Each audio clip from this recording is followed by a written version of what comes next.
going to hear of what Charlie did, but I'm here today to tell you the why in what he did. The why brought him the courage.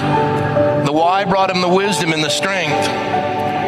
The why is the one that Charlie wanted to welcome as the guest of honor. The guest of honor, his resume is long. He's the King of Glory. He's the Prince of Peace. He's the Savior of the world. He's the living God. He's the God of all mercy and grace. The total embodiment of love. The total embodiment of truth. And he's here today to call his children back to him. I know I speak for everyone here today when I say that none of us will ever forget Charlie Kirk. We speak with Charlie and for Charlie louder than ever. The tyrant dies and his rule is over. The martyr dies and his rule has just begun. We should be thankful, not angry, to live in this country. Would you agree? We should be thankful. We should be kissing the ground and say we are the luckiest human beings ever to exist, that we are able to live in this country at this time. And yet I see that half our country seems upset. They seem angry that they're born in this country. America is the greatest country ever to exist, period, bar none. Is the greatest country ever to exist, right? 250 years of brave Americans have proven those words true. Ordinary people choosing sacrifice over comfort, duty over self. I want to honor God in all that I do. I want to be a great husband, a great father. I want to serve this country. I want to try to continue to lead this movement and to speak truth and to never lie. To stop thinking about yourself all the time and instead think about what you should do to help other people and to defend this country above yourself. You still live in the greatest nation ever to exist in the history of the world. There is still so much to be hopeful and to be thankful for. And we have agency.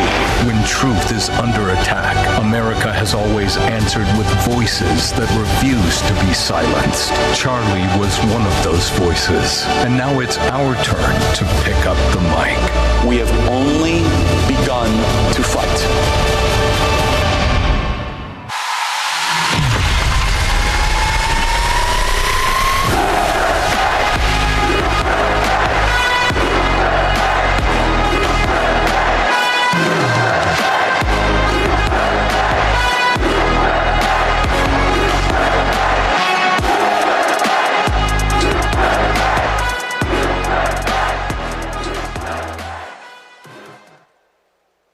Good morning, America Fest. Good morning.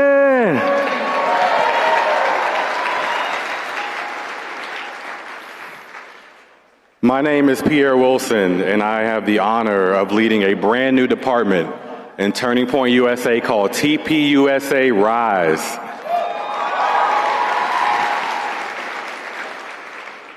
But before I tell you what Rise is, you deserve to know who I am and where I come from. You see, I didn't always consider myself a conservative. I used to be a crazy lefty. I even marched with BLM. I hear some boos. You can boo that. It's okay. We can boo that. That's fine. The truth is, I believed the lies at one point. I bought into the victimhood mentality.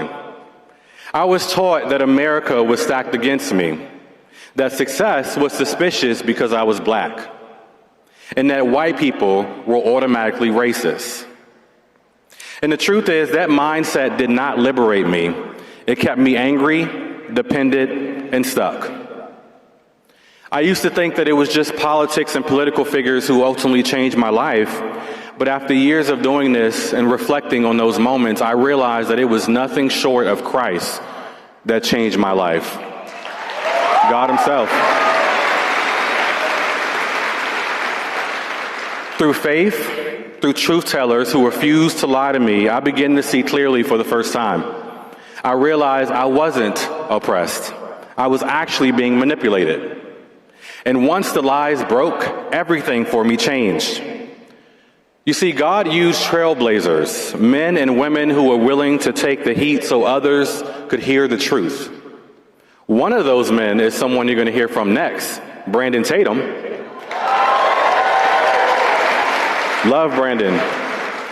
You see, Brandon Tatum didn't just speak the truth when it was popular. He spoke it even when it cost him. And I've been riding with him for years, not just on stages, but in real life behind the scenes. You see, years ago, I launched the very first chapter in a movement called Blexit that Brandon co-founded. And it was focused on reaching Black Americans with truth, responsibility, and faith. Since then, I've spent years building leaders, organizing communities, doing the unglamorous but important work behind the scenes across this country, and all that laid the groundwork for what we're launching now. But you see, as I traveled the country and I talked to people, particularly in the Black community, I learned really quickly that one of the biggest issues facing these communities was the attack and the breakdown of the family unit. For me, family means everything. My wife, Lachelle, she is the love of my life and my college sweetheart. I love that woman to death. Cannot tell you guys how much I love that woman. My kids are my greatest responsibility. And if a movement can't strengthen families, I want no part of it. If an ideology attacks fathers, confuses kids, mocks faith, I'll fight against it every single time.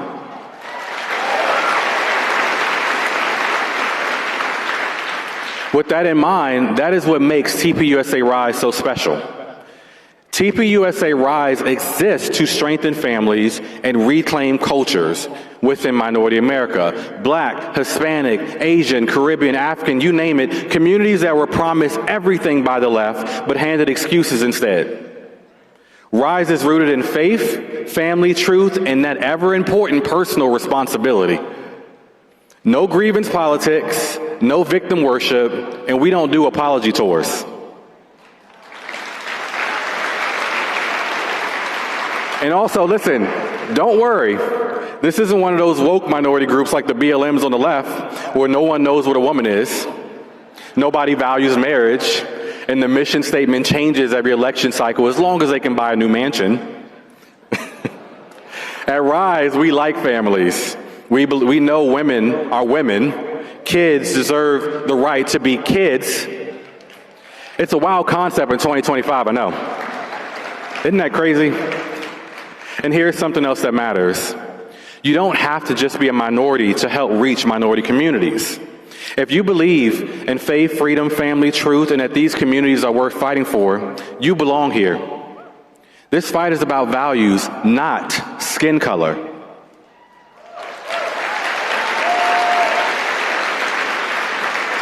So as I close, you should know this.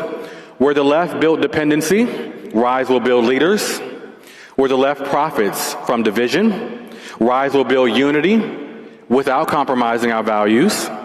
While they chase power, Rise will spread the gospel.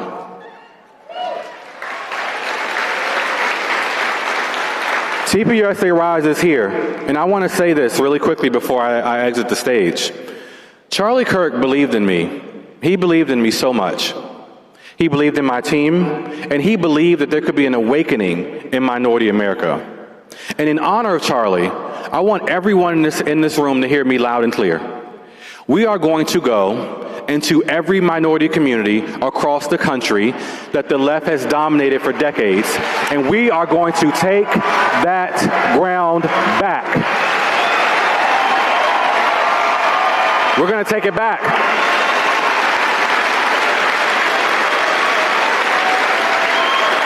Join us today by visiting tpusarise.com. The time to rise is now. God bless Turning Point USA, and God bless the United States of America.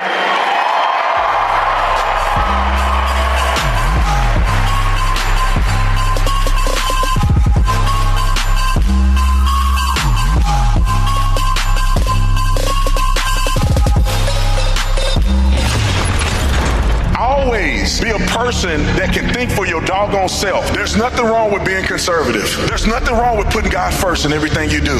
Follow your purpose. Get your education. Build your business. Get your dream job. Get yourself to a position where you can be a quality man for somebody else. Conservative values are values that make America great.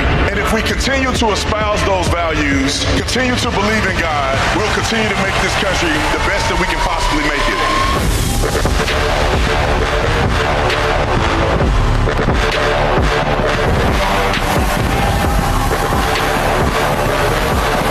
What's going on, AmFest?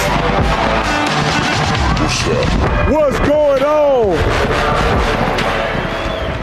I want everybody to take this moment to give another round of applause to the legacy of Charlie Kirk. Give him a round of applause.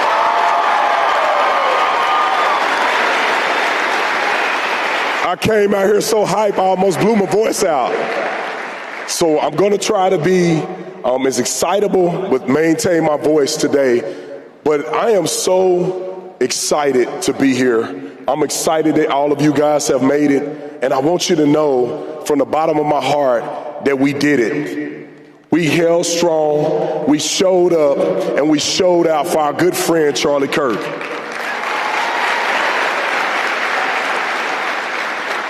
This has been probably the most excited AmFest that I've ever been to. You guys are more enthusiastic, more exciting, more driven than I've ever seen before. And that's what we should do. This is what we're called to do, ladies and gentlemen.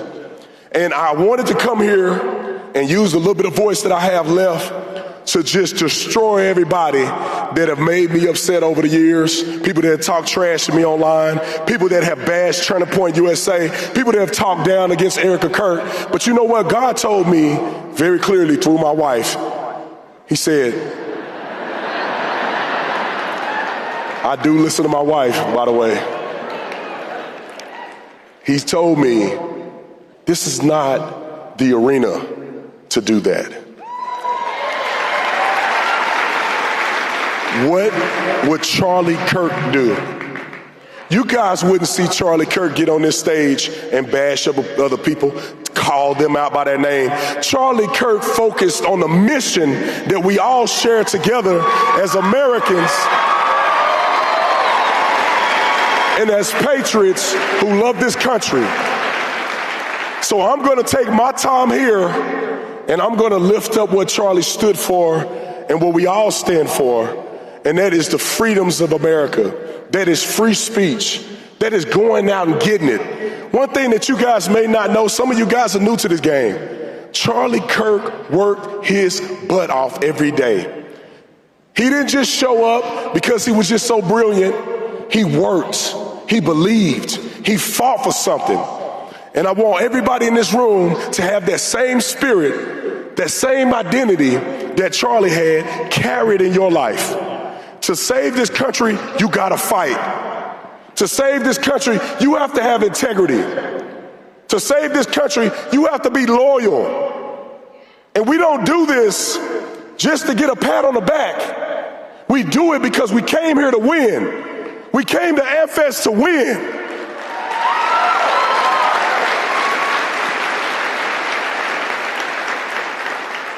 And before I get too deep in my speech, I got a special gift that I wanted to give Erica and the Charlie Kirk family. And the reason I want to present this, because I want everybody in the crowd to understand that when I say I love Charlie and I believed in him, this is what it means. So we got a special gift. Erica knows about it. She couldn't be here this morning because she has a few things. But my wife is here, my head of security, Carl, is here, and we're going to present a special check that Officer Tatum, my followers, some of y'all in here helped in this, that we want to gift to Erica Kirk and the Kirk family. All right, Carl.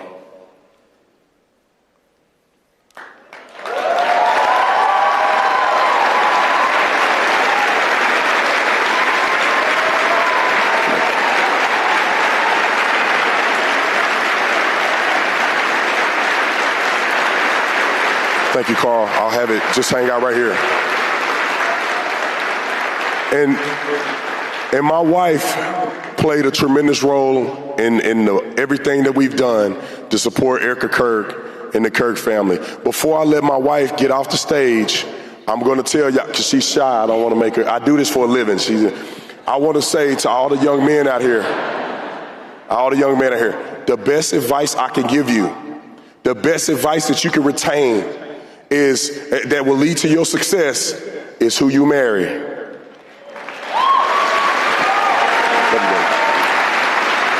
All right, thank you.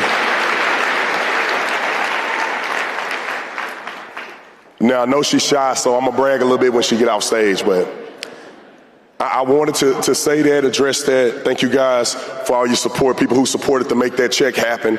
But also, I want to speak to the young men.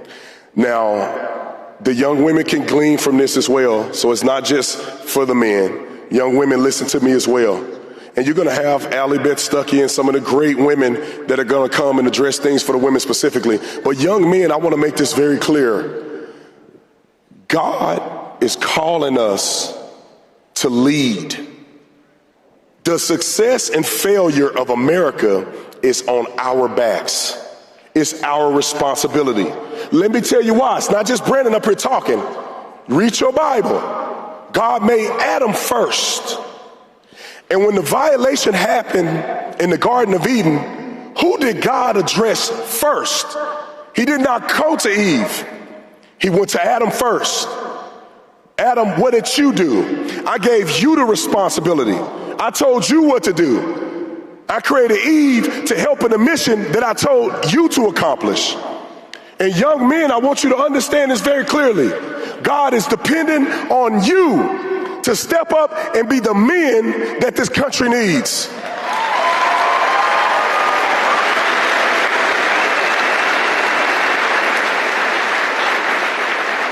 And I wasn't playing. I wasn't trying to get brownie points with my wife when I said that one of the greatest decisions that a young man will make in his life, I'm not talking about in your young life, when you're in your 20s and you're building and you're finding out where God is calling you to. I'm not talking about at that point. But when you want to get to the maximum of where God is going to take you, the greatest decision is who you marry. If you marry a bad woman, you're going to have a bad life. I'm just telling you right now. Some of y'all will thank me later. You marry a wife like I got, a wife like Charlie Kirk has. When you marry a woman that believes in God, that believes in you, that allows you to lead according to the way God has established it, you will be the greatest man that you could ever imagine. You will lead properly. You will have vision from God, and you will change the world. And young women, don't think this is an indictment on you somehow.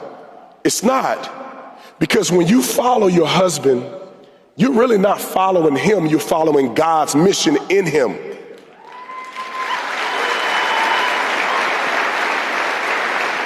Some people, they get it confused. They think that somehow it's the man that has the vision. It's really not. It's God's vision that the man is exercising. And you have a valuable role in making that mission happen. There is no mission that a man will accomplish without a good wife. The married people in here, they know what I'm talking about. And I want to add this as well for the married folks. Y'all might hear somebody say this. I mean, it's not for the married folks, it's for the people that want to get married. Y'all may hear some different stuff from different people. God bless them. Take it in, digest it. I hear people say a lot, get married young, have as many kids more than you can afford. Don't do that, please. Your mom and them know what I'm talking about. Hear me right here in my chest. Make sure that you are going in a direction to lead so you can actually give something or have something to offer a young woman that you propose to. Don't get out here and try to marry somebody and your mama's still paying your phone bill. All the ladies clapping. Don't get out here and try to marry somebody and you don't know who's gonna pay for the bill at the dinner. You ain't ready yet. God is not giving you your vision yet. Build something. Become a good man. Build your faith. So you have something to offer a young lady when you get on your knee and propose. Don't rush. You don't need to rush.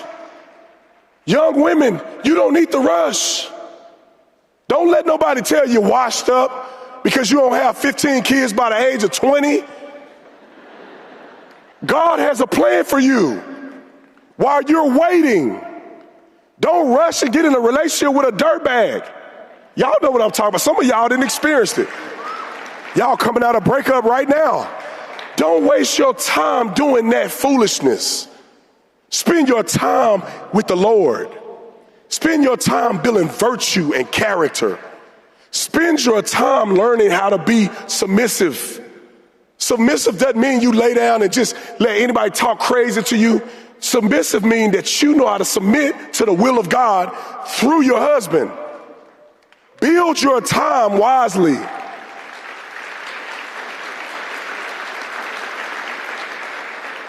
Don't look at Instagram.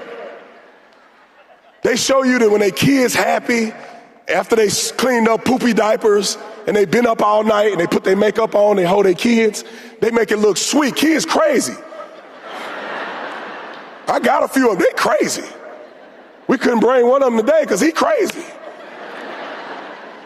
No, I love him though. But it's all worth it, but do it with wisdom. Some of y'all may get married early. I'm not telling you not to. If God has called you to do it, he's prepared you to do it, then do what you got to do.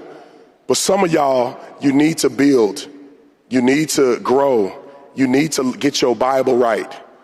You can't lead a family if you don't know how to pray, young men. You can't lead a family and you broke. I'm just telling you, you broke, how you gonna do something? The biggest flex in America for a man is for your wife not to have to work. All right. All right. I did not say that your wife don't work. If that's what your family decide to do, that's good. But your wife should not have to work. Your wife should be able to stay home with the kids if that's what she wants to do. Making your wife go be submissive to another man at a job that don't care about her, that's not a flex. My wife don't have to listen to nobody but the Lord and me. And she don't listen to me sometimes, but I have to. That's why I got the Lord on my side. But I got a short time. I wish I could talk forever to y'all. I got a couple more seconds. But I just want everybody in the room to notice, I say this every speech I do, that every single person under the sound of my voice have a purpose and a calling by God. Just the same as you have an identifying DNA strand that's only for you, fingerprints that's only yours. Why did God do that? That's because he wanted you to know that he sees you as an individual and he know you by name. And that the calling that he put in your heart is just for you. Don't let nobody lie to you or trick you out of what God has called you to do. Some of y'all here are afraid because friends and others don't believe in your vision that God has showed you. You got to put that noise aside. You got to go for it. Take chances in life, young people. Don't be afraid. Have that childlike faith. Believe in everything that God has shown you. Believe in it. Do it. Go for it. You're going to fail sometimes, but you can get back up and know that the Lord got you. I got hated on online all year, especially after Charlie passed. But you know, I don't give a flying flip about what people say about me if you don't pay my bills. You're not feeding my children. You don't put a roof over my head. You're not the Lord Jesus. Therefore, whatever you say don't mean a hill of beans to me. You can talk about me. You can say I got paid $7,000. And if y'all find the plug or connect for that $7,000, holler at me. I'll take that money and put it in the bank. Don't listen to them. Continue to fight for what's right. Continue to believe in truth. And I want all of us together to continue to fight for Erica Kirk, Turning Point USA, for Charlie Kirk and his legacy.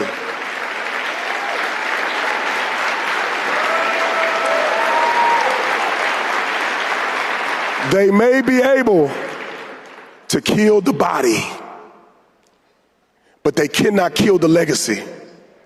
They tried to kill Jesus. They beat him. They hung him on the cross. They said, if we can just kill him, we'll end the message. Well, the devil is a lie. Now Christ reigns strong. The most sold book in world history is the Bible. We still, 2,000 years, the biggest religion, billions of people worshiping Jesus after they killed him. They thought it ended on Calvary's cross, but it only made the movement stronger. Just like Charlie Kirk, they thought that if they killed him, that this would end, that there would be no TPUSA, there would be no AmFest. But I came here to tell you that the devil is a doggone lie. We're going to keep fighting. We're going to keep pressing. We're going to keep putting God first. And Charlie Kirk's legacy will live forever. Thank you, guys.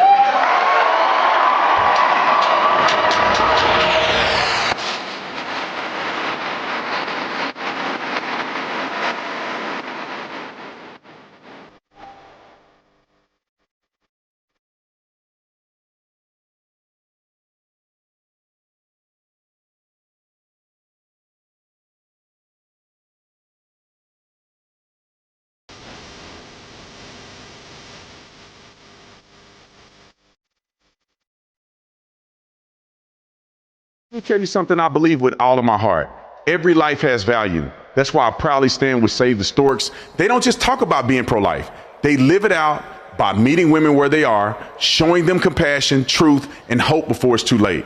Right now, there's 108 mobile medical units or stork buses across the country reaching women before they make a devastating choice or attempt their own abortion at home. These buses offer ultrasounds, counseling, and real support, giving moms the chance to choose life. But this mission needs you too. We're raising $500,000 to build and place multiple stork buses in Charlie's honor, and each one will be named after Erica Kirk as they travel across America fighting for life. We need everybody to give generously, to stand up, and to be a part of something bigger than yourself. Please visit the Save the Storks booth today and join me in the fight for life. Together we can help more moms, save more babies, and change more futures.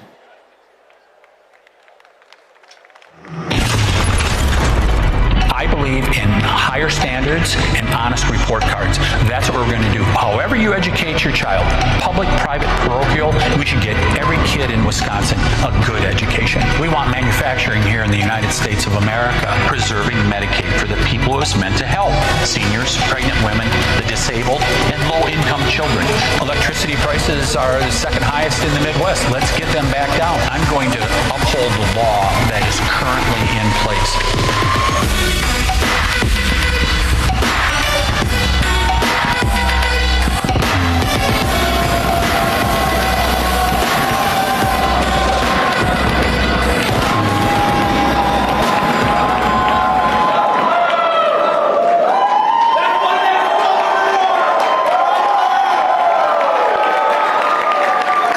Greetings, America Fest. How are my fellow patriots? How are you today? Yeah. You know, I know there's a lot of Wisconsinites here because half of them leave Wisconsin here during the winter. And of course, the other half, they're wrapped up in a couple winter jackets and they're just trying to hold the line on the frozen tundra. God bless them, back in the great state of Wisconsin. But seriously, it's great to be here with so many young Americans. You could be anywhere, but you're here because you believe in something bigger than yourself. You believe in America, and you believe that the people of America are worth fighting for. We just wrapped up a big year in Congress, a huge year for President Trump, and the America First agenda is back. Jobs are going to American workers, the border is secured, and criminals get two choices: jail or deportation. This movement does not apologize for putting America first, and neither do I.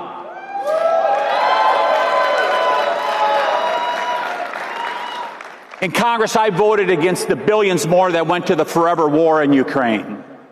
I introduced legislation to reform H-1B so American graduates aren't replaced by cheap foreign labor.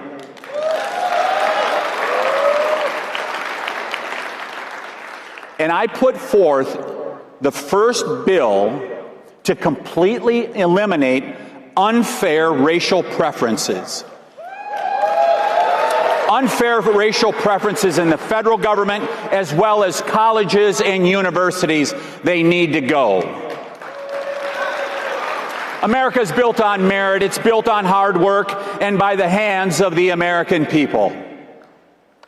Teddy Roosevelt said it best: there can be no divided allegiance here. We have room for one flag, the American flag.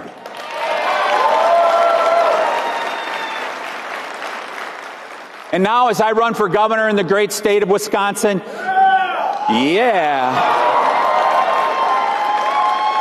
we will carry the America First vision to Wisconsin first again.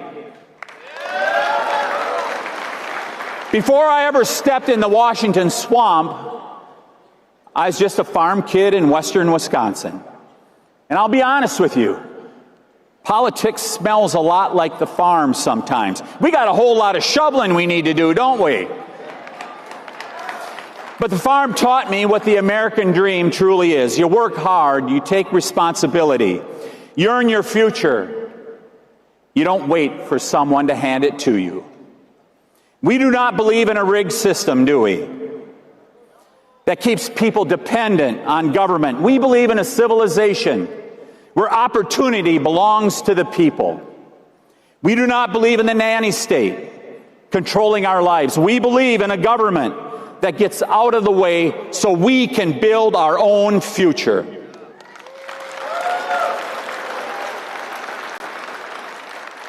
America became the greatest nation in the history of the earth by limited government, competition, strong families, and young Americans like you who rolled up their sleeves, took risks, and earned their success. And now the left wants to rip that foundation away, piece by piece, value by value, state by state. They want to pick winners and losers based on skin color. They want to take more of your paycheck and more of your freedom. They want to silence anyone who disagrees with them. They want government to replace the family.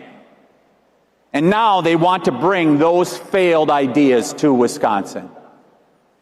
Take a look at Minnesota. Millions, billions of Somalian-led welfare fraud that Tim Walz ignored. Yes, boo. Look at Illinois, billions in free benefits for illegal aliens while American families struggle to pay their bills. Look at New York, where felons walk free and they'll try to lock you up for defending yourself.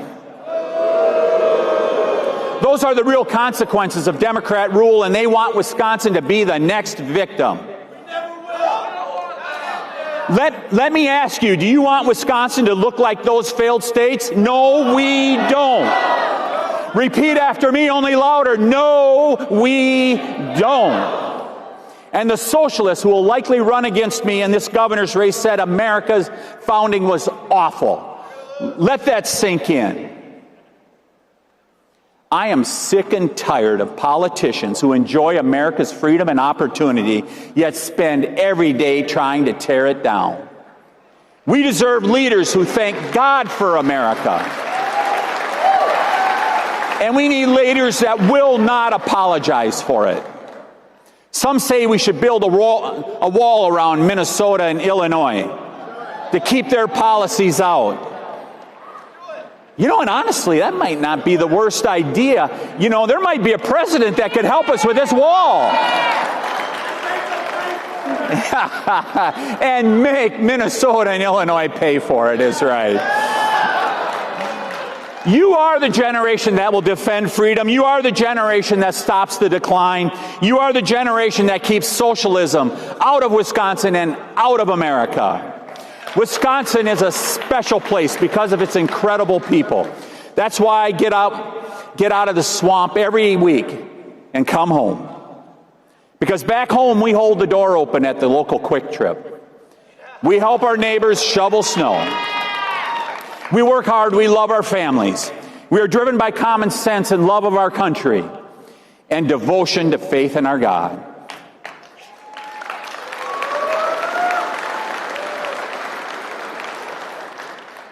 Charlie Kirk represented the Wisconsin spirit. Hardworking, family man, Christian, unapologetically American. My last conversation with Charlie was back in Wisconsin a year and a half ago on election integrity. He looked me in the eye and he said, "You guys got to do more to protect Wisconsin." Yep. And he's right. Our elections are the most sacred part of our republic. If we do not protect them, we will just become communist China.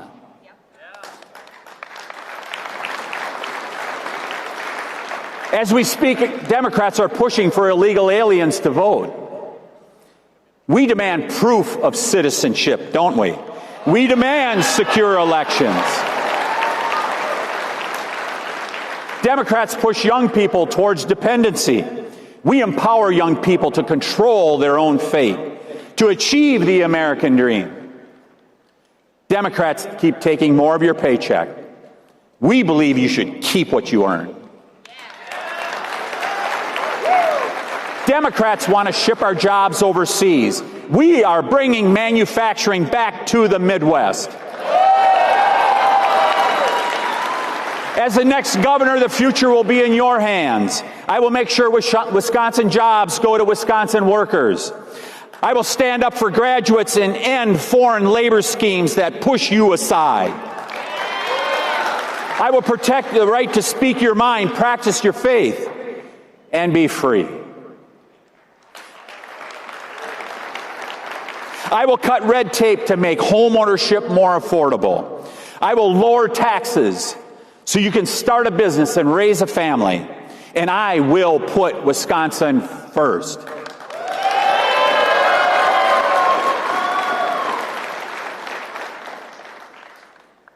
You know, having kids was one of the greatest blessings of our life.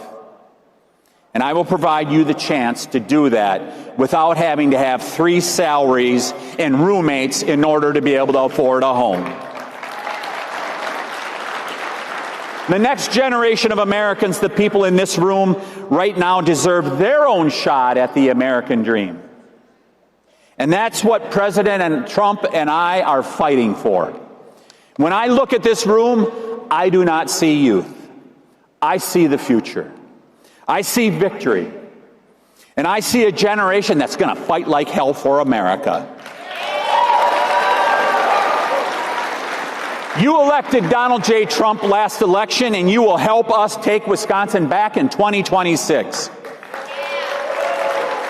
We all know how critical Wisconsin is, not just in the governor's race, not just to keep control of the House, but for the future to keep the White House.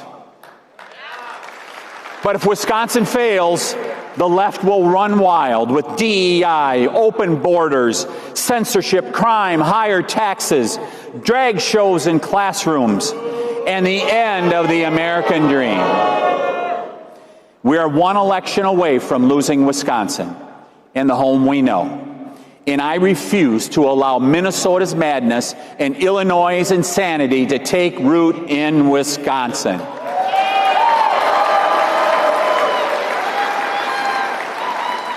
We need a Wisconsin that thrives like Florida, Texas, and Ohio.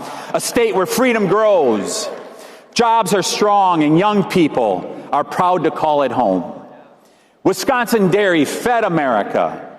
Our foundries armed America. Our timber built America. Our workers powered America through recessions and wars and every challenge that was thrown at us.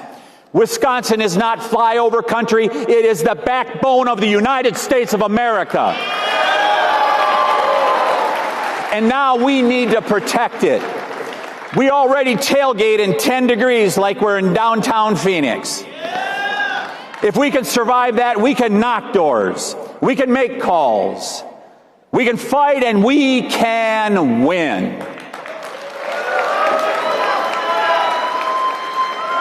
But you got to fight like your future depends on it, because our very way of life is at stake. Wisconsin's comeback starts now, and Wisconsin's comeback starts with you, with all of you. We're going red in 2026. We are going red again in 2028, and we will make Wisconsin great again.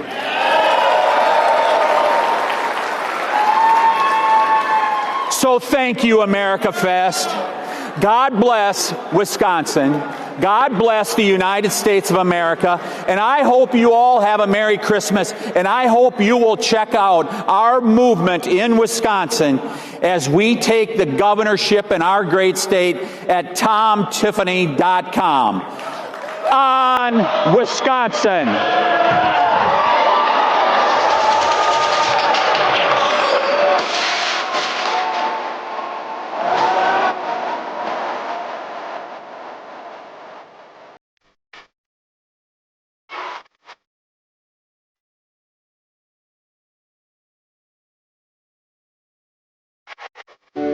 The world tells girls to bend and blend, but we call them to be bold. American Heritage girls are firm in faith, strong in character, and confident in who God made them to be. Because America needs more women of integrity. We are American Heritage girls.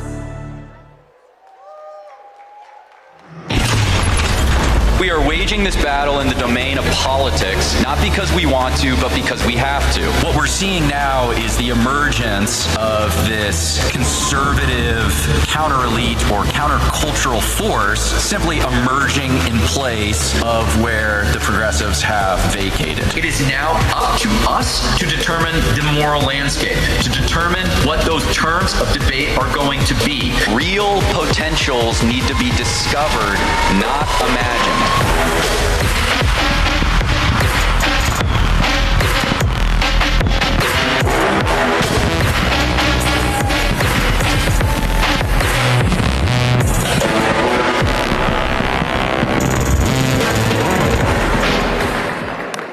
Hello, everybody. I am absolutely honored to be here to speak with you all today. The invitation to speak at AmFest was the last communication I ever received from Charlie. And I never had the opportunity to tell him how grateful and flattered I was to be invited to this event and speak on the main stage, no less. I was working up the right way to tell him how much this meant to me, and then in an instant, that opportunity was gone. So I'm going to express to you all now some of the ideas I wanted to tell Charlie then. First, I recognize that many of you may not know who I am. My name is Jonathan Kieperman. For 10 years, I was a lecturer in the English department at the University of California at Irvine. And truthfully, I love my job. I got to spend my working hours talking to smart and motivated young people about books and big ideas. But early in my career, I started to see things moving in a very bad direction. I started to see the university's mission change from encouraging the acquisition of knowledge for its own sake to enforcing an ever narrower set of political and moral ideas on its students and even its faculty. This became worse and worse over time, and it eventually became intolerable. The environment was particularly bad for men. It was even worse for white men, and even worse still for straight white men. But aside from all of that, if you were a conservative, if you had conservative values, and God forbid if you voted for Donald Trump, just forget about it. You did not belong there. Your beliefs had no place on campus. So I left my career, and I started a publishing company called Passage Press. Thank you. All of these smart young people who were cut out from publishing needed somewhere to go. I wanted to build something, however modest, where the talents of young writers could be cultivated and recognized. I had a young family to support at the time, and I had no idea what I was doing. But I had a mission. I had something I knew needed to be done, and I was going to do it. This is how Charlie found me. Charlie loved books. He knew that true understanding came from deep engagement with ideas, that you had to be constantly testing your assumptions against arguments from all sides. You had to know history, and not the Wikipedia version of history, or the version of history you might get secondhand through YouTube videos. You had to go to the source material. You had to take the time to set aside all of the distractions of the screen and crack open an actual book. But I had far more to learn from Charlie than he ever had to learn from me. He was 10 years my junior, but had wisdom and know-how well beyond anything I could understand. It wasn't just that he knew how to organize and how to build something from nothing. It wasn't just that he was a great communicator. He was all those things, of course. But he understood that to solve problems, even the biggest and most intractable problems, meant that you had to set aside your ego. You had to stow away your complaints and your disagreements with allies, however real they might be, in service of that larger project. Charlie did not take himself seriously, but he did take his responsibilities very, very seriously.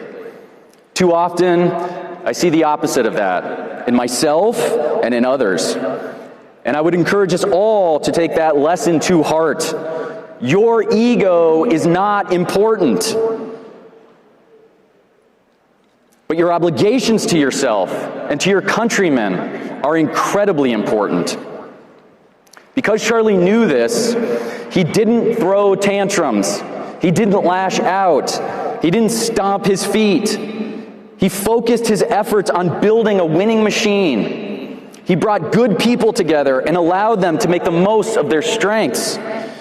Charlie cared deeply about the success of his allies and his friends because he knew that their success was his success.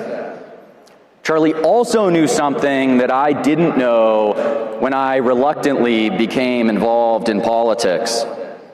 I had this idea that somewhere out there were the adults in the room, these smart, competent people who knew the score and knew how to do things, who at some point would come and wave their magic wand and fix our problems. But those people are not there. They don't exist. No one is coming to save us. We're going to have to do this ourselves.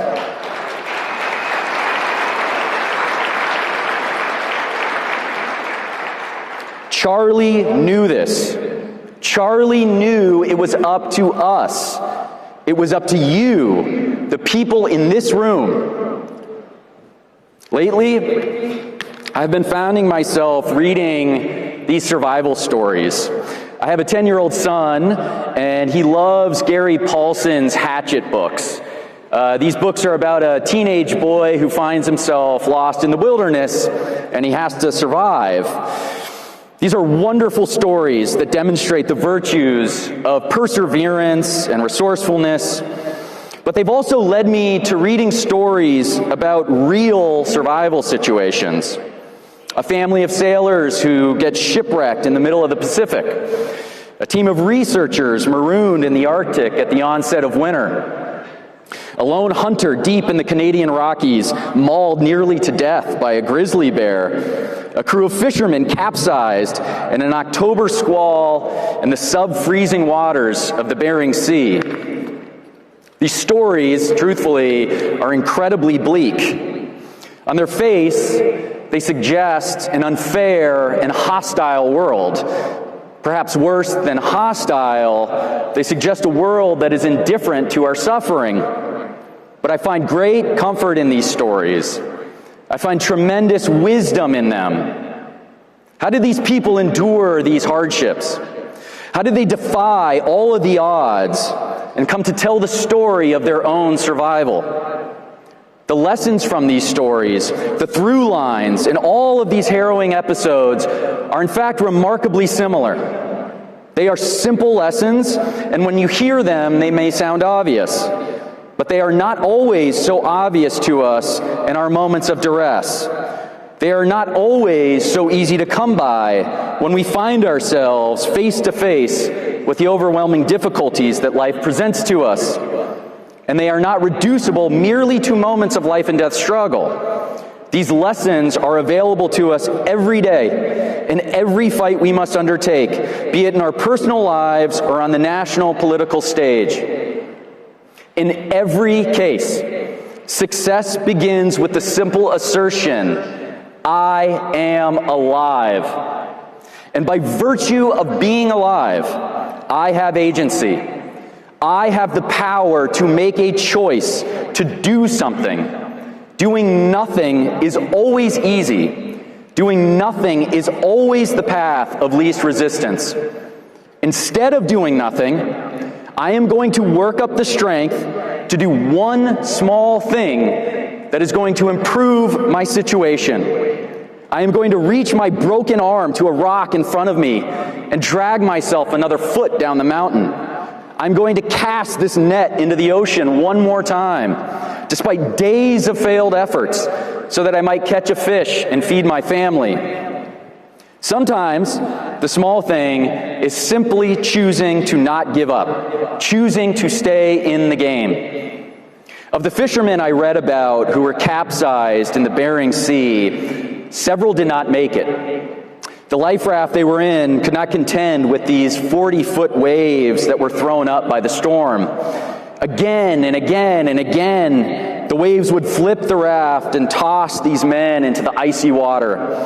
Of the ones who did survive, it was because every time this happened, hundreds of times over their 3-day ordeal, they found the strength to swim back to the raft. That's what it means to stay in the fight. It means swimming back to the boat over and over and over again. It means simply declaring, I will not give up, and then acting in accordance with that declaration. What is universal in all of these stories is a conscious decision to not be overwhelmed by the big picture of your circumstances, to not indulge in the despair of the existential crisis before you. The ocean is simply too big to consider what it might take to row across it in a dinghy. The Arctic is too cold and empty to imagine crossing 100 miles of it on foot. The survival situation taken from that perspective seems impossible. The plan becomes fuzzy, hard to see, and harder still to act on. And when we think about our own political situation, it is also true that it can seem too big to do anything about. Consider how thoroughly the left owns all our major institutions. Consider the sheer number of illegal aliens in this country and what it would take to solve this problem. Consider the rot in the federal government, how deep and immune it seems to corrective action. Consider the spiritual crisis of our nation. Who are we? What do we stand for? Can the America we once know be said to exist? We are without a doubt in a survival situation. And if there's anything I've learned from these survival stories, is that it does little good to indulge in the seemingly hopelessness of it all. Instead, we must resist the temptation to despair. We must not allow ourselves to be lazy or weak. There is a small forward step we can take right now, and we are going to take it. We are going to do one small thing to make our situation better. Every time the boat flips over, and it is going to flip over, we are going to make the choice to swim back to it. We are going to get back in the boat, however long this takes. We are going to insist on staying in the fight. We are going to one day tell our own story of how we made it out. Thank you. This was an absolute honor. And thank you, Charlie, for the invitation.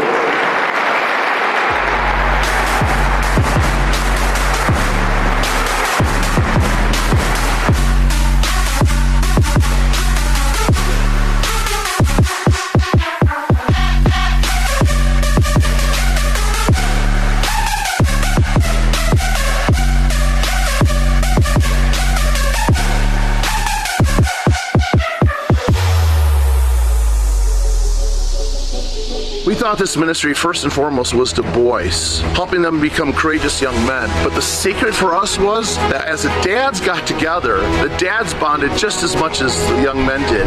As we mentor each other's sons, we get mentored ourselves. There's the spiritual nourishment. Eventually the parents start to realize they are part of it. There's so many opportunities to use whatever skill that those dads may have. I'm not a very good outdoorsman, but the good thing about trail life is that you don't have to be an outdoorsman. I've heard men saying, man, I'm looking forward to this weekend coming up. I think even more than my son is. We come to life together as we experience adventures. It's given me an opportunity to be around other Christian men who are sharpening me, who are challenging me, who are showing me new ways to reach my son. The boys were sharing their testimonies, and one of our adults was really touched that, hey, you're a Christian, but he was missing that relationship with the Lord, and it was because of those boys sharing their personal testimonies. His spiritual growth from that point has been phenomenal.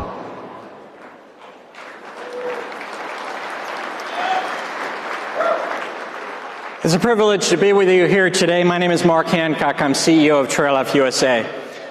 Trail Life is dedicated to bringing adventure, character, and leadership to boys from kindergarten to high school. We have troops in about 1,500 churches across every single state, about 68,000 trailmen in Trail Life USA. So why do we need another boys organization with troops and uniforms and handbooks and hiking and camping and a robust awards program? This reason is simple, and honestly, Trail Life is here because of two non-negotiable things that make us essential. First, we're Christ-centered. We're not just some group that says a quick prayer before we meet in the basement of the church. We're a heart-driven Christian ministry that uses the wild, untamed beauty of the outdoors to temper boys and shape them into godly, courageous young men. This is our foundation. This is who we are. Second, we're boy-focused. We believe that boys and girls are different. We believe that boys and girls need spaces where their differences are recognized, their uniqueness, their wonder, the marvel of a boy. We're pushing back against a culture that treats boys like their strength is a problem, like boyhood is some sort of social disease that needs to be eradicated. Boys and young men are desperate for a place where their energy is celebrated, where their drive is channeled, and where they can look up to godly men and see what authentic manhood looks like. That's the very heartbeat of Trail Life USA. We're watching fathers and sons connect in ways the modern world has totally stolen from them. We see a powerful biblical promise coming to life. Fathers are turning their hearts toward their children. Children are turning their hearts toward their fathers. I'll never forget being at a Trail Life event standing with a dad who had been longing to connect with his 11-year-old son. As they walked across a dusty field without a single word, that boy reached up and took his father's hand. The father looked at me, tears streaming down his face, and said, "I thought he was too old for that. I thought that time was gone." That's the type of healing that happens every time trailmen gather. But what about the boys that don't have a father's hand to hold? 1 in 4 boys in America grows up without a dad in the house. He walks in a world where he is hungry, desperate even, for male role models. When the fatherless boy steps into the Trail Life troop, he is joining a band of brothers. He sees men of integrity, men with purpose, men of relentless faith, and they become a living, breathing blueprint for the man he's meant to be. I heard the testimony of a young man who spent years in Trail Life after his father passed.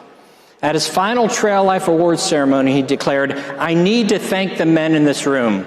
You taught me how to shave and to love Jesus."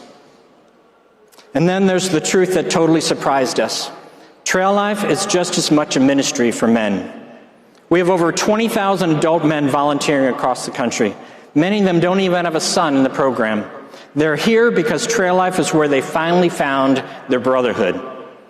When the boys are asleep in their tents, the men gather around the fire, side by side around that flame. That's where they open up and talk about the stuff that really matters.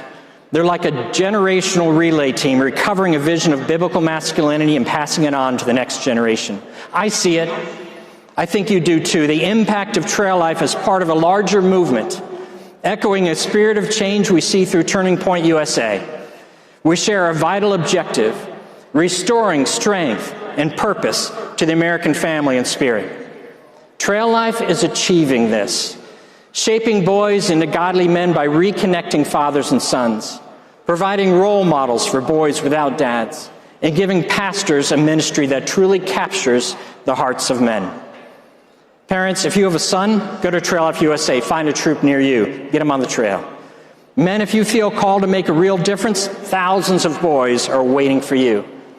Pastors, if you're interested in a ministry that engages your men in the work of the kingdom in a powerful way, reminding them of who they are, Trail Life would like to welcome you to join 1,500 churches that are actively impacting the next generation. Scan the QR code or swing by our booth. God bless you, and God bless Turning Point USA.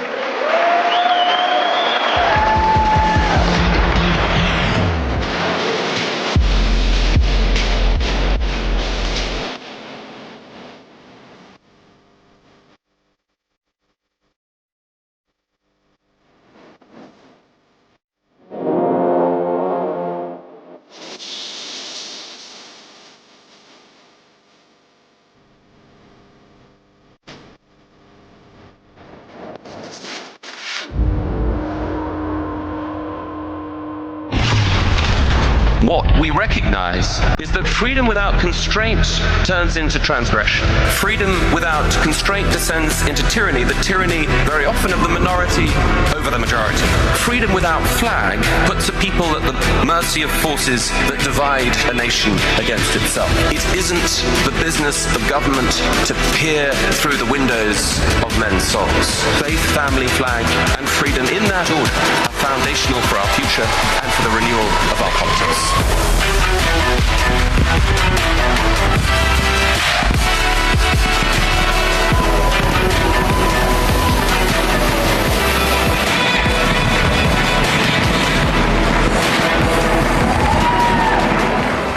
Good afternoon, AmFest 2025. It is so wonderful to be with you. I need to start with a confession.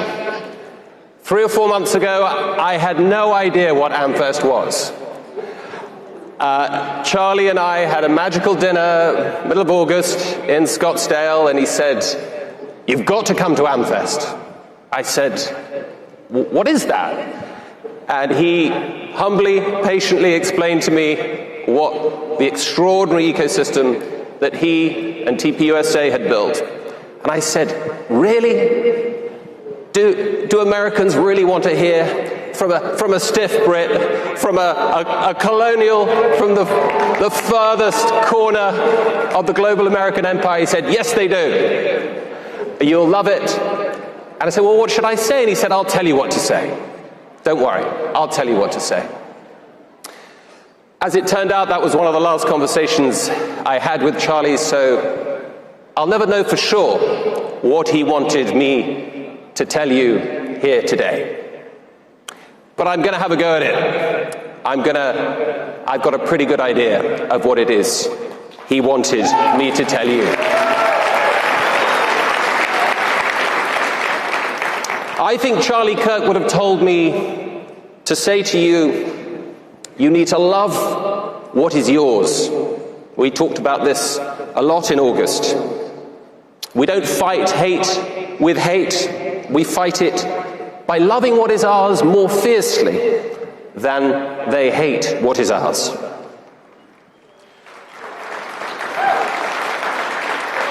You've heard the debate earlier this year. The Vice President himself pointed out that it is basic Christian teaching to love what is our own. Charity begins at home. The establishment response to that is that loving your own is somehow immoral. You should love everything. You should love everyone equally. But the Vice President is right. It's right there. In the scriptures, in the Hebrew scriptures, in the Christian scriptures, probably the most famous command in the Bible, love your neighbor as yourself. As yourself.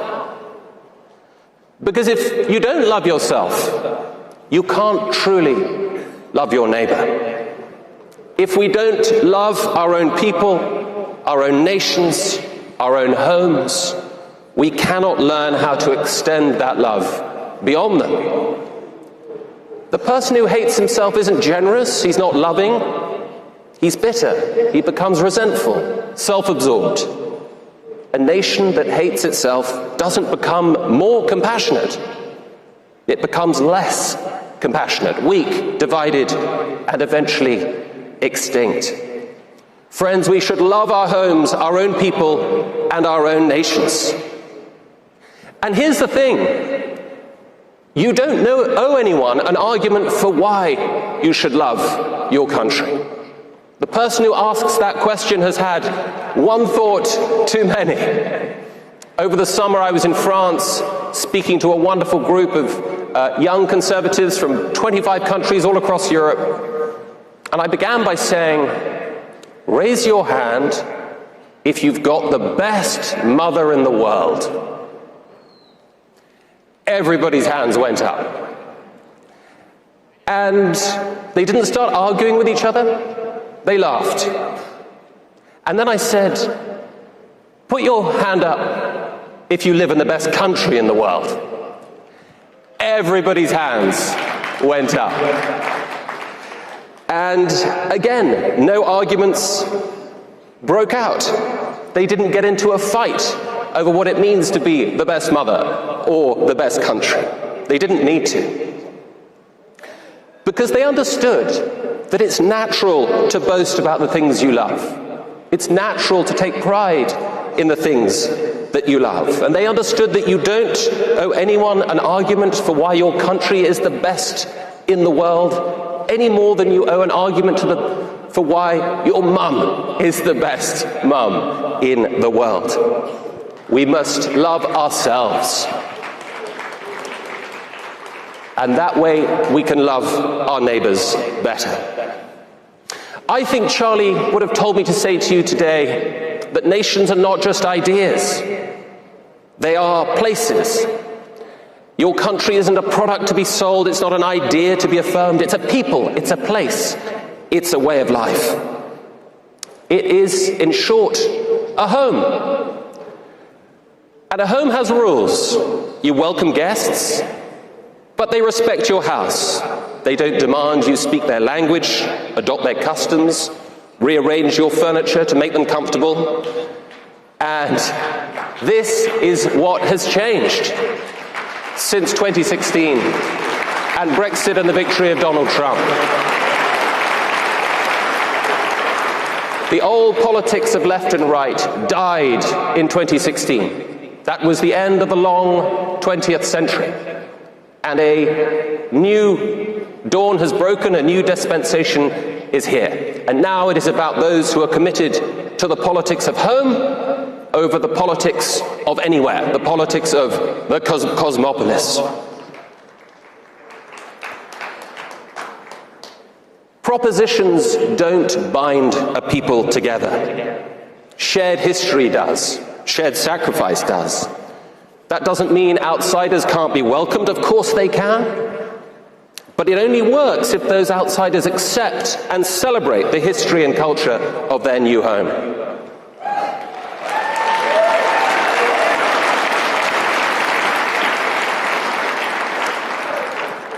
Remember Ruth, the Moabite.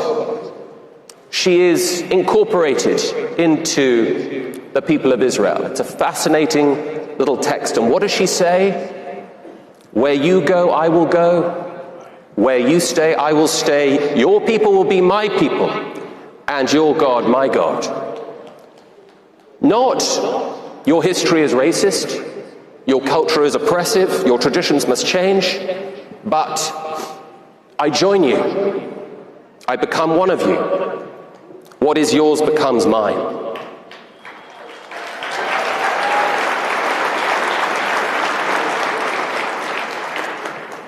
I think Charlie would have told me that Britain matters. Charlie loved Britain.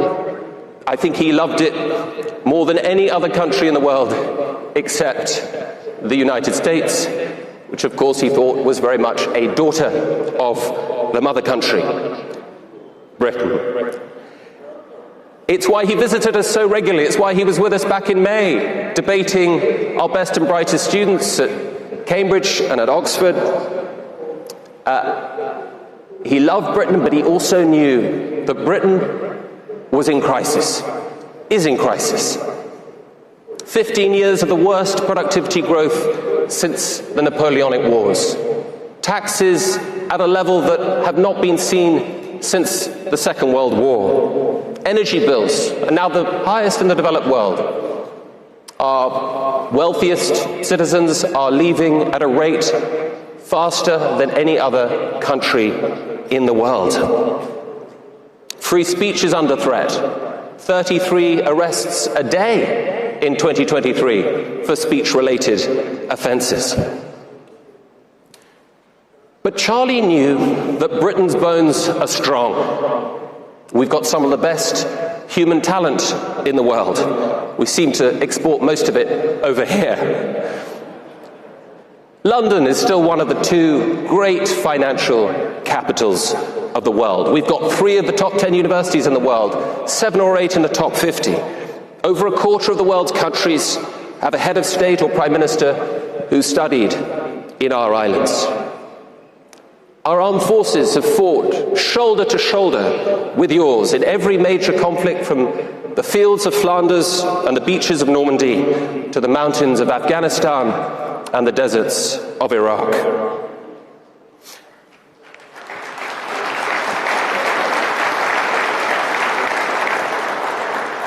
And the British people, the unsung heroes of working Britain, have not surrendered.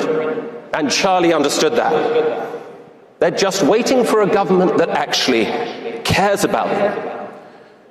And that's why it's so exciting that for the first time in British political history, there is a serious, credible, alternative vehicle on the right in Nigel Farage and Reform UK.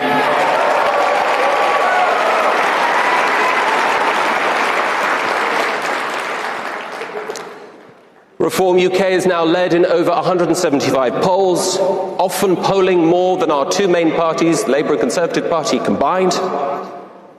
And we are winning elections all across the country. In Wales, in Scotland, we are doing extraordinarily well. And why is that? It's because Nigel Farage and Reform UK understand what the elites keep ignoring. That Britain, like America, is a home, not a zone. It is a people, not a proposition.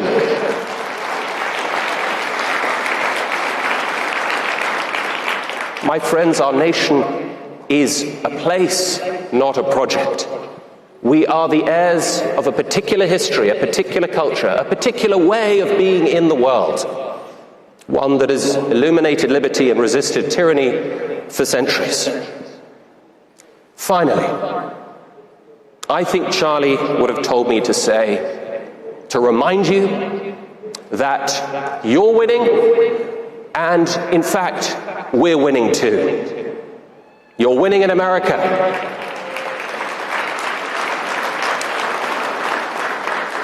You're reclaiming your sovereignty, your borders, your future, with a vigor that inspires the world.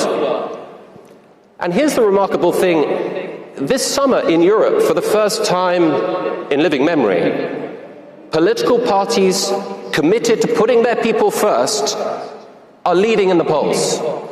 Across the 4 biggest economies in Europe, France, Germany, Italy, and Great Britain. The elites, the establishment, deride these movements as extremists. They brand them far right. Well, that label's accurate in one ironic sense. Those parties have been proven far too right. Far too right about the chaos unleashed by a decade of unchecked mass migration, which has shattered and hollowed out countless cities and towns all across Europe and Britain. Far too right about the suicidal pursuit of carbon reduction targets, which will impoverish and freeze those who can afford it least. Far too right about a culture of censorship and cancellation that now polices the thoughts and words of ordinary citizens. The tide is turning, my friends, not through violence, but as Charlie taught us, through loving what is ours more than our enemies hate what is ours. We must build, we must organize, we must run for office, we must train the next generation. In short, the time has come, my friends, to restore our homes.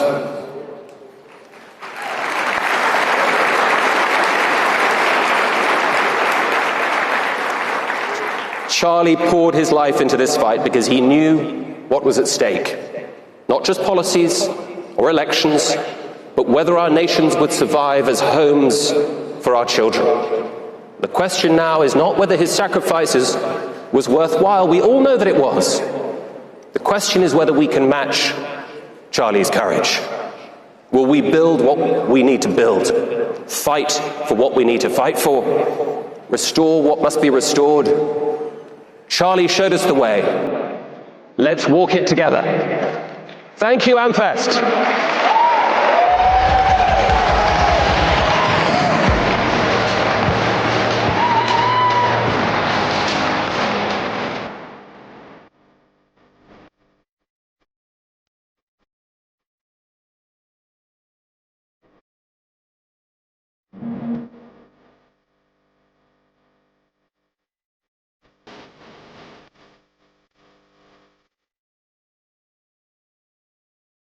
Howdy, I'm Seth. And I'm Griffin, and we're here to tell you about how the American Journey Experience Summer Institute can change your life.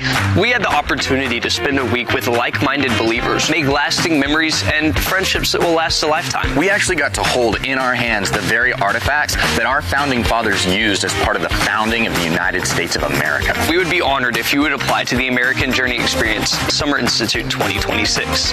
Summer Institute changed our lives, and who knows, it might change yours too.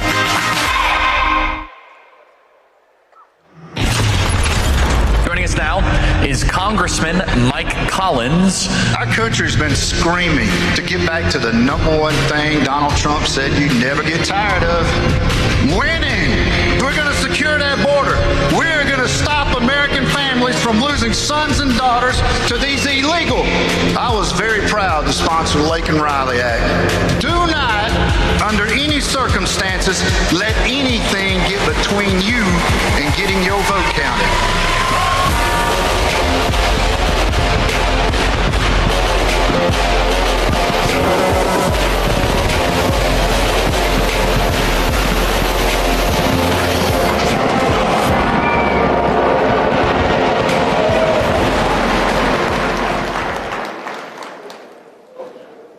Well, hello. Hello, Turning Point USA.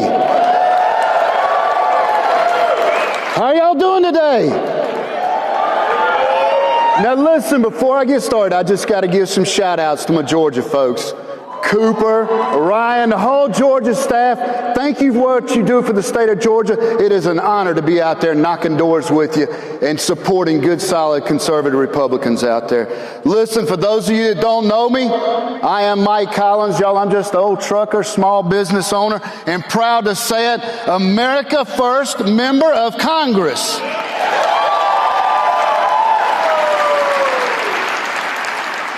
And you know what? It's great to be back at AmFest, because this is not my first time. I've been coming to AmFest since before I got elected.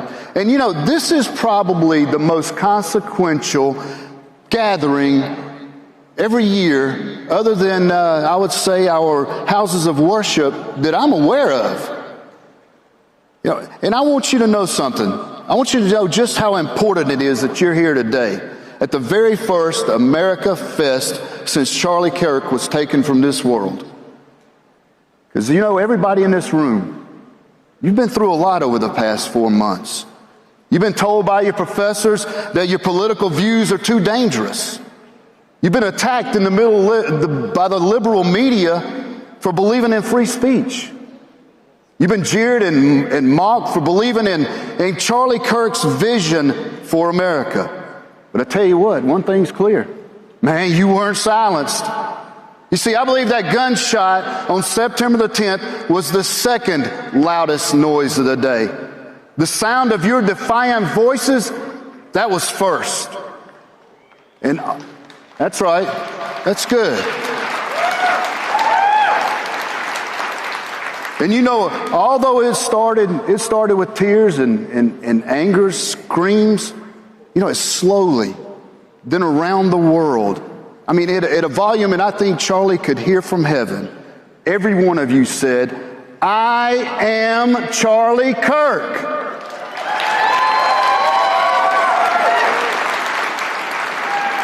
Listen, you rose up in the classrooms on college campuses around the world, and you said, no more hiding from the mob.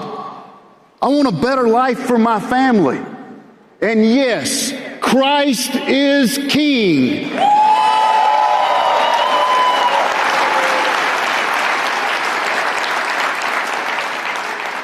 You see, a bullet that meant to silence us, it only made us louder. And I need for you to bottle that up and continue. Just let it motivate you. Because you know, listen, I've got more years behind me than I've got in front of me. You're the future of our country. You're in charge of safeguarding America's security, our way of life, our future.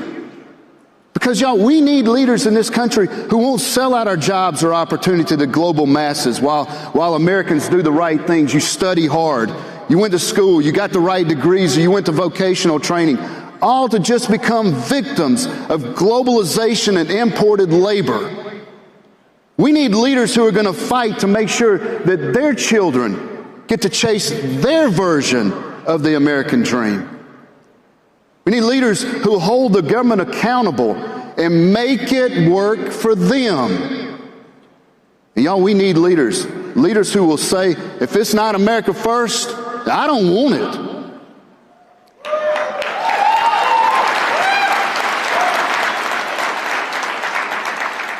See, that was Charlie Kirk's vision.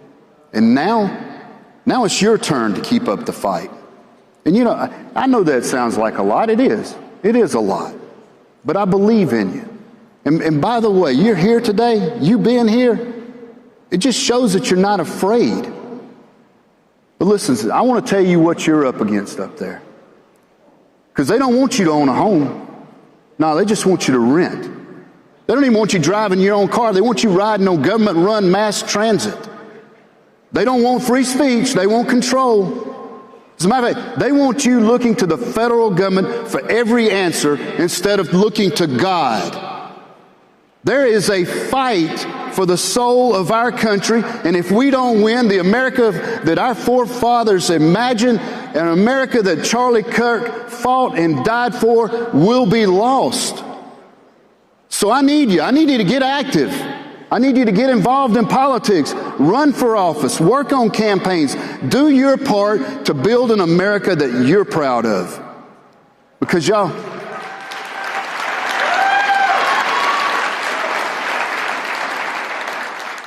we've seen what happens when young Americans mobilize. I'm going to tell you something. There's nothing that ever happens in Washington, D.C. until the American people demand it. And by gosh, last year, they demanded a government that puts America first, ends illegal immigration, rebuilds our economy, and tells the forgotten men and women across this country that you will not be forgotten anymore.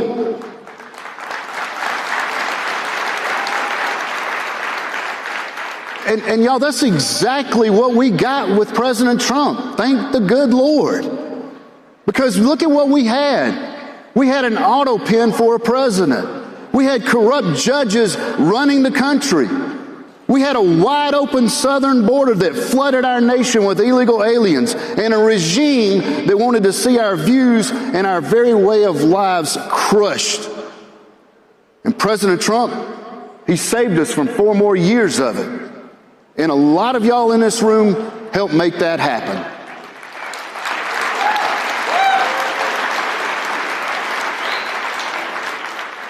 You see, y'all were with me in Iowa, knocking on doors for the president, negative 22-degree weather.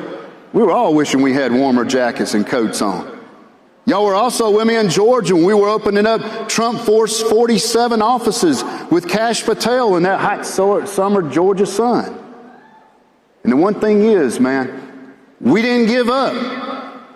See, if we're going to realize Charlie Kirk's vision, a vision for an America that stands up to the globe to better its own citizens and understands that we need to build up America's youth, not ship away their opportunities, then I need to have you to keep up the fight.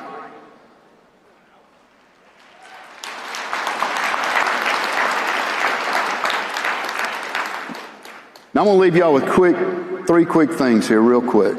Number 1, President Trump is by far the best president in my lifetime. He will go down as one of the best presidents in the history of this country.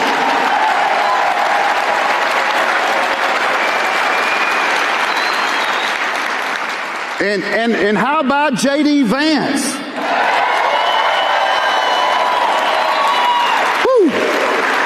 Man, you talk about a vice president that gets it. Yo, we shut down that border that Joe Biden left wide open.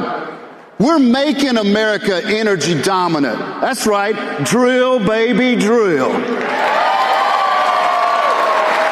We're rebuilding the middle class and fixing Biden's economy. And we are putting Americans first because Democrats put us last.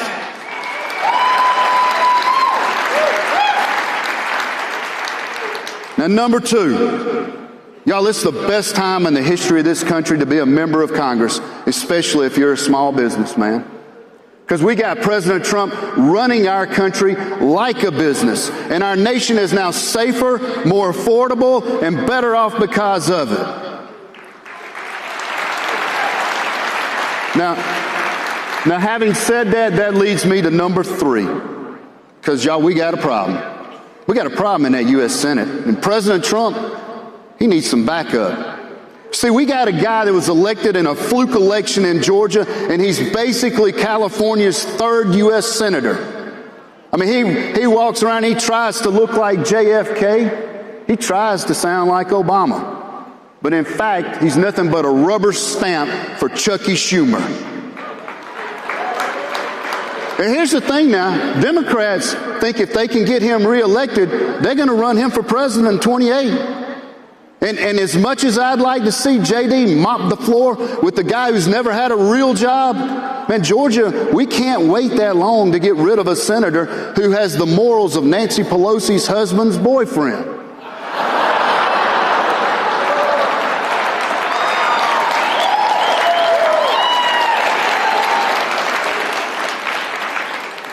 Now listen to me. This may be the most important everything that I say all day today. Y'all, we live in a country where one college student can build a movement of millions. Where a kid raised in rural Appalachia can become the Vice President of the United States.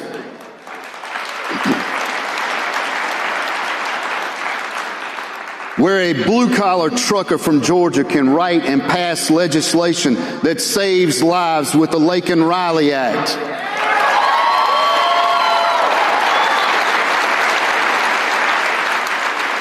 You see, we live in a country that rewards hard work, conviction, and that American spirit.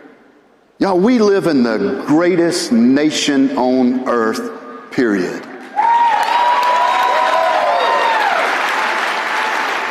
So get out there.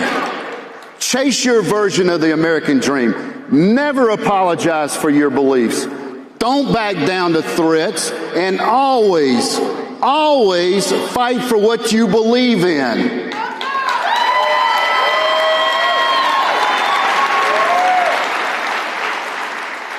Listen, my pastor Benny Tate always has a saying. He says, you were made on purpose for a purpose. Now go get them. Thank you. Appreciate it.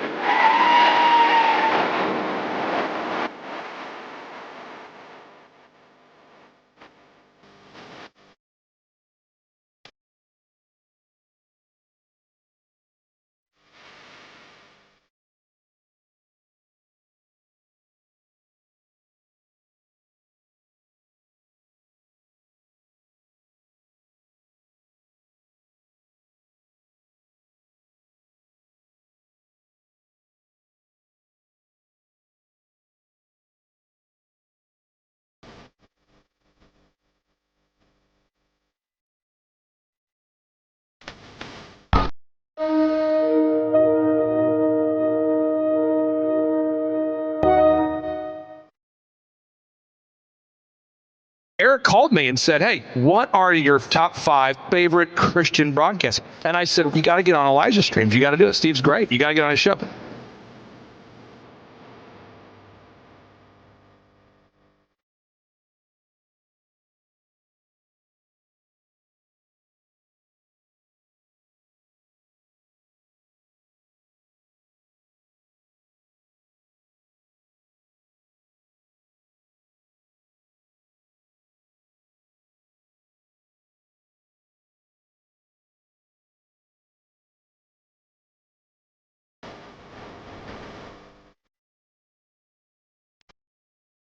I put on Elijah's streams and I saw Nathan French. He says, I see a young man, it's your right knee.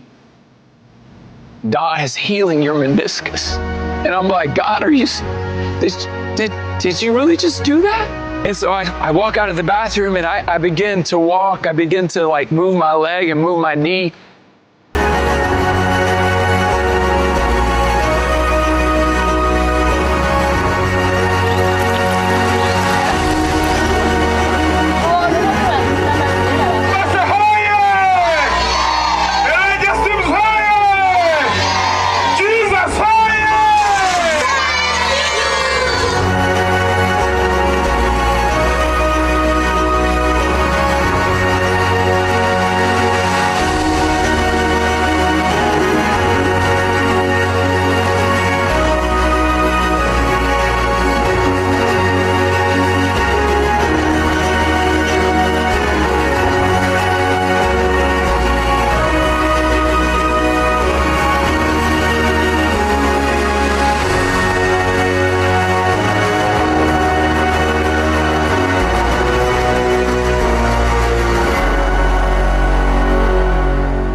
Well, good afternoon, everybody, and welcome to this debate on Israel. Isn't it amazing how so many of the policy debates and arguments we're having in the public square on both sides of the Atlantic so often stem from obscure disciplines like history? How do we tell our history? How do we get our history right? Well, I think the same is true of theology. Theology always buries its undertakers. Theology is always creeping back in through the back door just when you've thought the secular world has thought they'd got rid of it. And there are a few theological issues that are of more pressing concern than that of the question of Israel. And we are so fortunate to have with us two people who are exceptionally well qualified to address these difficult issues. First up, we have Pastor Doug Wilson, who is probably needs very little introduction. He is pastor of Christ Church in Moscow, Idaho. He's the founder of Canon Press and New St. Andrews College, and the author, of course, of many, many important works of theology and public theology and engagement with culture. Next up will be Steve Deace.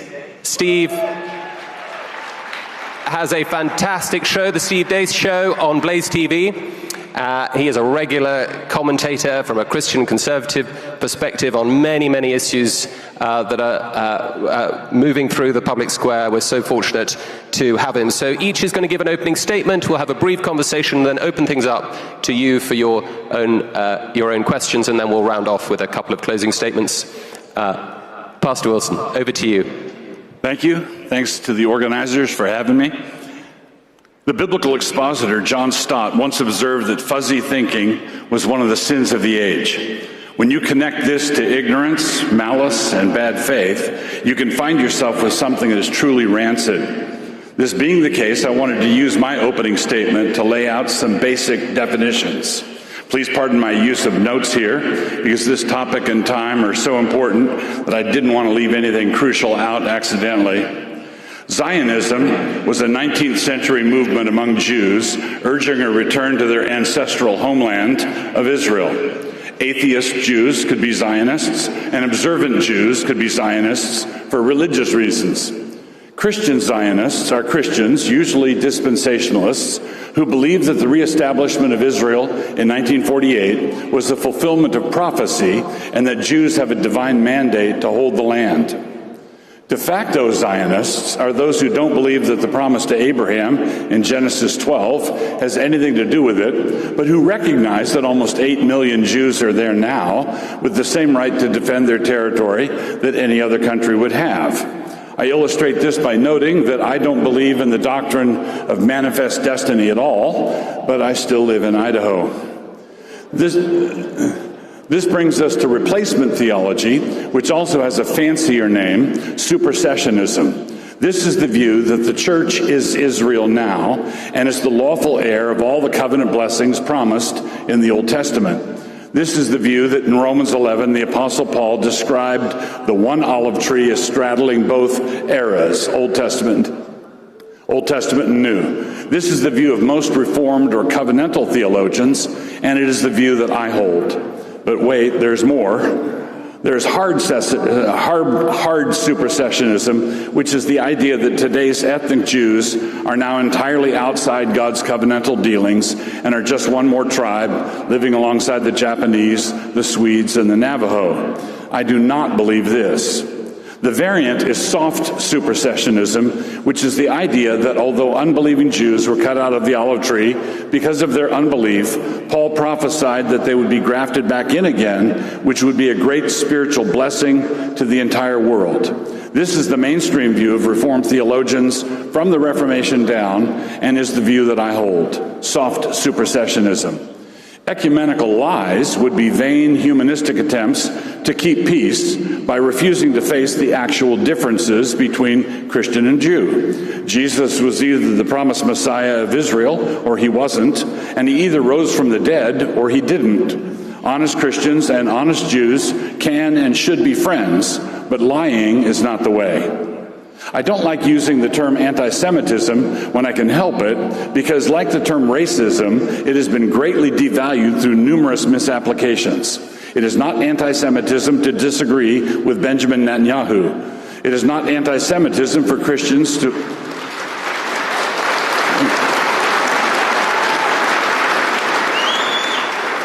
It is not anti-Semitism for Christians to want Jews to believe in Christ. It is not anti-Semitism to differ with Israeli policies in the West Bank. The problems come in with the adverbs, the way in which such things are held and argued.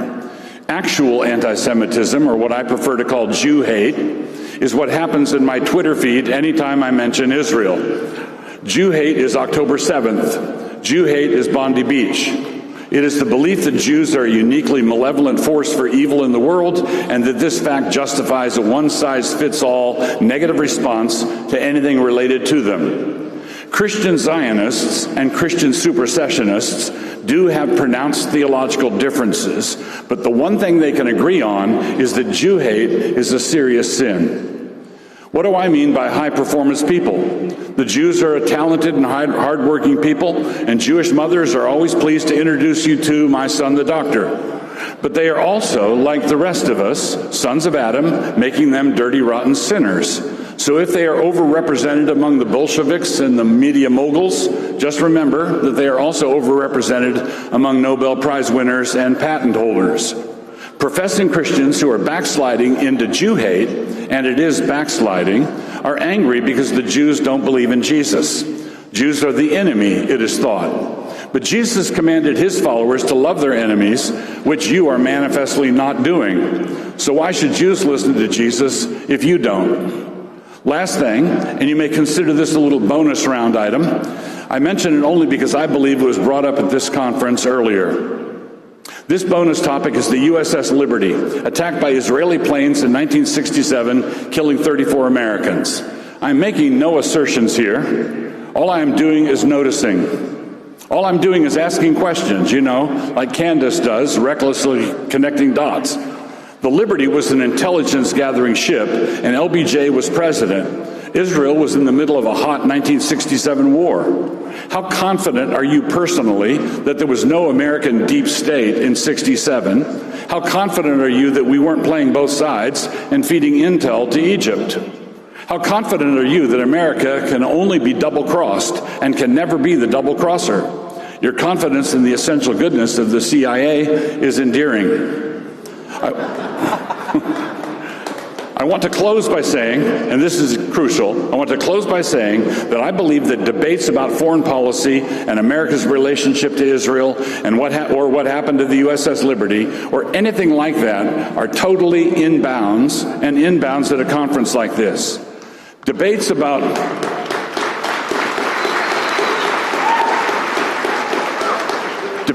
whether the organizers of this conference were complicit in the murder of Charlie are in another category entirely, a category best described as demented or unhinged.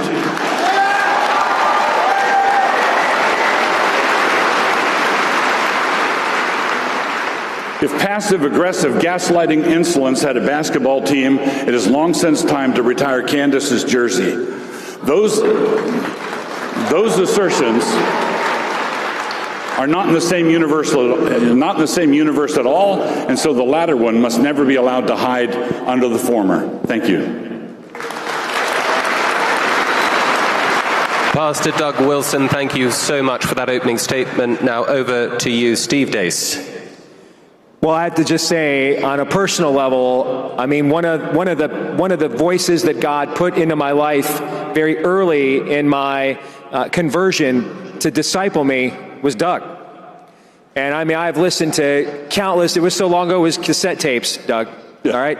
So it is my honor to be here on this stage to get my brain beat in by Doug today. I can't wait to do that. I don't disagree really with anything. I wanted to make sure the ecclesiastical authority here, Doug, defined the terms. So let me define, since he's the pastor, I'm the pugilist, maybe I can help define the terms of the debate itself now that the actual terms are defined. there are great minds throughout the history of the church that have had great differing views on what Romans 9 through 11 actually means. And it's so funny, terms like dispensationalist are a buzzword today. I'm not even a dispensationalist. And replacement theology, I would also say on the other side, is a buzzword as well. And a lot of times these are terms that are thrown around so I can instantly determine whether you're on my team or not. Right? But that's not the seeking of truth. That's really the installing of tribe. All right? So there's parts of Romans 9 through 11, and what does it mean? Does it mean there'll be a future congregation of Israelites in a place called Israel? You know, it's funny, Jonathan Edwards, maybe the greatest preacher in American history. We may not be here today without Jonathan Edwards. He entertained a lot of what, out of the Reformation, that era, we would probably consider today, at least in polite comments on Jews and Judaism, maybe even to the point of anti-Semitism. And yet, Jonathan Edwards also believed there would be a future country at the end, and Romans 9 through 11 would be fulfilled by a future re-congregation of Israel that may be the place where the timeline of prophecy and history is ultimately fulfilled. And so you see the nuance there. Right? And what you see a lot in my industry right now is people that are not studied, that are loud and uninformed, that do not understand these nuances, that frankly were not discipled by pastors like Doug, do not seek out the discipleship and the accountability that Charlie did. As his friend, I can tell you, I saw it personally. I saw how Charlie interacted with his own home church personally. I saw Charlie go out to pastors like Rob McCoy to get added extra accountability personally. I saw how Charlie had his own traveling theologian in Frank Turek in order to check his work and be held accountable personally. He took the position that God put him in very seriously. He took accountability and wisdom very seriously. And I think that there may be some good-meaning people. You absolutely can applaud for that, you bet. And I think there might be some well-meaning people in my business who are new Christians and are asking a lot of these questions, and I think that is fine. But I think they also are doing so without maybe connection to a local church and real biblical discipleship and teaching, and we want to fill in some of those gaps here today. And then I think there are, frankly, some bad faith agents that are maybe bringing up some of these things in order to cover for what their real agenda is. So let's just set one term of the debate. Regardless of what we prophetically think Romans 9 through 11 happens to mean, and there have been great minds all throughout the history of the church who do not agree on this, the one thing Romans 9 through 11 makes very clear, the one thing St. Paul himself, the Hebrew of Hebrews, makes very clear, and my final position is this: you are not allowed, Jesus does not allow you to be an anti-Semitic jerk face. Thank you. Steve, thank you very much indeed. I just want to give you, Pastor Doug, an opportunity to respond to Steve's words, and then in turn I'll ask Steve to... Yeah, I agree with that entirely. Basically, personal animus, personal hatred, personal venom directed at anybody is simply out. Right? You can't magnify the ways of Jesus by defying the ways of Jesus. Jesus required us to not be like that. And, of course, if someone asked me, are Jews trying to take over the world? I'd say, well, a Jew already did. The fact that...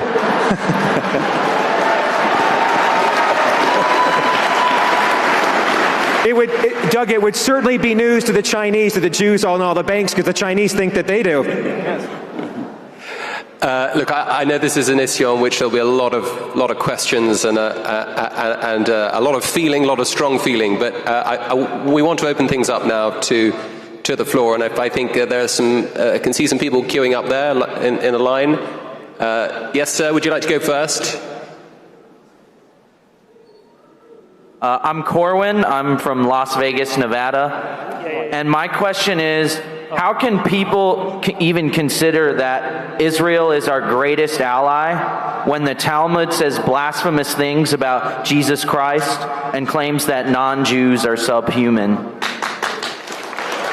I was Very quickly, whether or not Israel is our greatest ally is a political question, and as I said in my comments, totally in bounds. We can talk about foreign policy and whether or not Israel is our greatest ally. That's one thing. The second thing is you have to realize that the Talmud was a collection of writings over the course of 800 years, and it's as though you have someone gathered up all the issues of Cosmopolitan magazine over 800 years, and then you said the Talmud said, Cosmopolitan says, well, which rabbi, which time, which century? There are some, if you get my book, American Milk and Honey, there are some horrific things in the Talmud.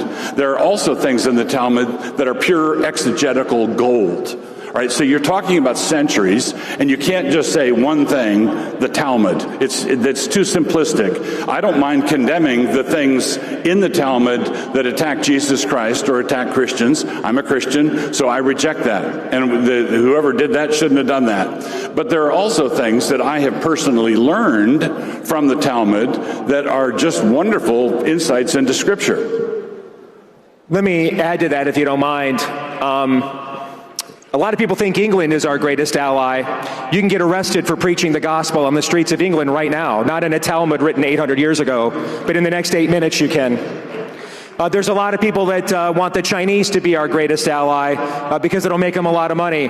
They make sure that they forcibly abort children, particularly their girls. And they buy up American intellectual property and pirate our commerce and economy. There's a lot of people right now in our movement that want Qatar to be our greatest ally, and all they're doing is taking Al Jazeera TV and beaming hate into all the Muslim immigrant homes that we brought into this country since 9/11. So they're now more radicalized on the streets of the United States than they are over in the schools of Wahhabism in Saudi Arabia. So when we can play this game of darts and throw jello at the wall, like greatest ally and things of that nature, you can pick and choose whatever you want to do in someone's agenda because man is totally depraved and we're all sinful. Here's what I can tell you. If you're ever beginning from the premise that somehow an alliance with Israel is inciting Islam, with all due respect, you are ignorant of 1,300 years of world history. For 1,300 years, there was no nation on the earth called Israel, and we had Islam. And Islam just left us alone. They were great with, is that what they did, Doug? They were great with the West. They loved us. We were just peaceful. They all wrote with the curved sword, right on their curved swords, right on the curved swords of Islam, they had the coexist bumper sticker, right on those. You could read it, in fact. Right before it smited your neck, you could read that. All right? That's just simply not the truth of history. And we have a president right now who is a deal maker. Ask yourself, look at the historic deals that Trump has cut in the Middle East. Ask yourself, if there were no Jewish state whatsoever in the middle of that region, who would he deflect to for leverage in a negotiation? How would he get the Saudis and the Egyptians and the Jordanians to the table if he didn't say, listen, if you guys don't want to negotiate, I'll just go ahead and give Israel all the weapon systems we haven't given them yet to make it even. You need leverage points in negotiations.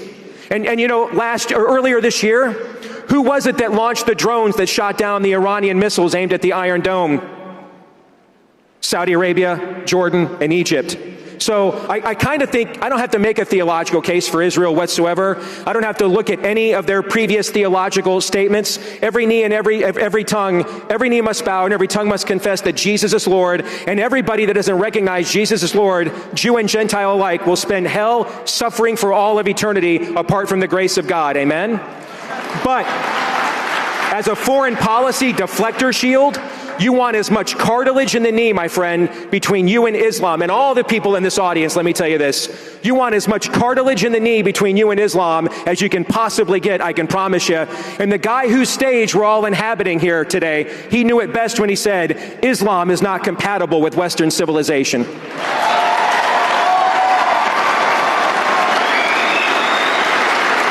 Thank you. Thank you both. Question over there, gentleman over there. What is the greatest issue that Israel is doing to America? Like, is it AIPAC? Is it collateral damage? Is it Jewish billionaires? Like, what's the greatest issue that they have on America? I'll take this one first. Yeah. The premise of your question essentially says President Trump is a schmuck, to use a Yiddish term. I mean, you're essentially saying that Trump is a schmuck and the tail is wagging the dog. That somehow he's not in charge, and some secret cabal of people are yanking his chain, and then he doesn't know what he's doing. The people leading our government don't know what they're doing, that people are not critical thinking. And so I would ask you, what is the premise of your own question? I mean, are the Jews with you today? Are they there in the room with you? I mean, what's the premise of your own question?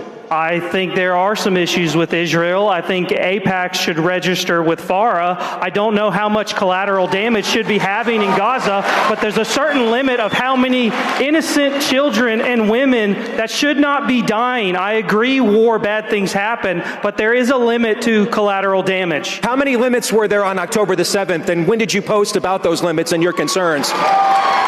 You're comparing 2,000 people to 60 to 70,000 people. What's your evidence of 60 to 70,000 people? Where'd you get that? Ask any artificial intelligence where you would get unbiased information, and you would find a consensus of that data. And I would also like to hear, I think that's what you kids today call a cell phone. Thank you for your question. Okay, thank you. Thank you very much indeed. Did you want to comment on that? Yeah. The thing that needs to be asserted here is that there's a long-standing statement that the first casualty in any war is the truth. There's the fog of war. Propaganda, atrocity stories are as old as dirt. That doesn't mean that they can't be true, but it does mean that you shouldn't go on Instagram and establish the truth that way.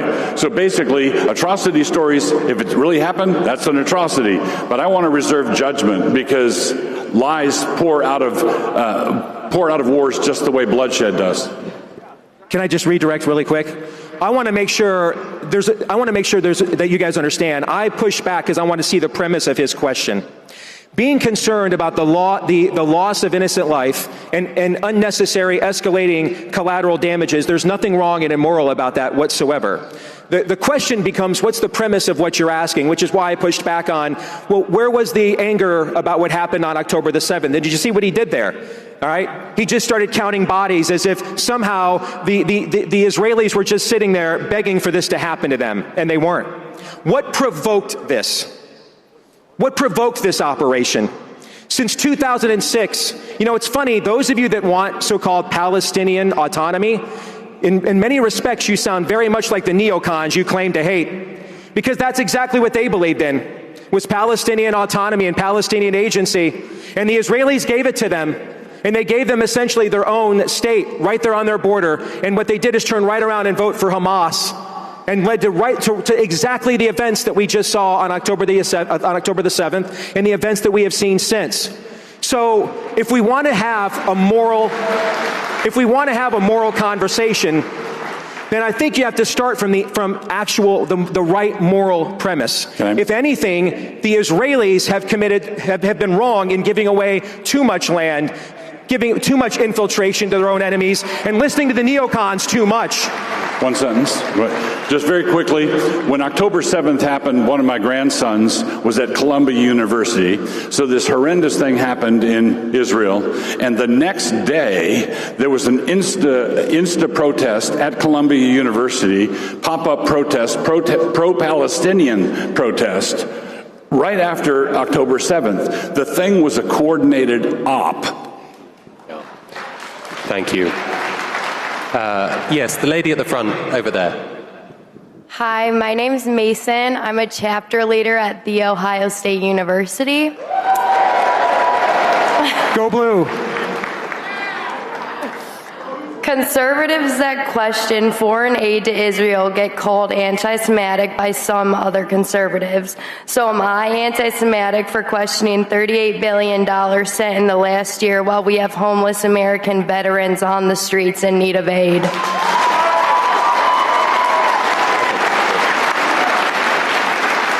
100% you're not. I don't think anybody should get a cotton picking thing. That would be my position. All right? But did you know how much we gave to Ukraine this year? Interesting. We gave 115% more aid to Ukraine this year than we did Israel. And I find it fascinating to me that there's a lot of blue checkmarked influencers in my industry that just don't seem to care about that. They don't seem to mind that we are literally just flushing the money down the toilet in Ukraine for a fake war between the World Economic Forum and Vladimir Putin. and over 100% more money as opposed to the money we've given to Israel. And you can boo me all you want, but those are the numbers. And so do we care about that we give money to Israel, or do we care that we shouldn't give money to anybody? If it's the latter, I'm all in for that. All right? I completely agree. So I'm with Steve. Of course, opposing that kind of foreign aid to Israel is not anti-Semitic. That's one of the things I referenced in my talk. And I'm with Steve. I'd like our foreign aid to go to zero for everybody.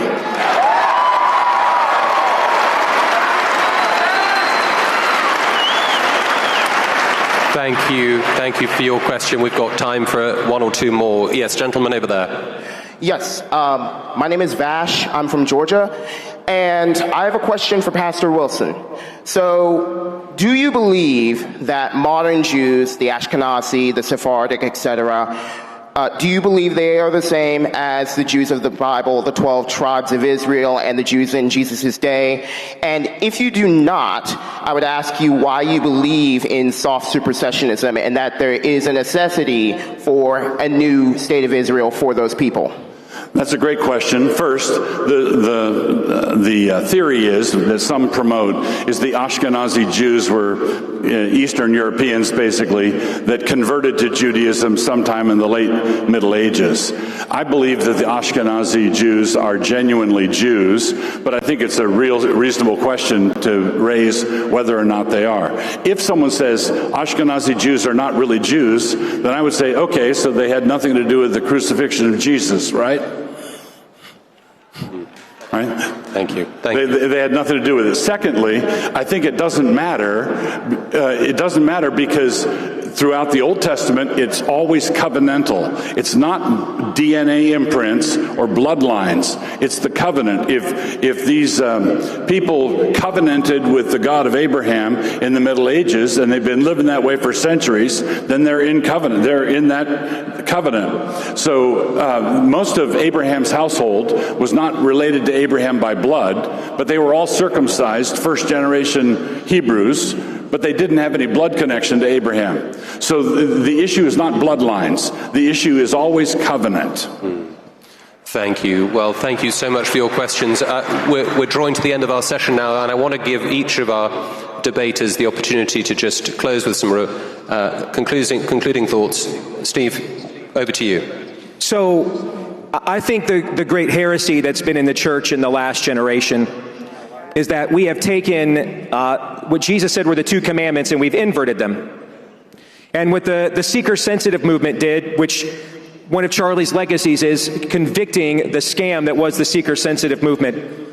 All those seeker-sensitive pastors who said they were too good for Charlie and to help out Turning Point USA, well, he was the one actually going to where the seekers were. And a lot of you are in this room because he reached people like you, right? And what we did in this last generation in the church is we said, love your neighbor as you love yourself was the most important thing. And therefore we could offend God, we could alienate God, and God would just get over it, basically.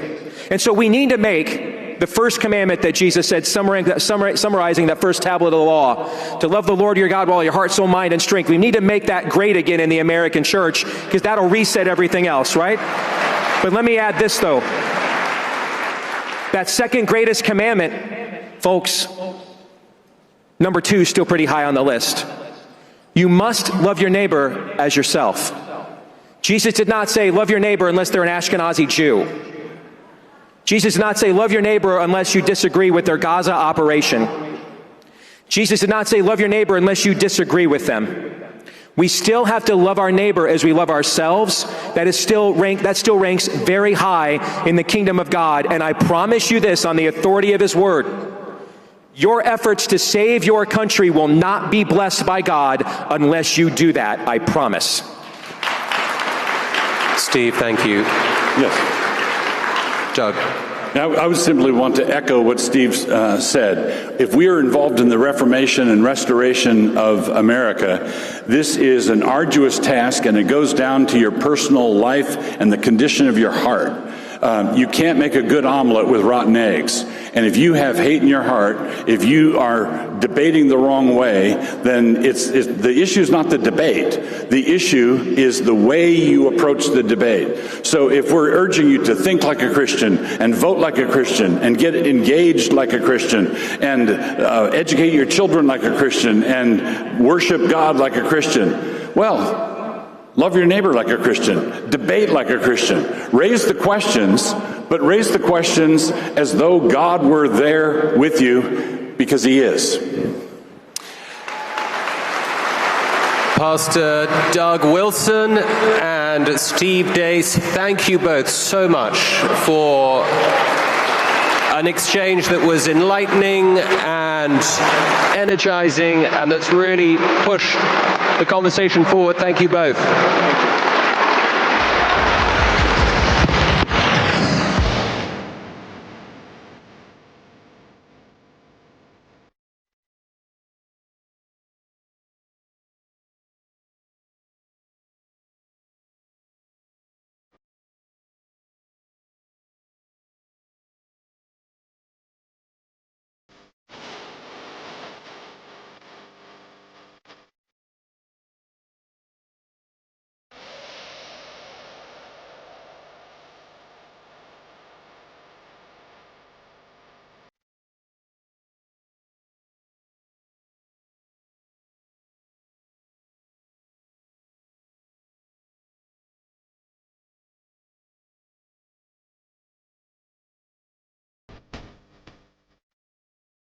Times of chaos like this, when everything is unsettled, it is easy to become unsettled yourself.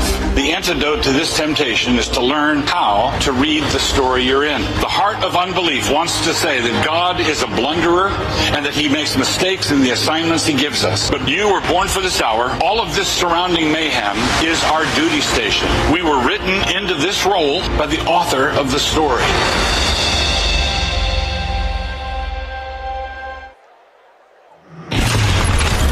During the COVID lockdown, Dr. Bhattacharya helped to write the Great Barrington Declaration, a document that opposed the lockdowns. Dr. Bhattacharya found himself censored on social media and under attack from public health officials. The proper role of scientists in a pandemic is to answer basic questions that policymakers have about what the right policy should be. The root problem is that we have a scientific culture that doesn't recognize how difficult science actually is, and it punishes failure too sharply and has the wrong standards of truth.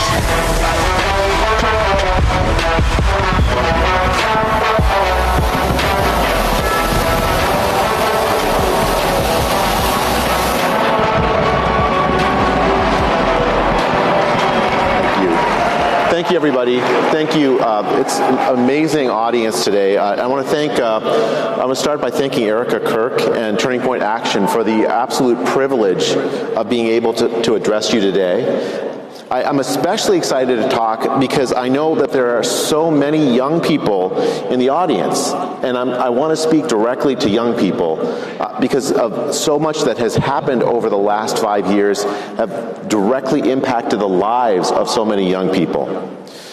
I was a professor at Stanford University for 25 years. Stanford, I still do love the place. Before I became the National Institute of Health director. And I have to say the best part of my job was always being able to inspire young people to become excellent scientists, excellent doctors, excellent human beings. And I know that Charlie was passionate about science, and he was also passionate about inspiring young people to be the best versions of themselves. Just a couple of weeks before Charlie was murdered, I had the privilege of speaking with Charlie on his podcast. I don't know if any of you saw that. We spoke on a very geeky topic. It was how best to reform scientific journals. And you're asking yourself, why was Charlie interested in reforming scientific journals? Well, it's because science for Charlie was a tremendously important part of making society better. Like him, I also believe that. But also like him, I have seen over the past few years how science can be used to harm society. The backdrop of our conversation was the terrible abuse of scientific authority including by former leaders of the institution that I now lead, that put forward the idea that there was a scientific consensus in favor of closing schools, closing churches, and closing businesses to stop a respiratory virus that spreads whenever we are anywhere near another human being. The main idea, the main ideology behind the lockdowns is that thou shalt treat your neighbor, your friends, and your loved ones as mere biohazards. And we have to do it in the name of science. The problem is that this was a lie.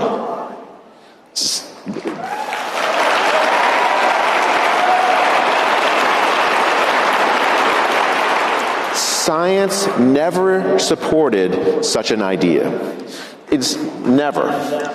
Instead, what happened was that the scientific leadership of this country imposed their own values, their own ideas about how society ought to be organized. This idea that we should treat each other as biohazards, as a central organizing principle of society, which should never have happened, became put forward in front of society in the name of science.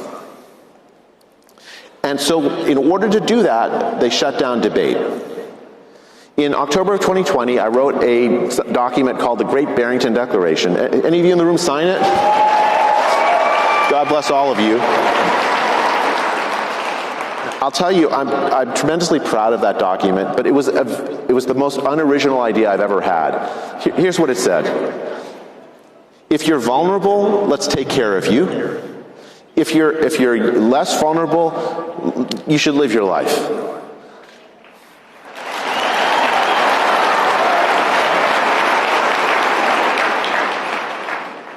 Science depends on freedom. Science depends on free speech. But what happened during the pandemic was that debate got shut down. If you ask me about what was the most important value that Charlie Kirk ever had, it was that we needed to have debate for freedom.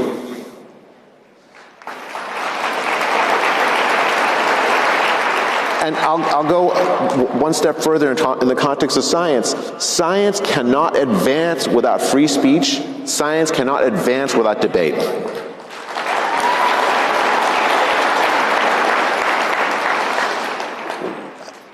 Now, we've been talking about science and the abuse of science that happened during the pandemic. I know so many kids that were harmed by these ideas, by these problems. But I want to also defend, as the director of the National Institute of Health, the flip side. Science can and has been a force for tremendous good. Science is a force for freedom for people.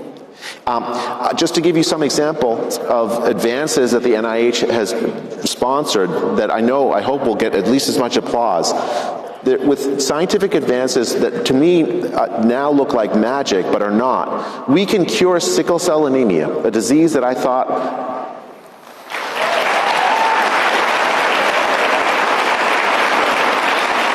it's a disease that I thought would never be cured, and yet we can do it. We have advances that can keep someone with type 2 diabetes alive for a very long time. And with more work, the support of the president, we're going to learn what the cause of autism is. And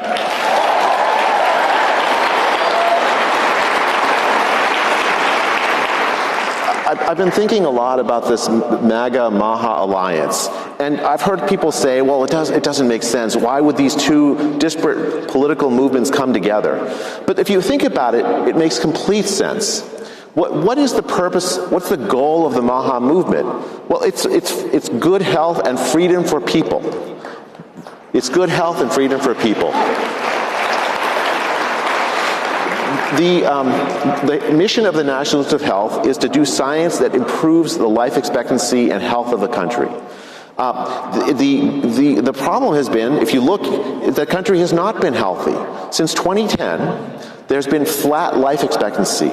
The idea that I've had as a medical student and as growing up was that life expectancy in the country was always going to get better, that the chronic disease crisis that we've seen would get solved. And yet since 2010, the science that we've done has not really translated over to better health for people. If we want to make America great again, we have to make America healthy again.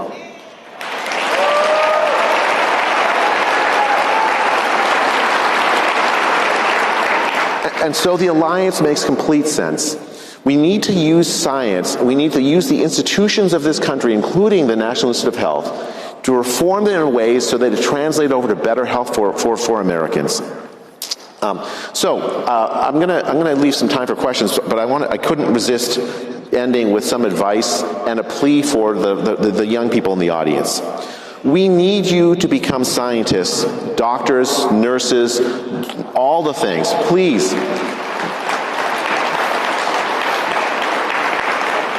If you do this, if you become scientists, if you become doctors, if you become the people that you saw in these leadership positions, if you become those people, the next generation of scientists then will not abuse science to impose tyranny in the name of science.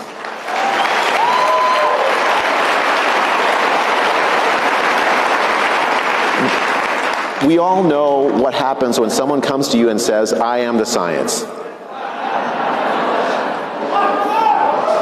And it's because we all know this, when you become the leaders of this country as scientists, as doctors, you will never do that, because at the basis of it is a humility that we look at data, we learn from others, we center scientific debate rather than authority as a source of truth. Okay.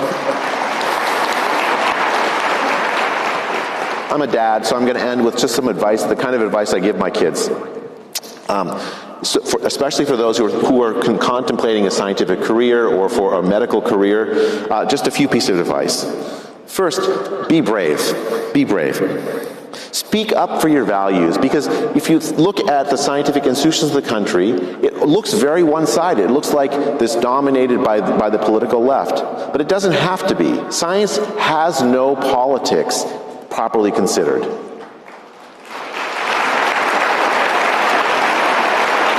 So, when you enter these fields, be brave. Speak up for your values. Remember what got you there. If you know that families are good and are the bedrock of our society, say it. If you know that God is good and worthy of worship, say it.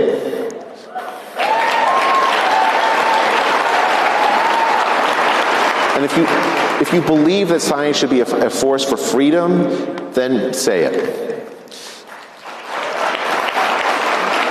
Second, this is the hard part, work really hard on your craft.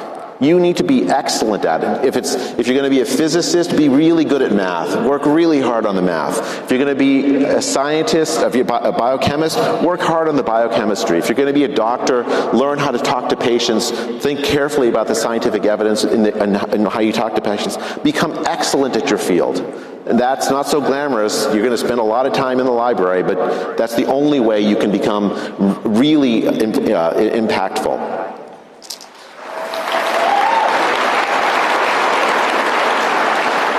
Third, there's going to be setbacks. You're not going to get the job you want sometimes. You're not going to be admitted to the school you want. But if you keep at it, if you work hard on your craft and remember who you are and why you're doing the work, then you will make a difference, I promise.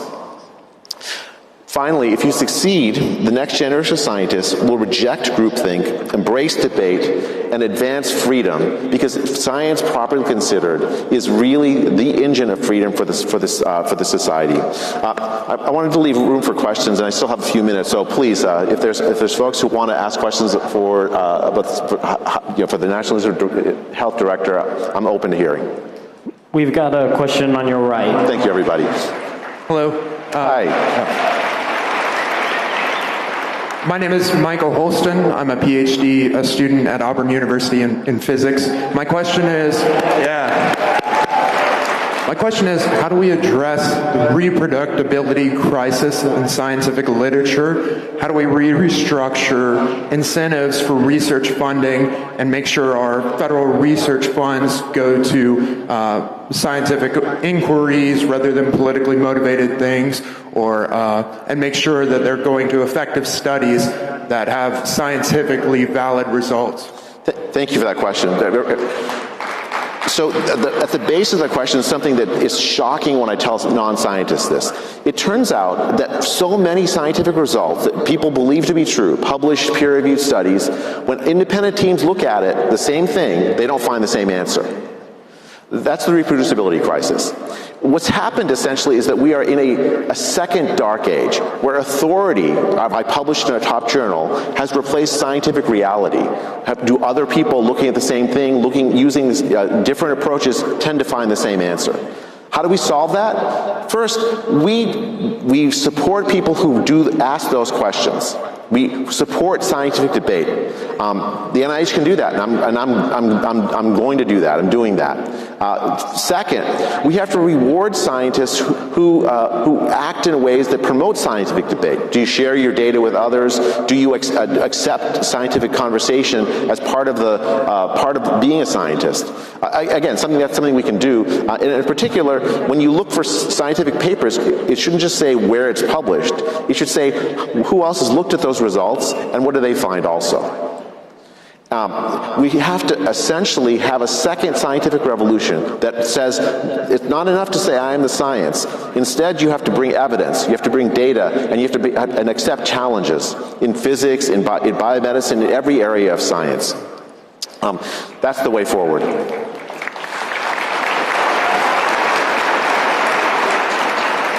This will be the last question. Oh, goodness. We're on your left. Hello. Hi.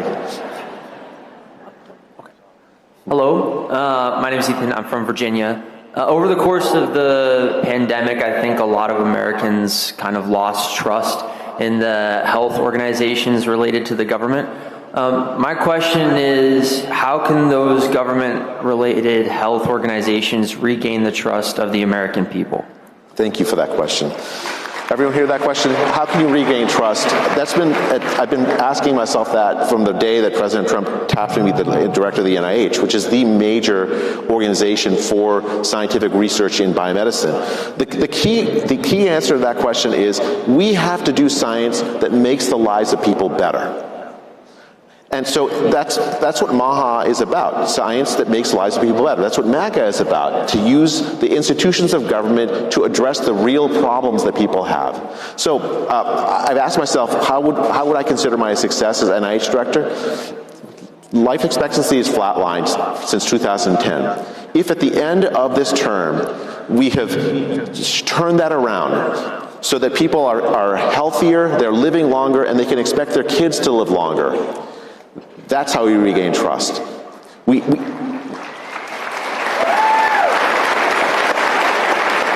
have to use science for the good of people, and I'm so grateful to all of you in the room.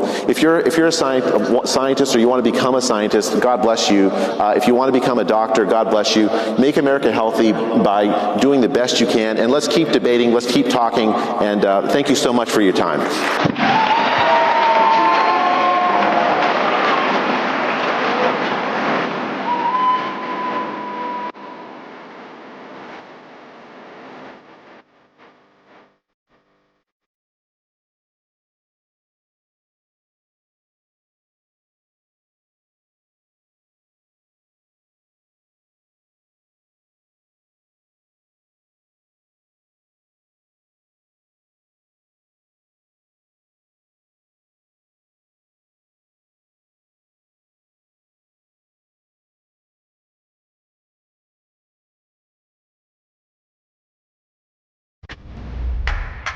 Hello, Turning Point USA. My name is Tage Gill. I'm the founder of Warpath Coffee. I'm a Navy SEAL combat veteran. We're very excited to support Turning Point USA. We support American values. We're huge patriots. We love Charlie Kirk. Merry Christmas from Warpath Coffee. Never bitter, never acidic, and never woke.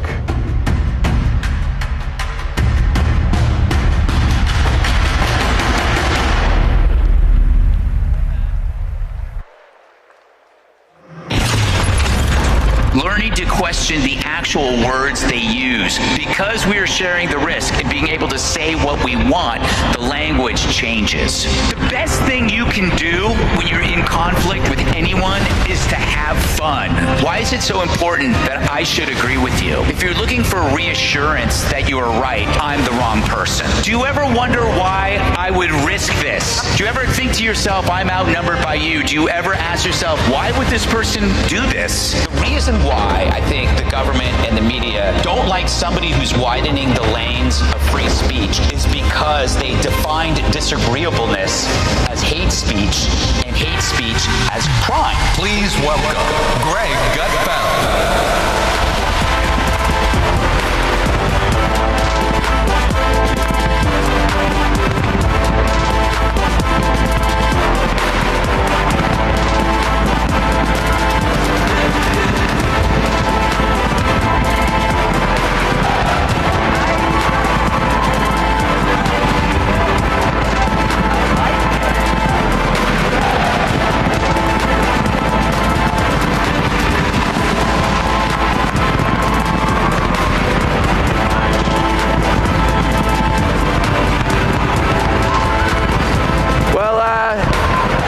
Thanks for coming out. Gotta go. Let me do this properly, ladies and gentlemen. My name is Benny Johnson. Yeah, Benny. And this is the undisputed king of comedy in the world, Greg Gutfeld, the #1 comedy show on earth, the great Greg Gutfeld. Thank you.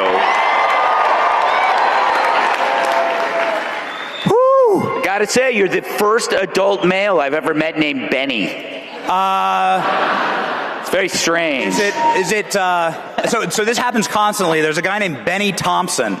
Right. He's a Democrat. Yeah. He ran like the January 6th committee. That's right. And Donald Trump's like, F that Benny Johnson. Like every once in a while he mixes up my name. You know, I think I accidentally sent you a pipe bomb.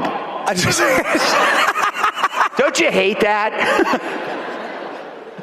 It's not a cake, Kate. It's a bomb. It's from Greg Gutfeld. I'll explain later. It's a cake that looks like a pipe bomb. It's a little prank. Okay, you know Brett Baer. He's like the best. Who? And Brett Baer is like straight up and down news, and he's like delivering this news about January 6th and the pipe bomb, and he did the same thing. He goes, and that's a problem for Benny Johnson, lying about destroying America. I'm like, no, please, how do I get my reparations? Yeah.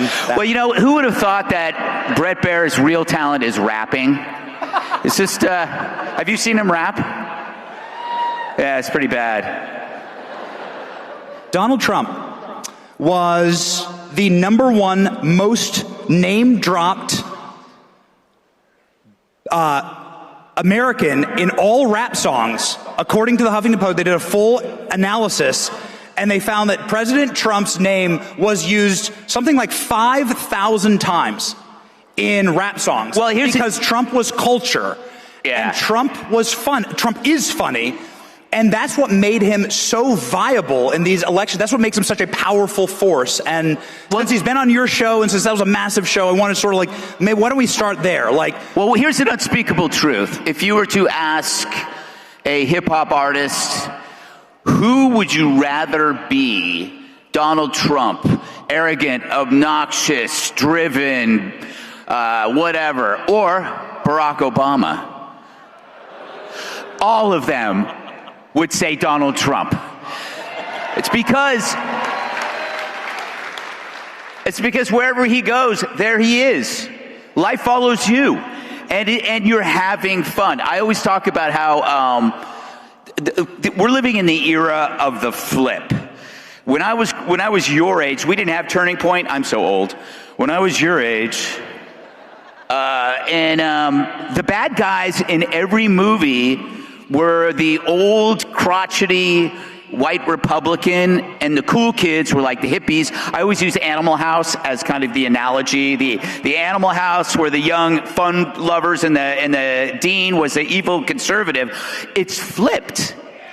It's now the teachers and the administrators who are the liberals. the woke and the left wing because they got high on their own farts. They had no opposition to their ideas, and now they became the man. And then what happens is you have somebody like Donald Trump, who's a billionaire, real estate contractor, who is now the rebel. He literally is the head of the Hells Angels. I often borrow this analogy from Scott Adams, but the reason why the Trump administration is so interesting is that it's a pirate ship. It's like, they don't have to get along. There could be a few rough edges in there. Maybe a few of them did time. There might be a body or two buried under a floorboard here and there, but they're all rowing in the same direction. If you have a sordid past, if you're a bit quirky, eccentric, dangerous, but you believe in what they believe, you can get on that pirate ship. So you have all these interesting people going in one direction, and the key is they're interesting.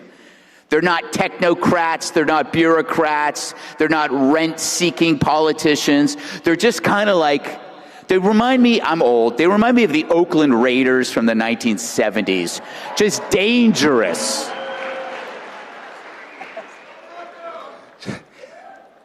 President Trump has dirty communist Orhan Mandami in the White House. And a reporter goes, hey, Mandami, like, is he still a fascist? And Trump's like, you can call me fascist. Just call me a fascist. It's funny, right?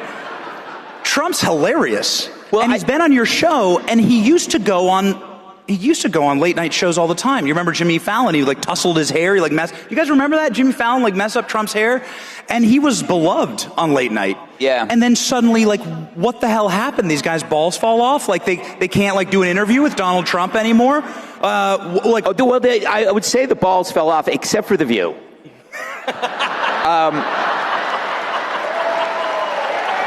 Too easy. That's too easy, people. Don't indulge me. It'll just get worse. You know what I think it is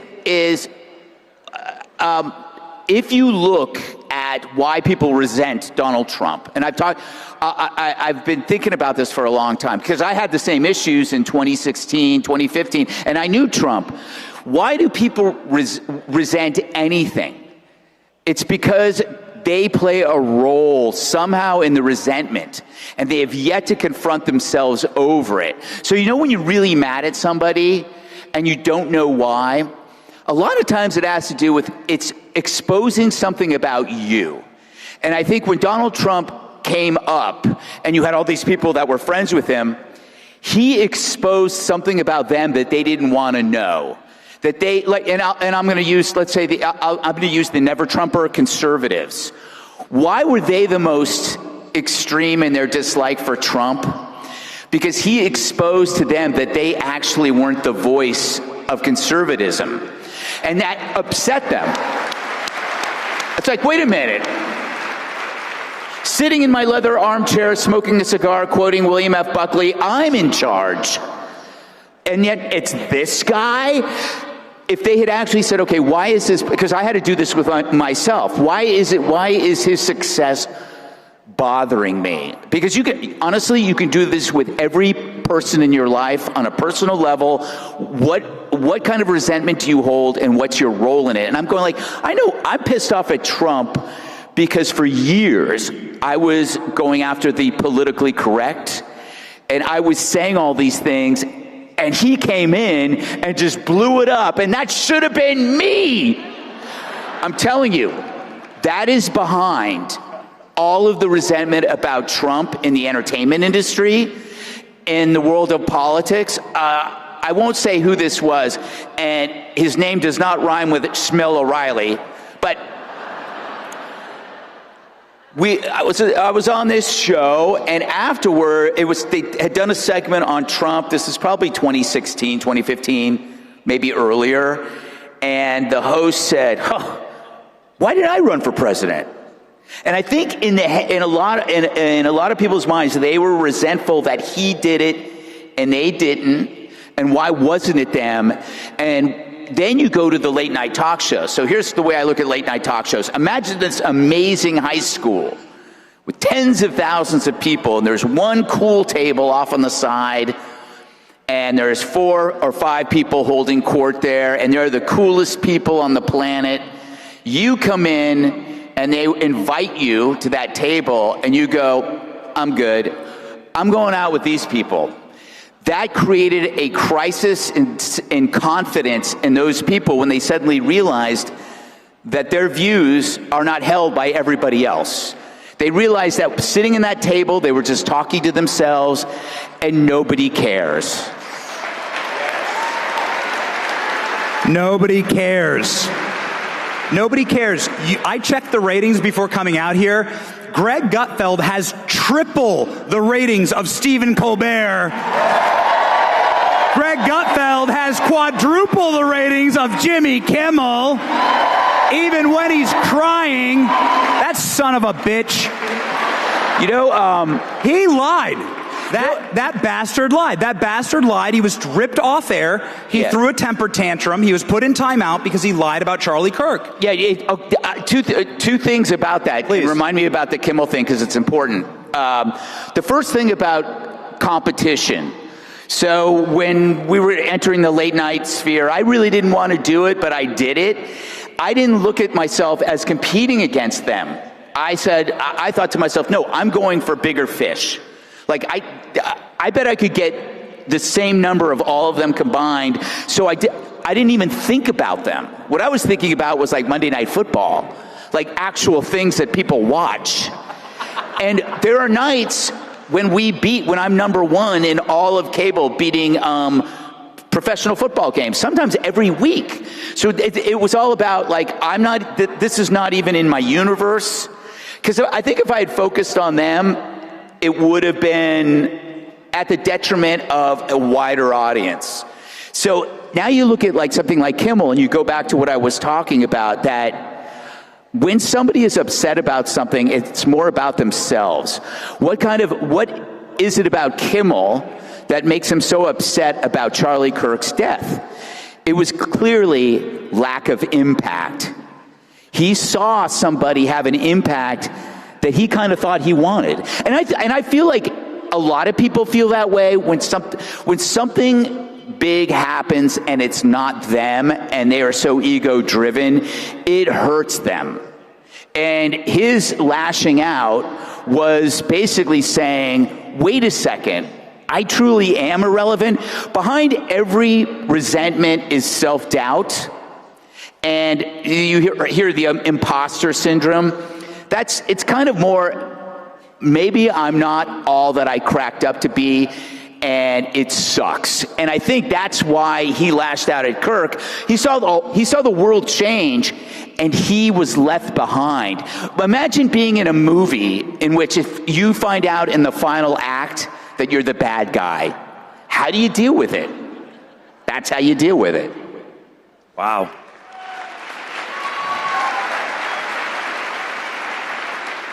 Why is the left so bad at comedy?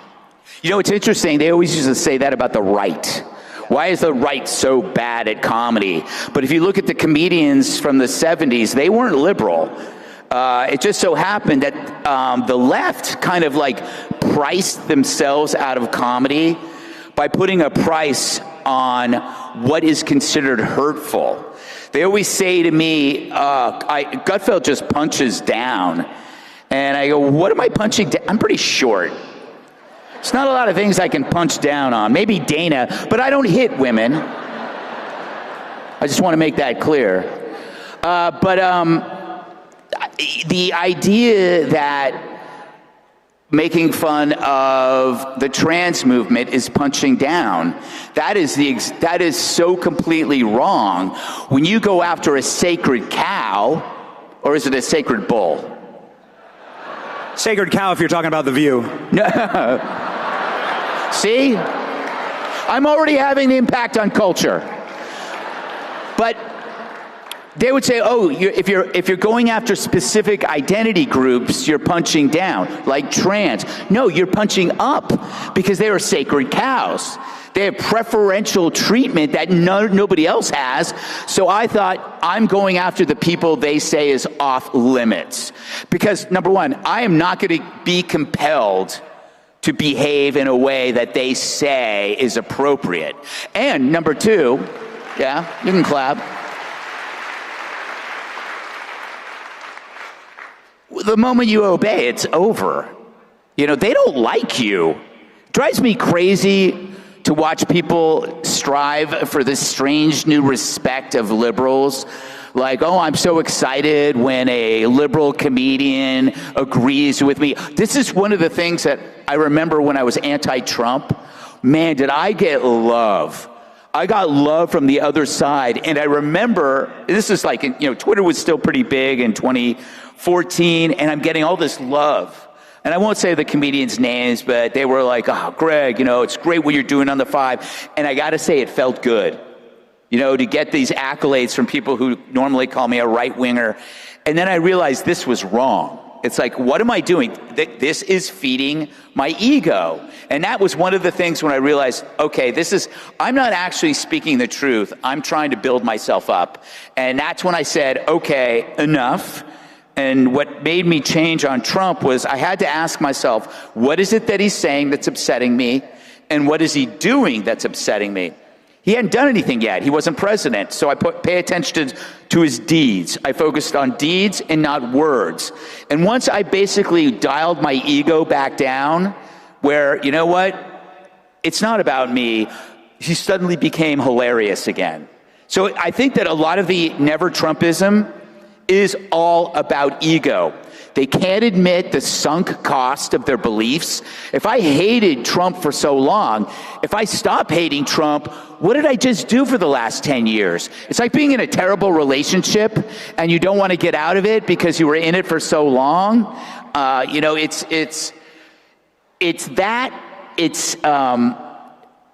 what's the other? There's an opportunity cost that you start thinking about all the things you could have devoted your time to, but it was to this.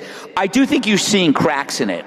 People are, like you hear people, you know what, I'm not going to talk about Trump anymore. That's their way of saying, I'm a loser.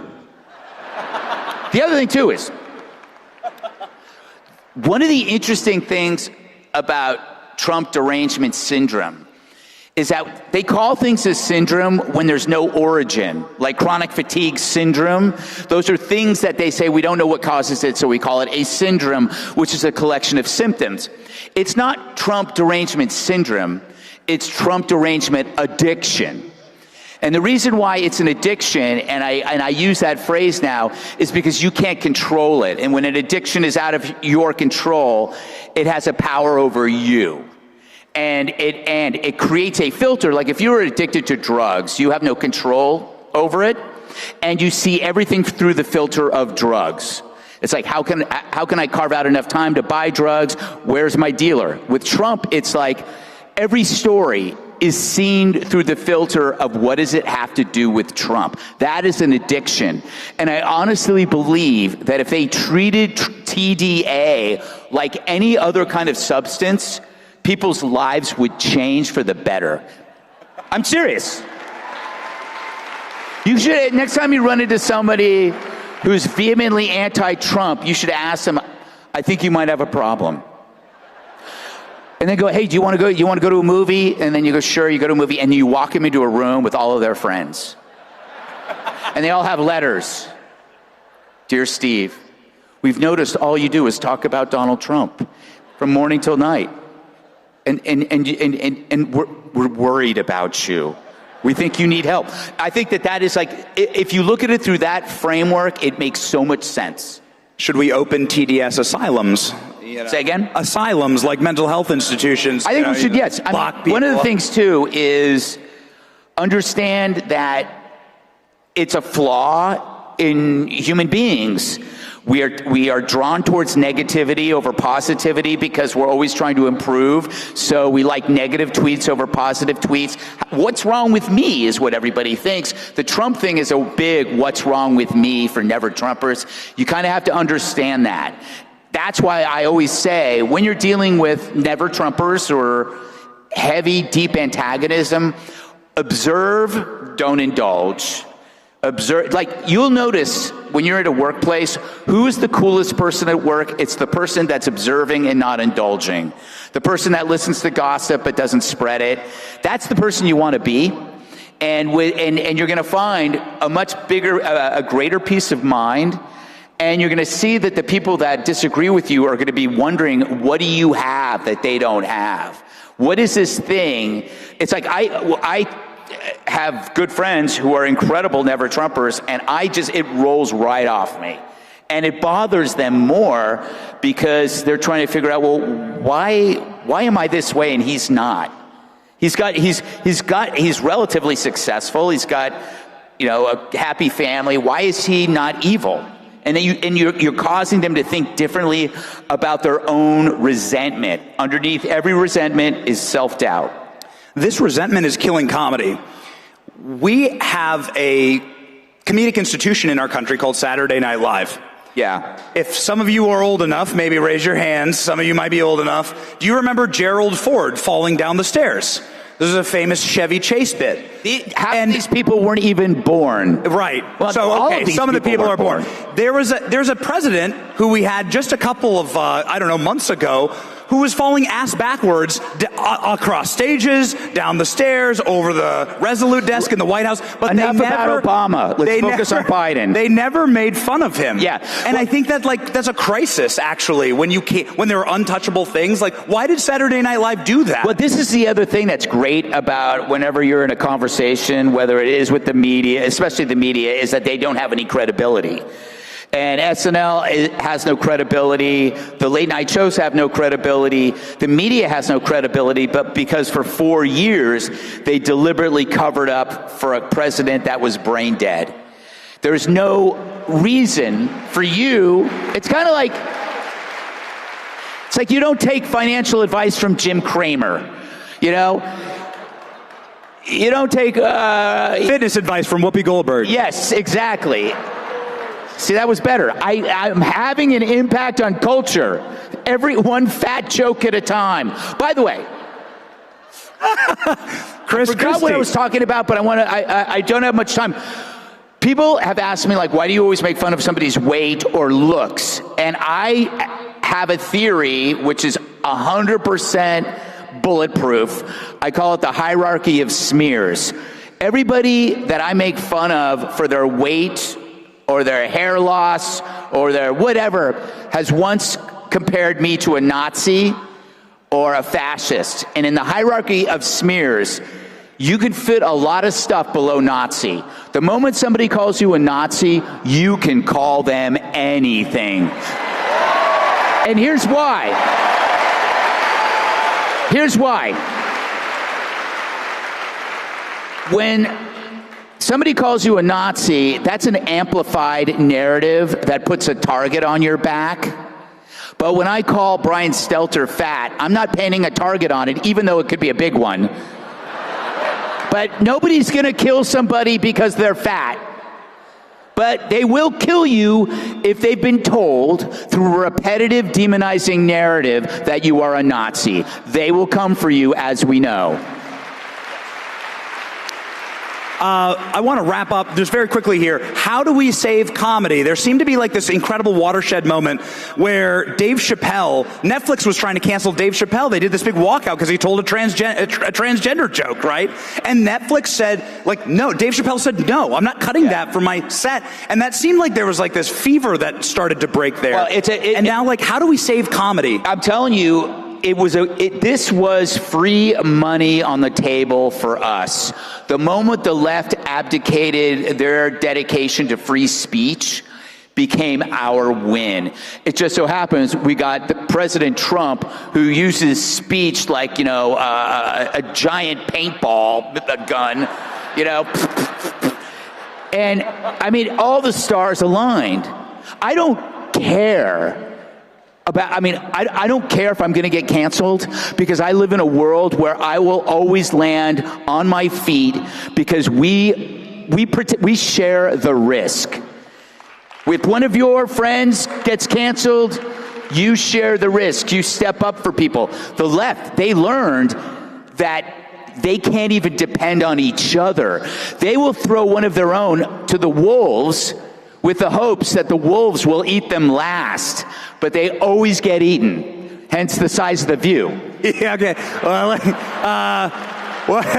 We've done a lot of picking. We've done a lot of rightfully picking on libs in your industry. You are destroying them, and it's so great to finally have comedy back in America. What is your single favorite Donald Trump, last question, single favorite Donald Trump comedic moment, either behind the scenes maybe you witnessed or something that was on stage? But as the most successful comedian in the industry, what's your favorite Trump comedy moment? You know what? I got to go with the all-time classic. You know, there's so many, but the all-time classic that got me out of my chair and go, "That's the man," was when he said, "To be fair, it was Rosie O'Donnell." That was pure comic timing. He was seeing the question coming. He could have, a pure Republican response would be, of course, that was in the past. I don't think like that anymore. There are times when it was for entertainment purposes, but that's not what he did. He said, "To be fair, it was Rosie O'Donnell." And I'm sure that it wasn't just me. I'm sure millions of people got up from the chair and go, "That's the guy." Who wants Greg Gutfeld to do stand-up for the next hour? Is standing right there. Listen to this. The king of comedy, ladies and gentlemen. Thank you. The great Greg Gutfeld! Thank you.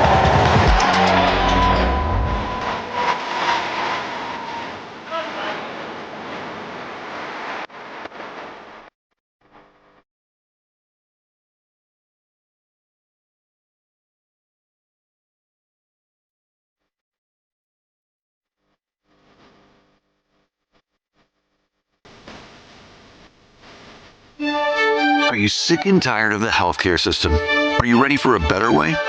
America's Health Share is different. We believe healthcare should be aligned with your values, empowering individuals to direct their own care. Personalized, preventative care with cutting-edge services, early detection and root cause resolution.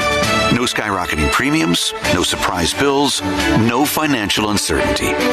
This is not insurance.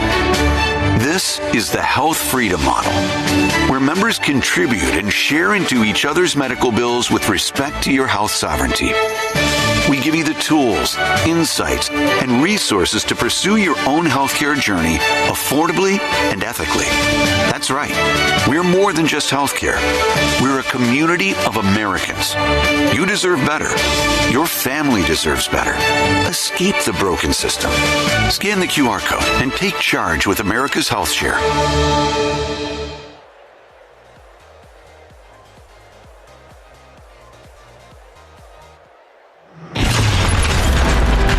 If we don't do the right things in the next 4 years, we could easily be back in the same situation we were with another Joe Biden or Obama. We need to balance our budget and cut our debt so that you guys are not paying the debt off for the rest of your life. If they can't beat you to the ballot box, they come after you with the legal system. If we have the opportunity to get our ideas out, we're going to win a lot of elections. There is truly hope for the future because of what you all are doing, for the involvement of getting new voters and getting younger voters involved in this process.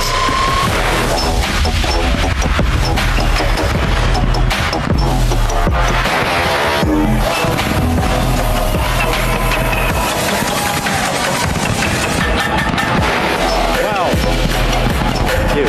Thank you.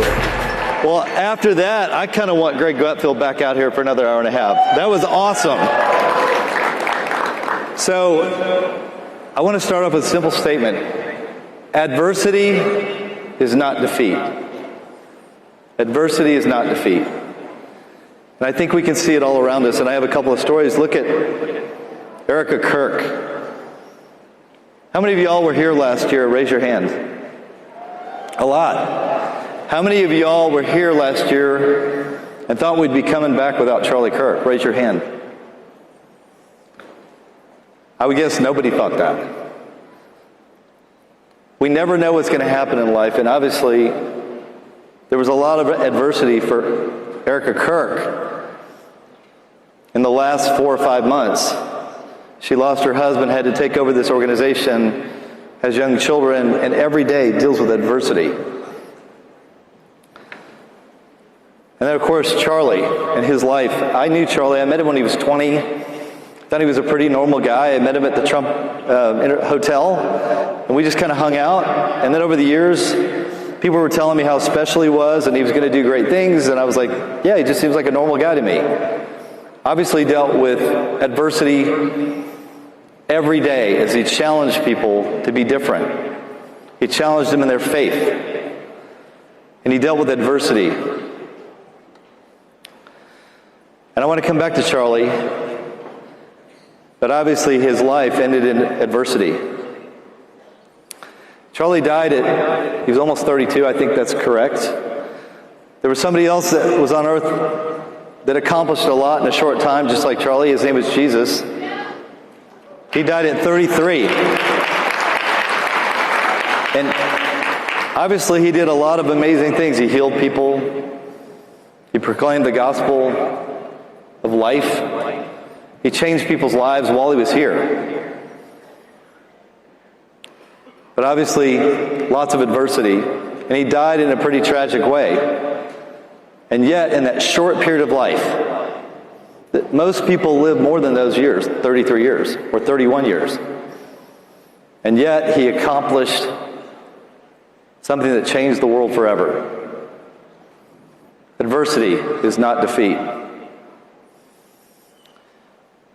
How about Donald Trump? You guys know him. He runs for president. To be honest with you, he wasn't my first choice at first. 17, if you'll remember, there were 17 Republicans. And this guy found a way to distinguish himself. And despite his background of no politics, ended up being our Republican nominee.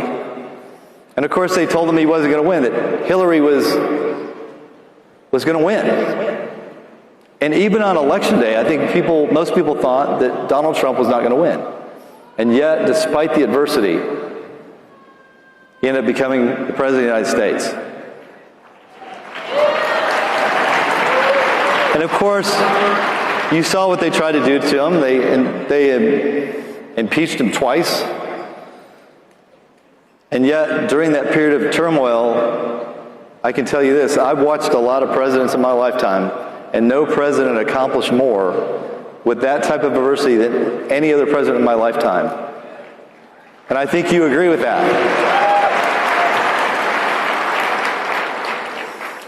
And I want to tell you a little bit about my story. I had served in the Texas House and the Texas Senate for 12 years. Never been in trouble in my life. I hadn't even gotten a speeding ticket. And I became Texas Attorney General in 2015, and within 6 months, I'd been indicted on 3 felonies. And by the way, I should tell you one quick story about Donald Trump. Are you guys okay with the Donald Trump story? So, you of course know he was indicted also in 4 different places, 2 on state, 2 on federal, so they could divide it up. And even if he somehow got pardoned in the federal, he'd still have the state charges. And I think I added it up one time, and it would have been like 786 years in jail, something like that. That's a lot of time for one guy to serve in jail for being president. Well, so I asked him one time, I said, I was in the limo by myself with him, which rarely ever occurred. And I can't tell you exactly how he answered me because it's not appropriate for right now. But I did ask him, I said, Mr. President, I don't understand how you deal with all of this stuff. How is it that you're able to just continue on like nothing happened? And in my own words, because he did say it a little differently, he said, I just don't care. I just want to do the right thing. And I think that says everything about Donald Trump.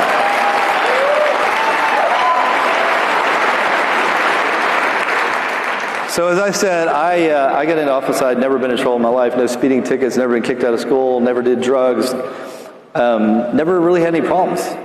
Within 6 months of being in office, I was indicted. I didn't have as many years on my charges as Trump, but it could have been up to 204 years, which would have been a long time for me. I went through the state bar trying to take my license for suing the 4 states over the election. I went through the Obama administration trying to put me in prison, having the FBI investigate me for 2 years because I sued them 27 times in 2 years. I had the Biden administration, yes, the Biden administration also investigated me for 4 years because I sued them 107 times over 4 years, and they didn't like it.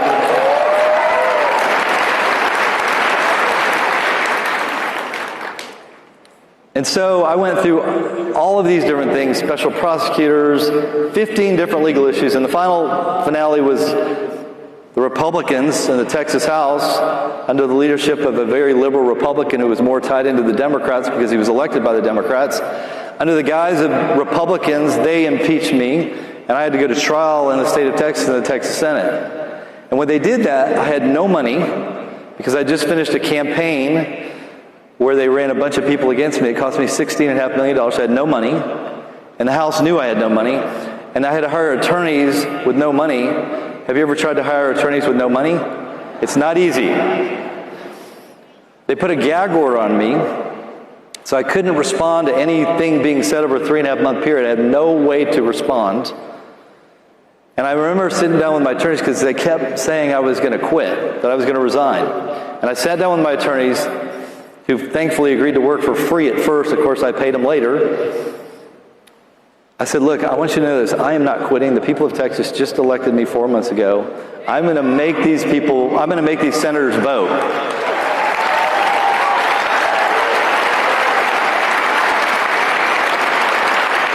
And so I went through that whole summer, and we went to trial. And I went through that whole crazy trial, which was like a soap opera, with 20 different counts. And I remember sitting on my back porch as the Senate came in to make their determination, and they went count by count. It was count 1, acquitted, count 2, acquitted, all the way through 20 counts, acquitted on all 20 charges.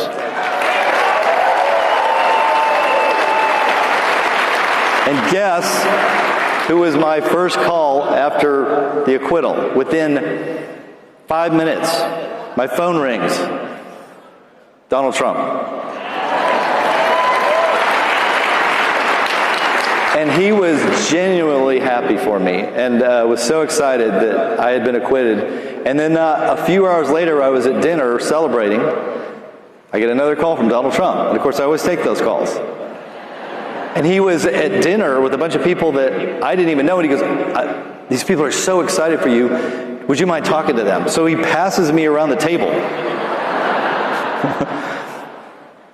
Adversity is not defeat. And I came out of that, and we were able to, within a couple of weeks of getting back into office, I was able to sue Joe Biden sue him for cutting down our fence in Texas that we had on the border.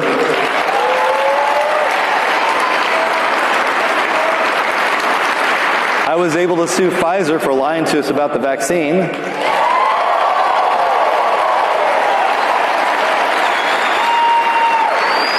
I was able to settle lawsuits with Google and Facebook for almost $1.4 billion apiece. And I was able to continue suing Joe Biden until his very last day in office, the day that he transferred power. I sued him one more time, 107 times on the last day. As he walked out of office, I got to sue Joe Biden one more time. And my friend Aaron Rice can verify that because he's running for Attorney General in Texas, and he was part of that deal. So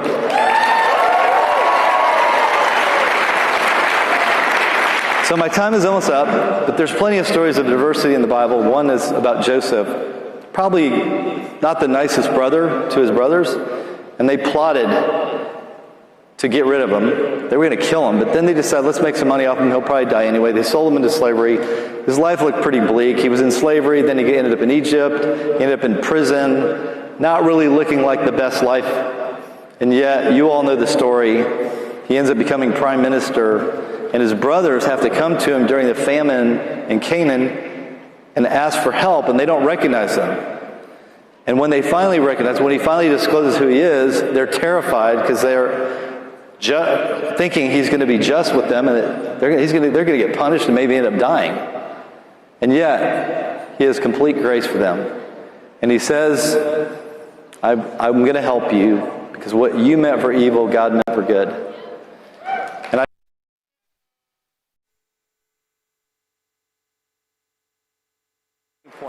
what this assassin meant for evil, God is going to use for good. Absolutely. And today we have, I think, I was told last year it was like 18,000 here. Now there's 30,000. I'm watching Turning Point chapters start all over my state. I've been to many of them speaking, and I watch these kids. I call them kids. They're young adults who are starting Turning Point chapters and making a difference and taking the message of what Charlie cared about, which was his faith in God and his faith in Jesus Christ. And he's taking these values that our founders cared so much about, and he was instilling them in high school students and college students. And I wonder, as I finish, if you look at the name Turning Point, he had a purpose for naming this organization Turning Point. Obviously, he was turning our country in the right direction with the elections, with education, with college campuses. But I wonder, and I doubt he would have really thought this, but the real turning point may have been when that assassin took him out of life. Because look what's happened since.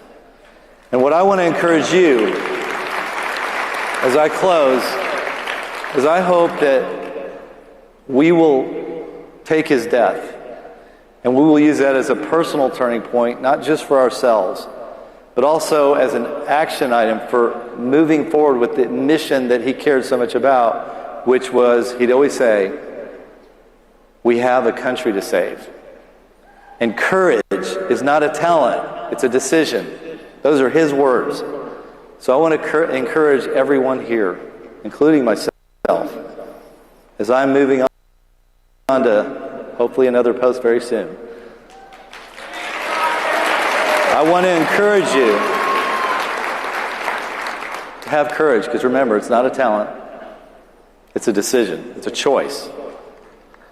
And I want you to use what happened on September, I think it was 10th, as a turning point for you and for this entire country, because his message is critical and crucial to the survival of our country. And I want to thank you all for being here and being a part of that. God bless.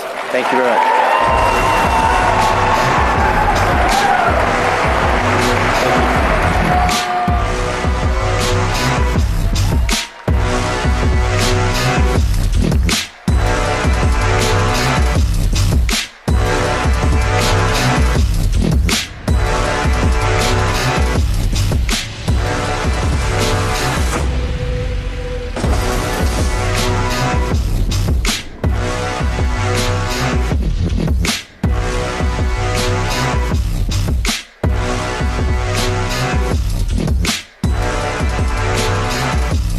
You've been called.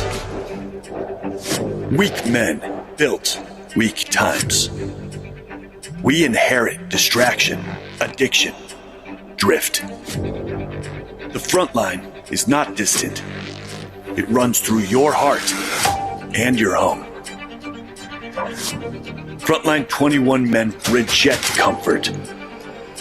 They choose courage over compromise.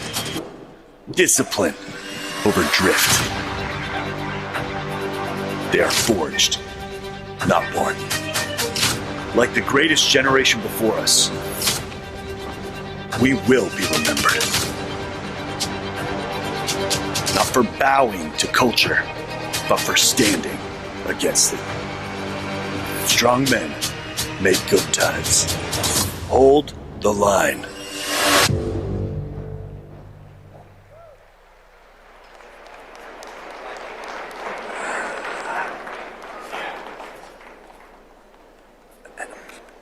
Thank you, everybody. My name is Jacob, and I'm with Frontline 21. Thank you all for bringing me to this amazing event. I'm sure you all saw there was a shift in our culture after September 10th. Many of us were left with questions.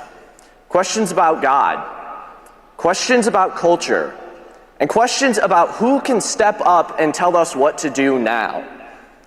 There was a lack of men willing to answer that question. I know we're all here to remember and honor the legacy of a great Christian martyr, Charlie Kirk. To remember how he inspired all of us to consider how we're using our time, talents, and influence to bring about the kingdom of heaven. It was Charlie that inspired Frontline 21 movement by the people at Covenant Eyes. The world needs men now more than ever. Men with courage, men with strength, men with integrity, and most importantly, men with faith. History doesn't remember the guys who played it safe, the wishy-washy bench warmers, or the timid. It remembers David, who stood in faith with God and brought down Goliath. It remembers the apostles, who took the word of God into the world and they died for it. And it remembers Charlie. They weren't superheroes. They were men who took up the Great Commission and led their people through the wicked and fallen world they lived in. C.S. Lewis puts it like this: we're not just imperfect creatures who need improvement. We're rebels that need to lay down our arms. But then he hits us harder. Once the rebellion is over, God doesn't turn us into nice, tame house pets. He turns us into sons who lead. That's the call on your life. Frontline 21 is about more than reminding us not to look at porn. It's more than just telling us to vote conservative. It's more than just going to church. It's a call to form a relationship with God. God has a plan for each and every one of us young men. And Frontline 21 is leading us. If I may read from 1 Corinthians, be watchful, stand firm in the faith, and act like men. Let all you do be done in love. God is calling men like us to return to his design, to no longer accept the confusion of culture, that masculinity is toxic, that blue-collar, dirt-in-the-fingernails men are somehow lesser, that college degrees are the only way, and that providing and protecting a family is the responsibility of the state. All of those are honorable callings for men. John Eldridge says every man carries two big questions in life. Do I have what it takes? And who will fight for me? Well, the Bible answers both of those. It says, my God will supply all your needs according to his riches in glory in Christ Jesus. Yeah, you can clap for that. So here's the deal right now. There's a movement called Frontline 21. It's not another podcast. It's not an Instagram page. It's not a bunch of Bible verses. It's a coordination of young men living their lives with biblical principles. It's about becoming the kind of man a woman can follow and children will respect. It's about mastering your money, your mission, your muscle, not for the sake of your own ego, but because the kingdom needs dangerous men who can provide and protect. It's about locking shields with your brothers next to you and taking the fight to the culture. We are the knights of a modern world, fighting dragons that take the form of algorithmic addiction, fatherlessness, and spiritual stupidity. I ask you now to go to frontline21.com to join that fight. Check out our booth, scan the QR code, and I need each and every one of you, especially you guys up here in the front, you young men, to join the fight against the culture we live in. Thank you so much, everybody.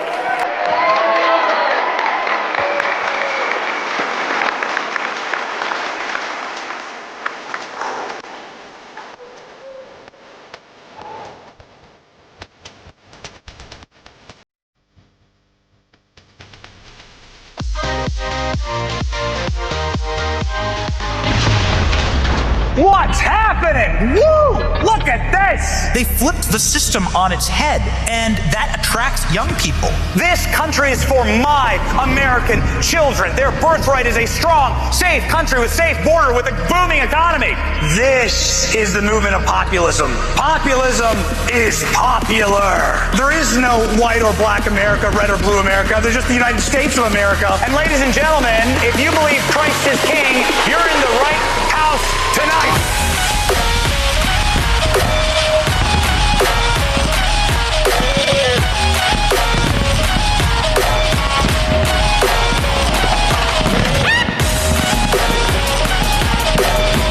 What's up? Turning Point USA! America Fest!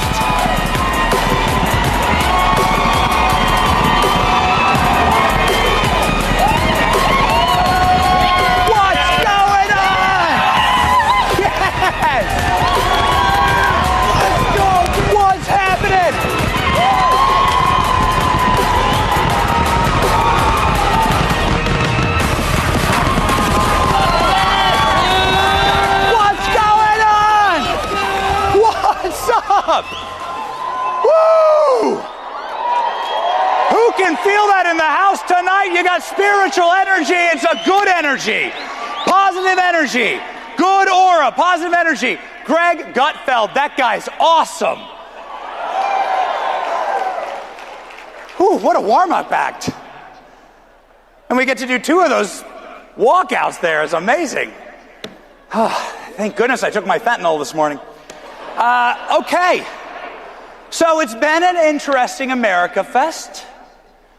Erica Kirk last night, it's like a Thanksgiving dinner where you have some family members who disagree a little bit. And we certainly have that. If my family's like your family, it's like our wine aunts, right? Our childless wine aunts who hit the box of wine a little too hard. And now they're screaming and yelling at each other over the Gilmore Girls. And so we've had a little bit of the Real Housewives of the GOP here at America Fest. All right? Yeah. And I think that's fine, right? I think it's good. Charlie wanted good, strong debate. The best ideas win, right? Charlie was always in favor of people debating in good faith. And I think that's a real big positive, but I think we missed a moment here. And it's not for me to stand on this stage and criticize Turning Point at all, but I'd just like to give a little bit of advice and potentially a suggestion for the next America Fest. And I wonder if you would maybe join me with a round of applause if you agree with this. The next time that you have Tucker Carlson and Ben Shapiro speaking within a couple minutes of each other on stage, what you got to do here is you just got to you just lie to one of them and tell them the wrong time. And then welcome them out on stage, and you can get the Ben Shapiro-Tucker debate we've all been wanting. It's so easy. Wouldn't that have been better, actually? Who's in favor of that? Who would want that, right? Oh, man. Tucker'd be throwing Alps. Ben Shapiro would throw Yarmulke. It'd be crazy. But it'd be good, I think. I think it'd be in favor of that, actually. Right? And that's the difference between us and the left. The left just wants to cancel, and we're not that. The left just wants to silence your speech. And that's what's so critical about this moment, and that's, quite frankly, part of the purpose of Charlie's life, was that Charlie proved that good faith debate is so positive for this nation. It's okay to disagree with people. 90% of the people on Charlie's TikToks were disagreeing with him, right? The girl with the septum piercing and the pink hair, right? The peas in the kitty litter box. She disagrees with Charlie, and Charlie sat there and was so kind to her.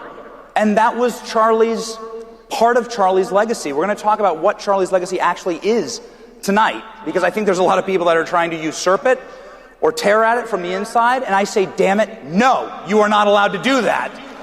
Charlie is one of the greatest Americans who ever lived, and Unfortunately, the reason that we have to use the past tense there is because the left has decided to no longer debate. The real enemy is not somebody on your side who disagrees with you. The real enemy is the left, who stopped debating and started killing. And those sons of bitches need to be called out. I'm sick of seeing my president get shot in the head. I'm sick of seeing my friends get shot on a live stream. I'm sick of seeing stories like Brown University this week with that wonderful, beautiful girl in the College Republicans who was targeted for assassination as well. So it's time to call evil out, and let's do that tonight, huh? Let's do that. I think that this trick, just some free advice for Turning Point, I think that this trick could totally be used for like different people. I think you could get like Candace and Tim, you know? They've had you might have to get a bouncer. I think that you could also use this trick potentially for what's going to be one of the greatest debates of our lives. This is happening, baby. Who's ready for that? Oh, I got my JD boys over here. Anyone from Ohio in the house? And is Appalachia in the house? Ladies and gentlemen, why is J.D. Vance vice president? I think this is so critical. I worked with Charlie for 10 years. This is so critical in understanding who Charlie was and why he was so powerful. Charlie Kirk was somebody who united. I am sick of the division. I am calling it out. I call it out to its face. I disavow it. I'm sick of it. They're out killing us, and we're in here squabbling and bitching and moaning, and I'm sick of it, and I've had enough. I've had enough! You know who also said naughty words, about Donald Trump? J.D. Vance. There was a time J.D. Vance has answered for this a million times. J.D. Vance didn't start off as a big-time Trump supporter. Because of Charlie Kirk uniting our movement, we got this ticket. This was Charlie's legacy.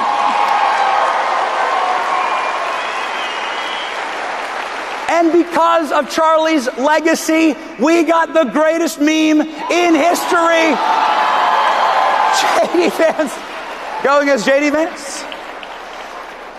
Guess who else Charlie united? Charlie created the MAGA movement. We need to say that. Charlie united. This was a Turning Point event. Charlie made this happen. And because of Charlie creating the MAGA movement, we got this photo. Which is like an ISIS hostage photo. Have you ever seen RFK's face? It's like, I'm about to be beheaded by the seed oils. Charlie Kirk united two of the most powerful men in the world, Elon Musk and Donald Trump. This was Charlie's movement. A lot of these guys didn't like each other, but Charlie put them together for a united cause because we have a united enemy, and it was at Charlie Kirk's memorial here in Arizona where these two men reconciled. That's the Spirit of God in action.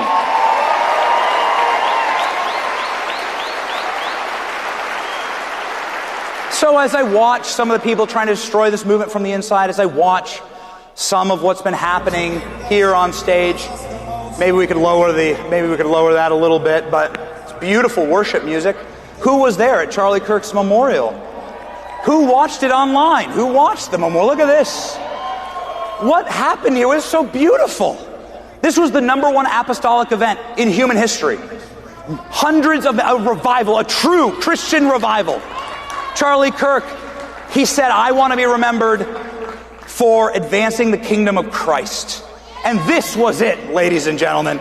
If you were there or if you watched online, billions of people around the world saw the president witness about his faith in Jesus Christ, saw all of us talk about our faith in Jesus Christ, and most importantly, we were all united against evil in this moment.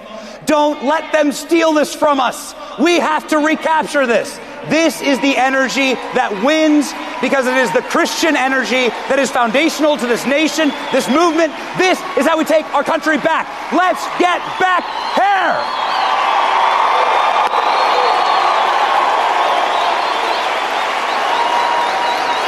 Don't ever forget. Who wants to be back here? And a show of applause, ladies and gentlemen. Who wants one of these memorials for Charlie Kirk on this date every single year that we can go to? And we can bring our elected officials and have them on stage and have a spiritual event together as a nation. Yes? Because we've been through spiritual times. Look at how close we were. This, I mean, you get desensitized to it. This is the hand of God saving President. Look at how close we were. Saving President Trump. The first person to text me that Trump's been shot was Charlie. And we got on the phone and we said a prayer. And that's how much Charlie cared. Charlie went 50 times harder after this because he saw the hand of God on President Trump. God saved President Trump. God put President Trump in office for this time, and this time specifically. In Peter, it says that you don't get to choose the time of your birth or the breath of air that you take, that God designed all of it. God created you for a purpose, and this was a purpose. God saving President Trump for this, ladies and gentlemen. This is the actual legacy of Charlie Kirk, and I'm sick of pretending that it's not. This is the legacy of Charlie Kirk right here.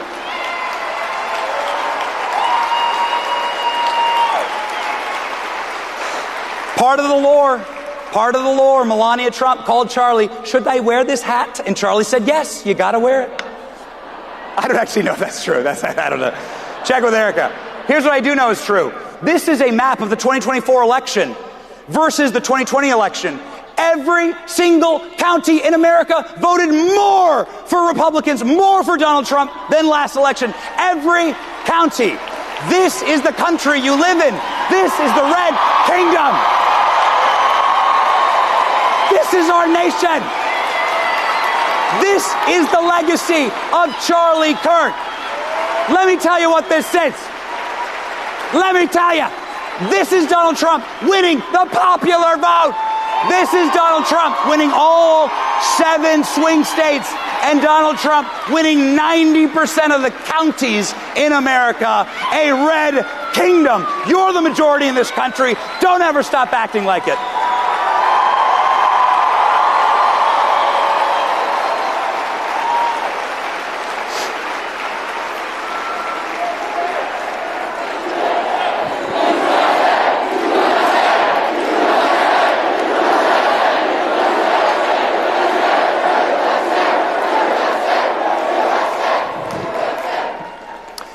What else did Charlie do?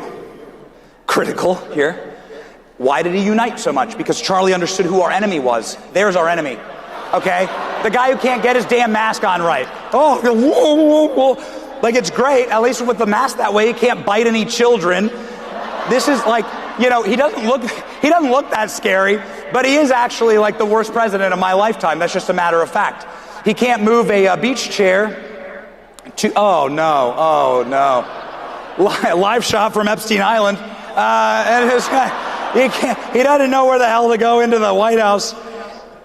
This video, I just still can't believe it's real and not a Saturday Night Live sketch.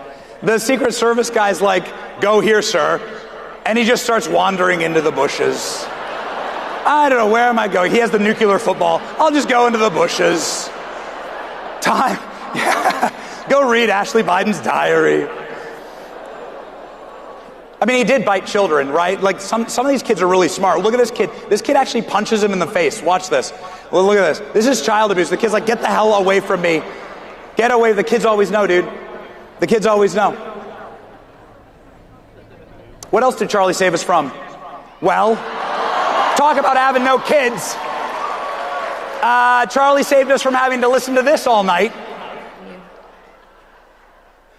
Charlie saved us from having to listen to Kamala Harris, drunk off her ass, crying about her feelings.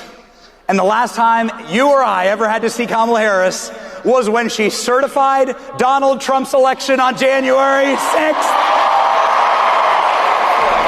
Has received 312 votes. Kamala B. Harris.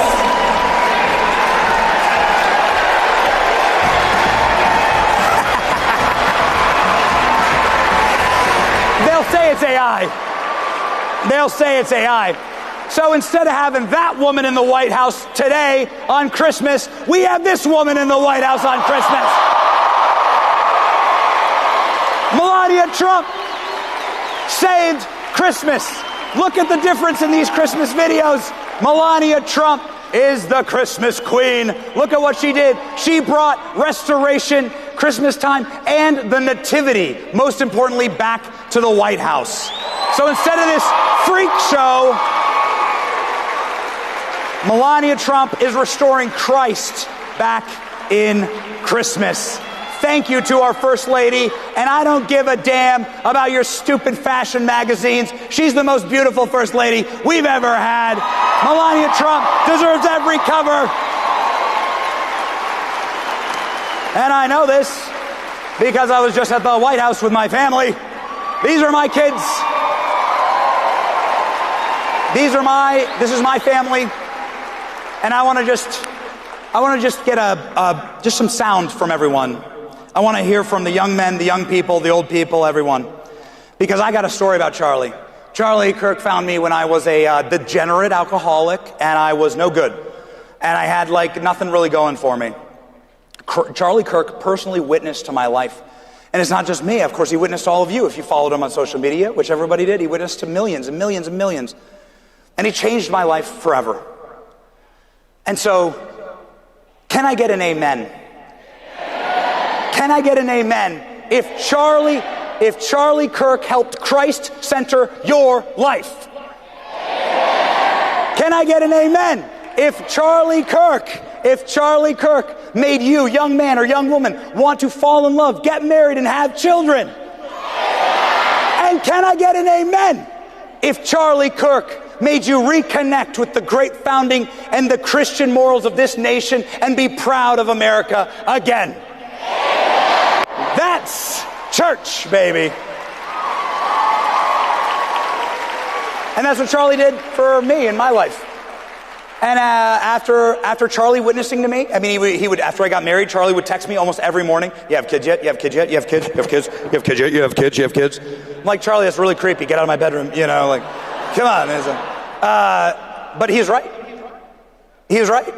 And since Charlie witnessing in my life, I have had 4 children in 4 years. Thank you very much. With my wife.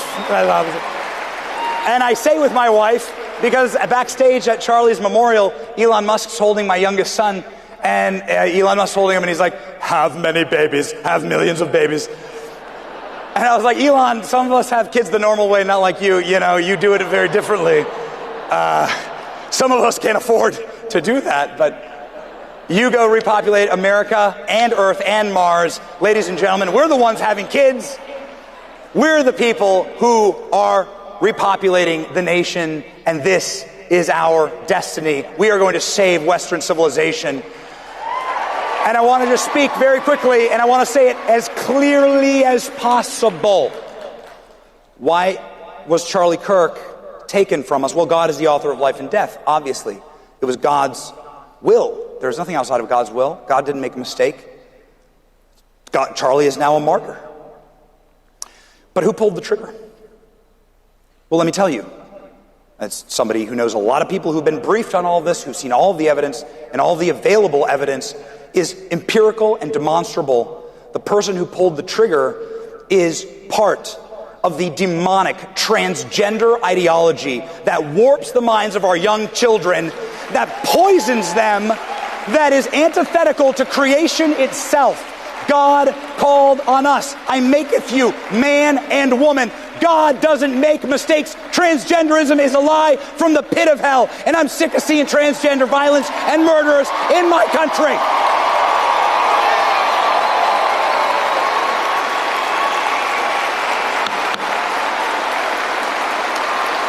And what has made me so angry about this moment is that it should have been a unifying moment for us to all say, what a horrid and wretched ideology. Now it's time to kick in doors, right? Come on, FBI, do some door kicking. Round them up. The violent Antifa members, the Trantifa members, it's time, okay? Use this as a moment. That should have been the moment, but we didn't have that moment, sadly, because there was too much tearing at the seams. It's time to focus, ladies and gentlemen, on what's truly ripping the true evils, demonic evils that are ripping this country apart. Yes, this is the ideology that took Charlie from us. And what was the last words that Charlie said on earth? He was actually answering a question about transgender violence. God was sending us a message. Let us heed that message. And I have good news for you today in closing. Ladies and gentlemen, the House of Representatives has passed a bill to ban child mutilation in America. Ladies and gentlemen, I need you to hear this. I need you to hear this. Health,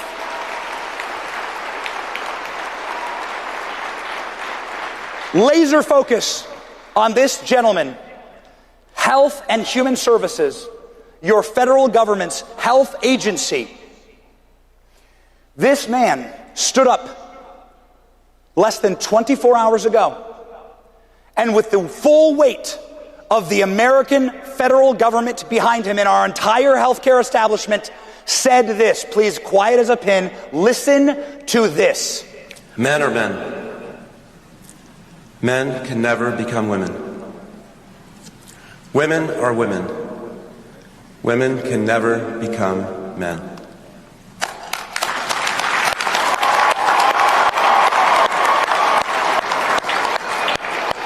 Children are innocent, and they need our protection. All right.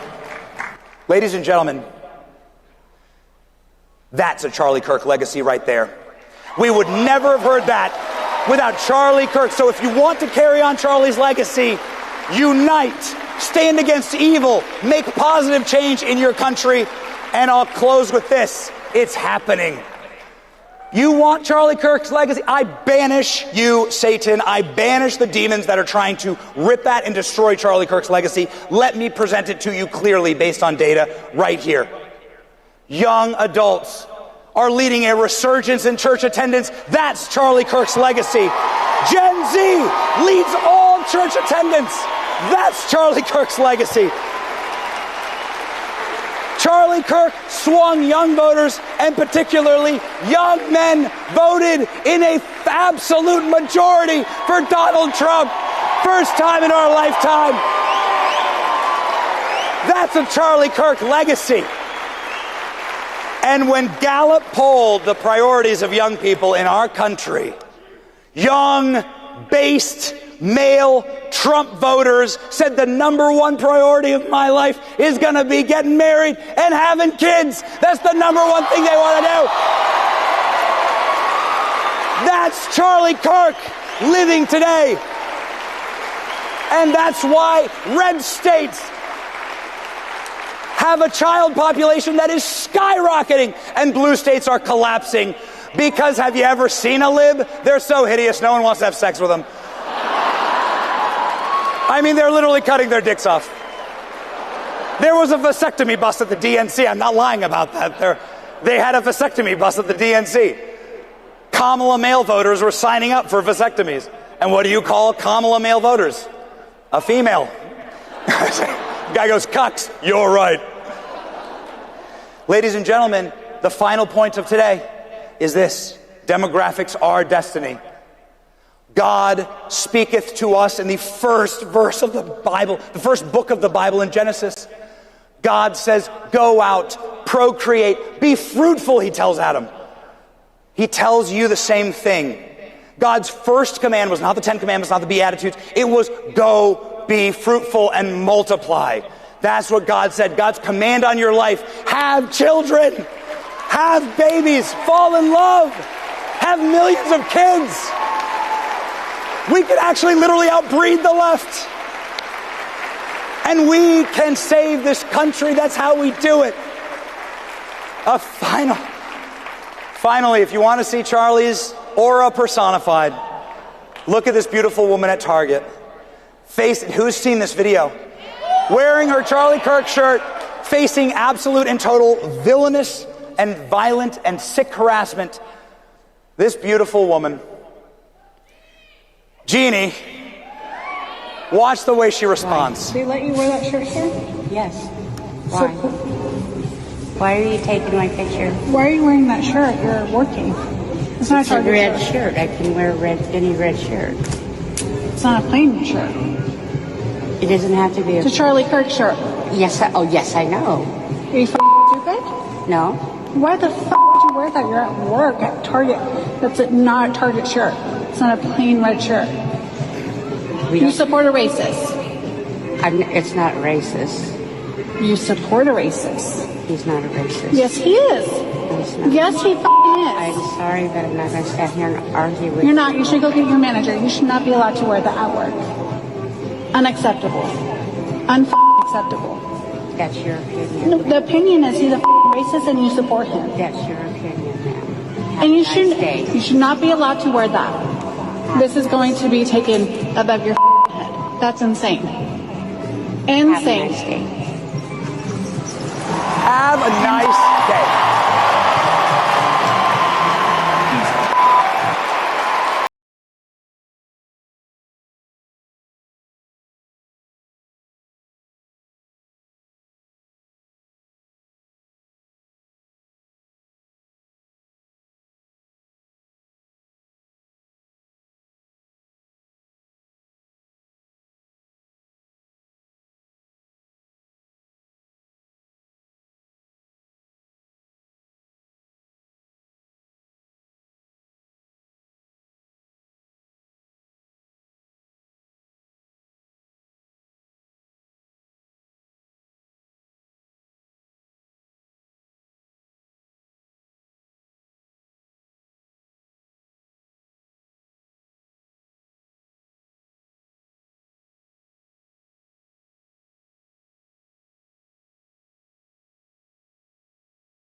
Benny, I hope you don't mind, but I brought a special guest to come celebrate AmFest with us. Oh, you mean America's Target grandmother? Grandma Jeannie is in the house. And wearing the famous Charlie Kirk red Target shirt.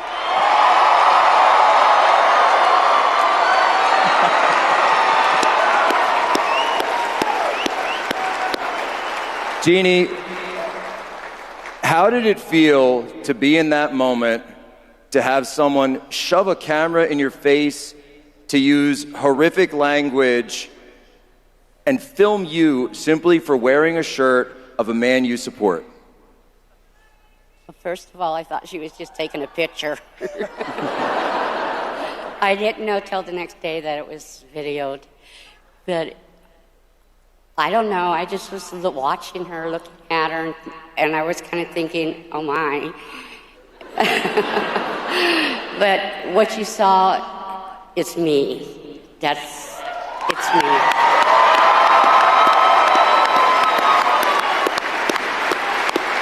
So, I want to thank you all for your applause, for your donations, and I want to thank them for bringing me here. I'll just say this, that when your GiveSendGo went up and all of this happened, I reached out to Erica Kirk, I let her know about this, and Erica said, Jack, I want her at AmFest.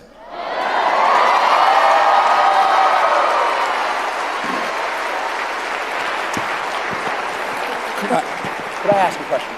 Really quickly. Could I have the mic?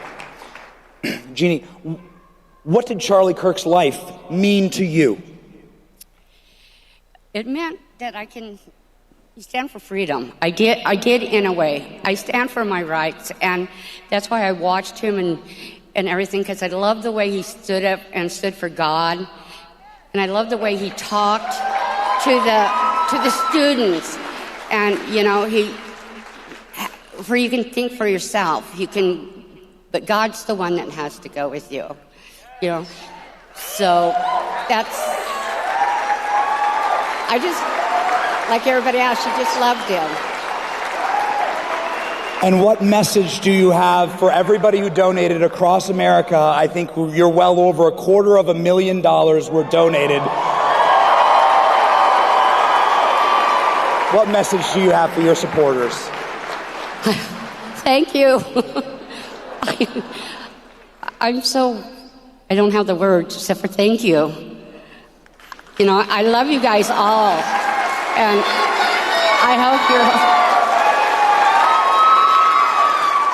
And another one, I hope that I come across that we be nice to each other. You know, and I think Charlie wanted that too. Didn't want the anger. He wouldn't have responded any different than what I did either. And I hope a lot of you would respond the way I did, because otherwise we're going to get worse. But he's the motivator.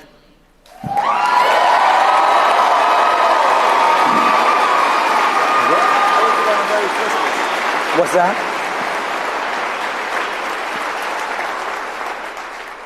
What she did in that moment was respond to the worst of them with the best of us. Yes.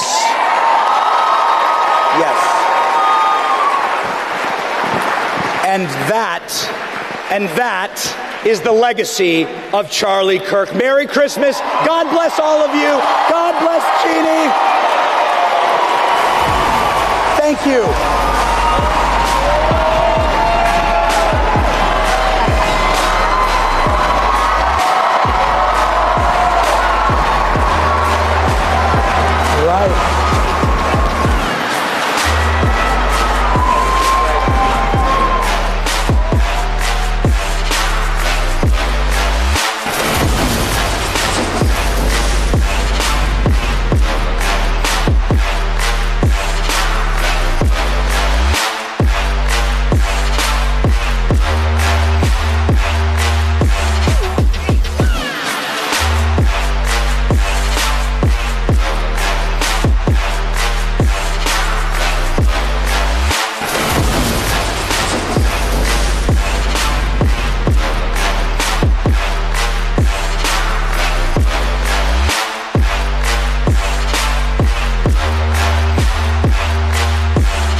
Crank the volume all the way up. One of the most powerful words in the English language is the word no. Look at the turning point events that get bigger and bigger and larger every year. No one is above the law. Because America is not a place. America is a people. America is a country. America is a nation. Welcome to the Second American Revolution.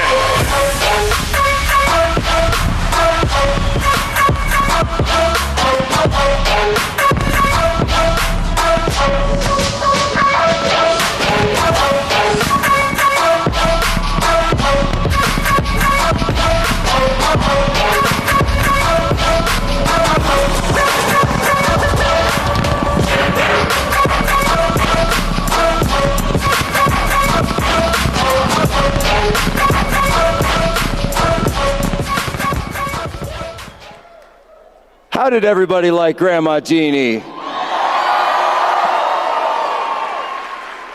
Look, there's been this narrative that, oh, AmFest has been divisive, and AmFest has been about infighting and bickering and division and all of this.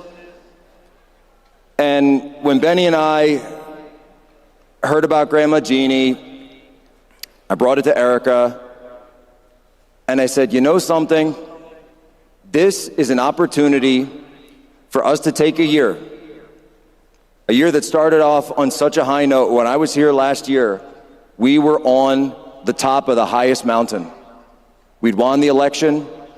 We'd won the swing states, the popular vote.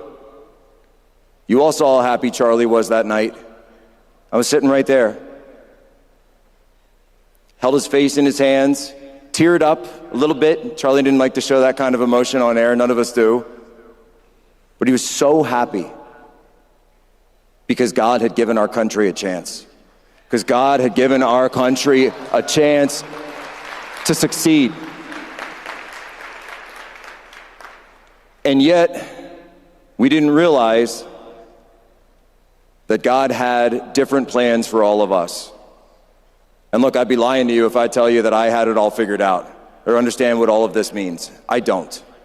But I have faith in God's plan, I have faith in God's will, and I have faith that God's sovereignty is paramount because Jesus Christ is the King of the entire universe and He is the author of all creation. Christ is King.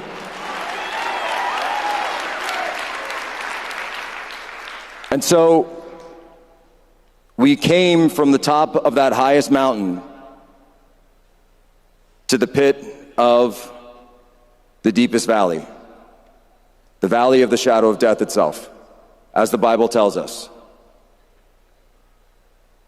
And when you're faced with something like that, you don't know how you're going to react. You don't know what the rules are. There's no playbook. There's no manual. There's no one coming to tell you, hey, this is what you do. But if you have God at the center of your heart, if you rely on the principles and teachings of the Holy Bible, and you listen to God's voice in those low hours in the middle of the night when you can't sleep and you're saying, why, God, why? He'll give you the answer. He will give you the answer. I promise you that. And it is only through the firm reliance of God that any of us have been able to get through this, have been able to get through the murder of our friend. And it is only through, and we can see God's grace imbued deeply in Erica Kirk and her strength as the cornerstone of Turning Point USA. Can we give a round for Erica, please?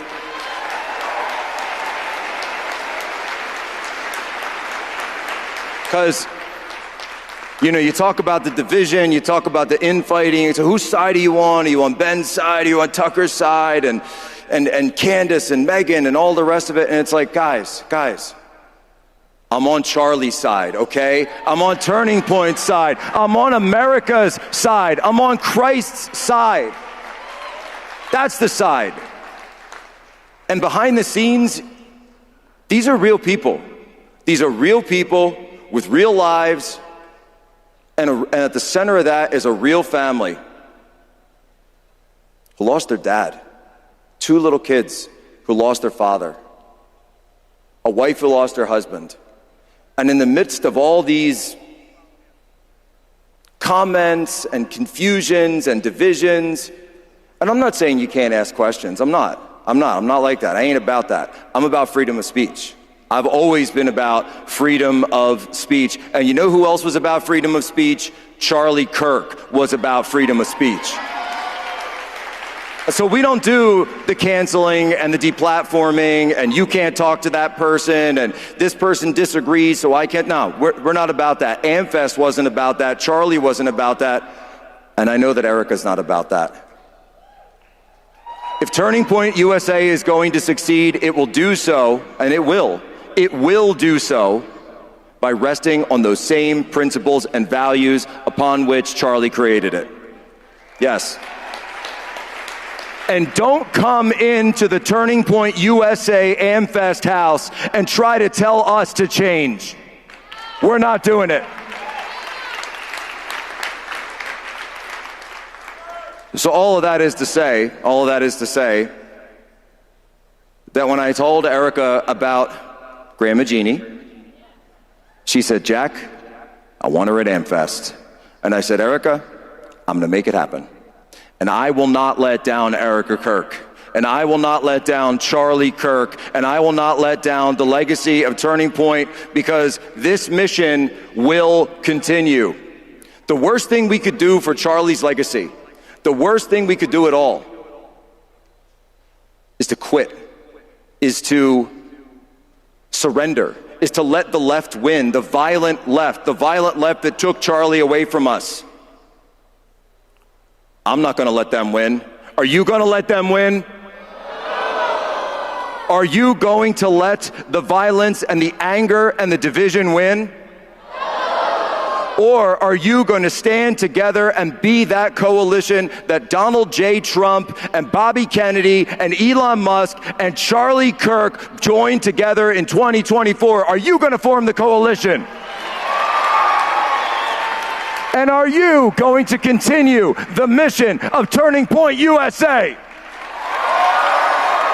And are you going to stand firm on business to understand that we only have a little bit of time left to save this country? Folks, it's really simple. It's really simple. They want to destroy us, and we want to save us. We believe that the only way to save this country, and I said it a year ago today, the only way the West will be saved is if we return our civilization back to Almighty God. It's the only way. It's the only way. And I'll tell a story about me and Charlie that when I first came on board, officially with Turning Point, and I'd been to events for a couple of years and I'd spoken at a few things, but I wasn't officially on board yet. And nobody knows this, but Charlie and I, we took a drive right here in Phoenix out to a church, and they had this display. It was a Catholic church, and they had a display of one of the relics of Padre Pio. And the Catholics around know Padre Pio. He was afflicted with the stigmata, and the glove of Padre Pio was there. And we went before that, we received it. And then Charlie and I sat down just in one pew. The whole church was empty. It was just me and Charlie. And we knelt.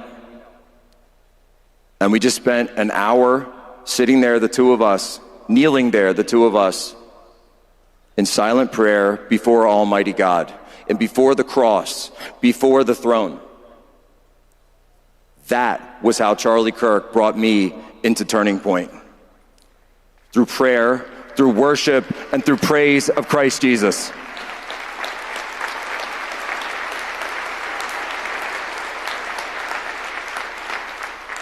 And we didn't speak about it. We never, talked about it. And believe me, we talked a lot. We talked a lot behind the scenes. And I'll tell you something. I'm not going to be revealing any of my text messages with Charlie Kirk. I'm not playing that game. No. Because those conversations were confidential, and I'm going to keep my friend's confidence. I will. I'm going to do that. I will.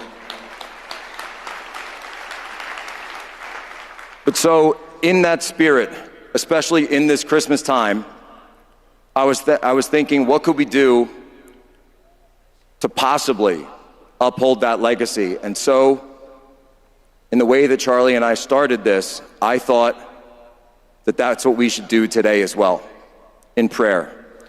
And I'm hoping that backstage, there's some people who might be able to join me and help me say a little prayer. What do you say, guys?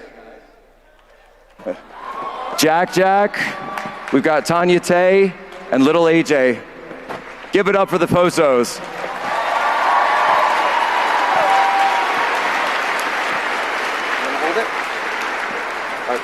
Come on up here, guys. Come on up here. Jack? What? How do we start? Hail Mary. In nomine Padre, et Filii, et Spiritus Sancti. Amen. Ave Maria, gratia plena, Dominus tecum, benedicta tu in mulieribus, et benedictus fructus ventris tui, Iesus. Santa Maria, Mater Dei, ora pro nobis peccatoribus, nunc et in mortis noster. Amen. Pater noster, quies in celis, sanctificetur nomen tuum. Advenia regnum, fiat voluntas, sicut in cielo et in terra. Panem nostrum, quotidianum de nobis, et dimitte nobis debita nostra. Sicut et nos dimittibus debitoribus, et ne nos inducas in, sed libera nos a. Amen. One more.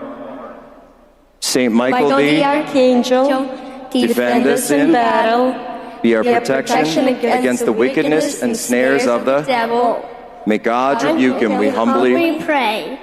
And do thou, O Prince of the heavenly host, through the power of God, cast into hell Satan and all the evil spirits who wander throughout the world, seeking the ruin of souls. Amen. Nomine Patris, Filii, Spiritus Sancti. Amen.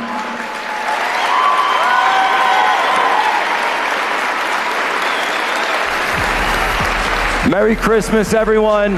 God bless you. Keep God at the center of everything you do.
right.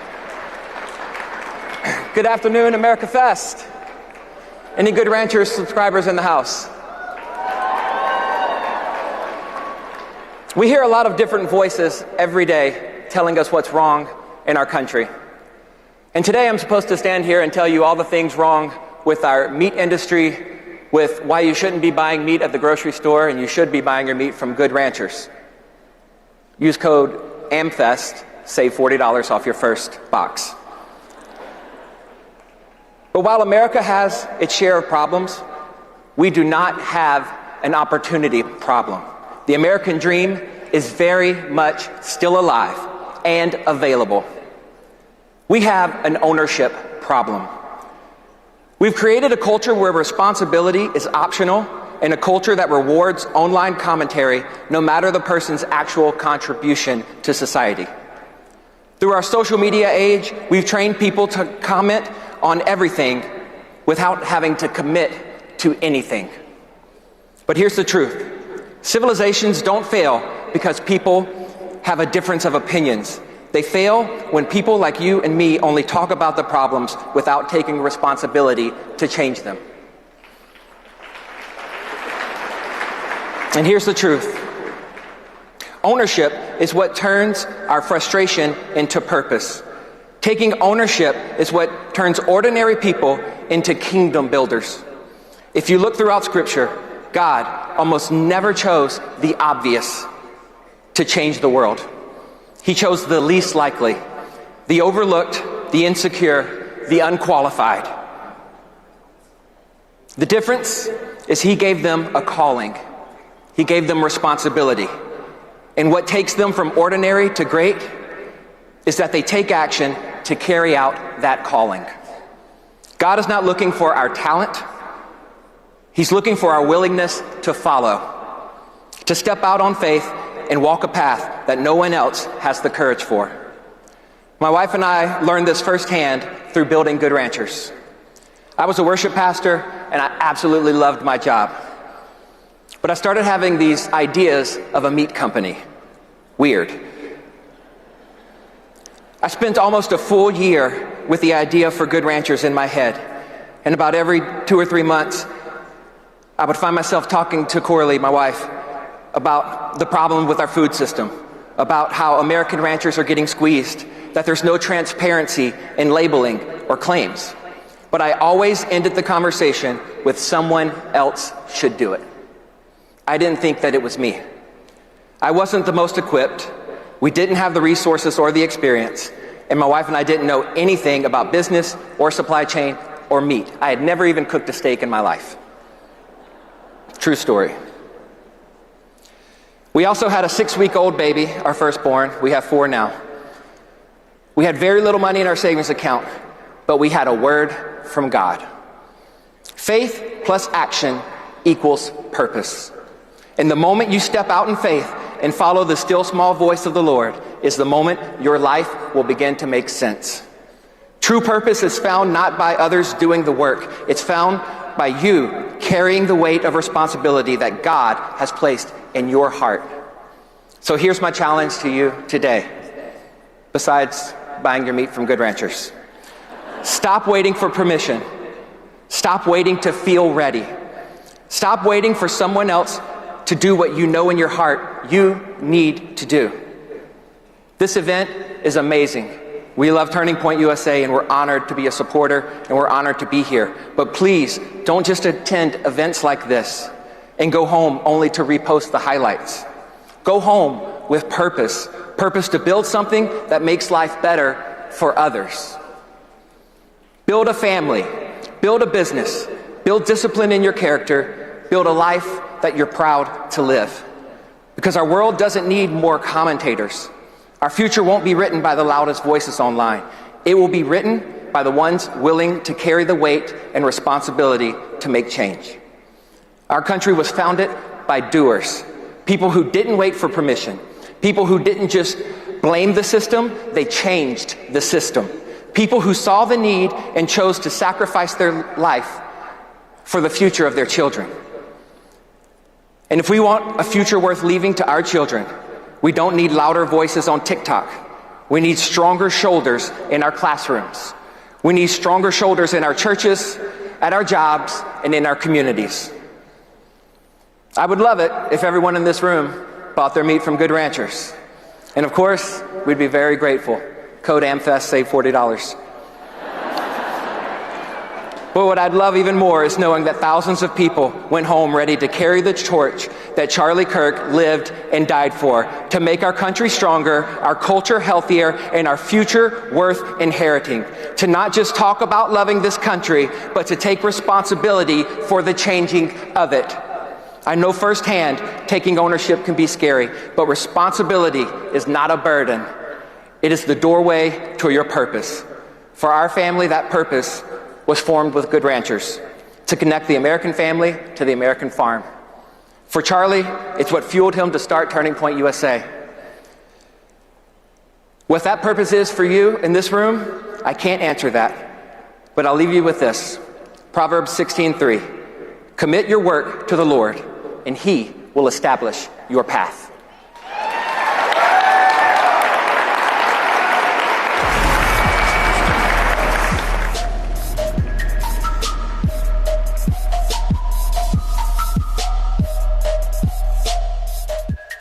To the ones who rise before the world wakes.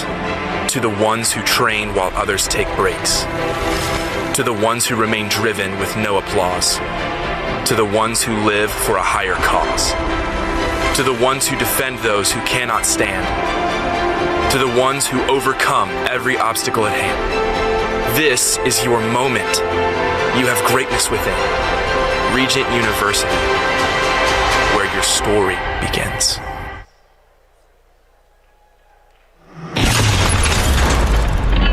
I think truth carries a frequency. I think that when you speak your truth, people can feel that. What's meant for you also gives you energy. So the path lights up for you. Think about all the things that you do that you love doing. Don't forget that your truth leads to your calling, and your calling leads to the energy that gets brought up within you so that you can go ahead and make an impact. And then that impact that you make becomes your legacy.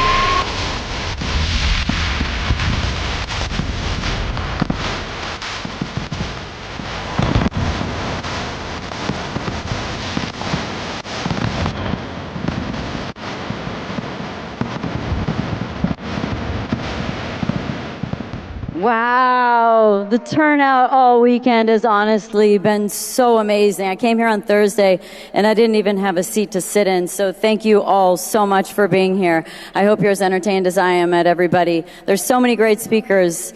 It's really an honor for me to be here today. It was just 2 short years ago that I came to AmFest for the first time, and was also my first political event that I had ever been to in my life. Who else's first political event?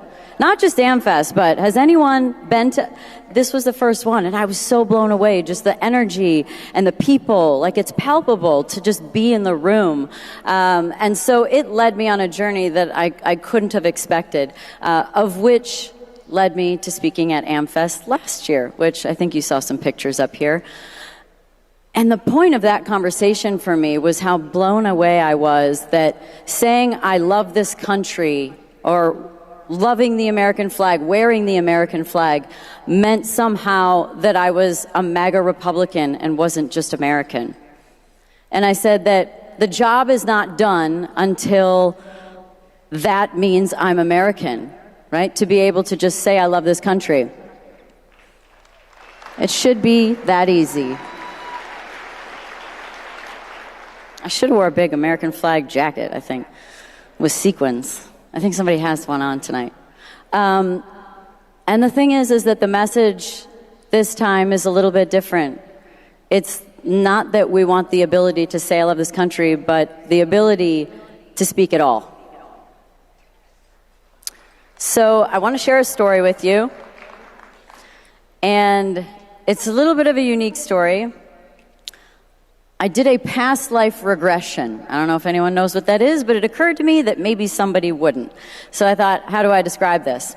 So a past life regression is when you meet with a past life regression therapist, you get into a very meditative state, very relaxed, and they guide you through being able to access memories to your past lives. So before we get too messed up with the messenger and the message, I want the message to land, so I hope you'll stay tuned in, because I feel like such a theme about AmFest has been being able to hear people speak and having different ideas and making that okay. So I know that that's kind of it's a spiritual direction, but the vision that I had was so incredible. So they guide you through, and they do it really like very objectively, like what are you wearing, where are you, what do you see. So this guided me into the vision. And I was somewhere in like Nevada or Utah, and I was a Native American.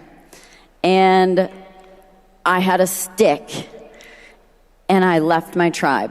And I journeyed south, and I was on my way to what would have been like original LA when it was first sort of civilized. And so I made my way down there, and once I got there and I got to the beach, I saw that it was like a big farmer's market set up. And I was like, wow, that's really cool. And so I looked down, and I had a medicine pouch. And I was like, I'm going to set up a table and tent, and I'm going to sell my medicine.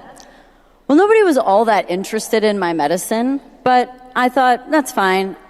And I sort of like started creating this community where we would have like these gatherings in the evening, and it wasn't a male-female thing, but it turned out that it was really mostly women that showed up. And so in this vision, like 10 years had gone by, and I was doing this regularly. And I was told that I would have to stop doing what I'm doing, or I would be killed, or I could leave. And so in this vision, I stopped doing what I was doing. And then the vision went sort of empty for like 30 or 40 years. And so this sort of landed me maybe in my 70s or something, which probably for back then is pretty old. But nothing was in my memory from that time period, and the message was that I could be killed for doing what I loved and what was meant for me and my passion, or I could die inside anyway. And that the mission is to stand true to what it is that you want to do and the mission at hand, and let it play out. And I think you guys have probably all heard what Charlie Kirk wanted to be remembered for. He wanted to be remembered for having courage in his faith, which is brave. Because baked into courage is fear. Somebody recently told me that, and I was like, that makes a lot of sense. Because if you didn't have fear, why in the world would you have to be courageous? Why would you have to be brave? You're just doing things. So I thought, wow, that's so true. To be courageous, there has to be fear in there. And I'm not talking about the kind of fear that is pointless or silly. I'm talking about the kind of fear that's calling you in to something bigger, something that takes you to the next level, something that takes you further than where you're at. But the unknown is usually what we're scared of, right? We're just scared of what we don't know. And so you can't let fear win in that moment. And the thing is that right at that intersection point between fear and excitement, because essentially that's the fear I'm talking about, the kind that's calling you in. You're excited to do it, you want to do it, but you're not sure. It's that right at that intersection that you feel alive. And that was something that I did not know about myself. People used to say I was so brave for driving race cars, and I guess it was. I drive on the regular road, and it seems like nothing, so... and I drive crazy. Cops are around, I'm sure. And so right at that fear of intersection and excitement, you feel alive. And I realized that was what I did my whole career. I had no idea until I was done. I was like, wow, what's the point? I need to do something. So I started doing silly things like jumping out of airplanes and doing massive public speaking and going speaking at Trump rallies, all of that stuff. Like, I realized that's when I feel alive. And so I was scared every time I got in a race car. Every time, whether I was testing or whether I was racing, there was pressure on the line. And mind you, I was going 200, so that is scary, I guess. But I didn't realize that, man, that was what I did it for. And so, standing on stage today is frightening. I get nervous all the time to do stuff like this, but I just don't want to let fear win.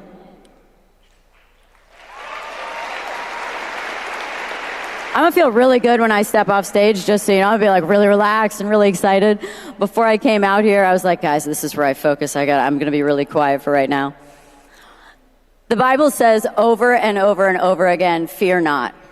And in fact, I thought I had heard it said it 365 times, and maybe other people have heard that. But given the fact that I was going to stand on stage, I had to fact check. And I'm not sure that's entirely true. I do like the sentiment of it, so let's go with it. But it says over and over again, fear not. It says fear not because fear exists. This is a human experience. We're going to have fear. It wouldn't say it unless it needed to be known. Fear not. But it's not that you're not supposed to have fear. What the Bible's trying to tell you is that give your fear to me. God says, give me your fear. Pray for the the confidence, the strength to go through life and get through whatever you need to get through, and let me carry that fear for you. You don't have to do this alone. So the question is, the next time you're faced with a situation that, man, is scary, like you don't know how it's going to go, you don't know where it's going to lead to. It might be a job, it might be a relationship, it might be moving, it might be speaking out, saying something in front of people for the first time that you've never said, sharing something about yourself that you've never shared. Are you going to let fear win and say no? Are you going to put it off for another day?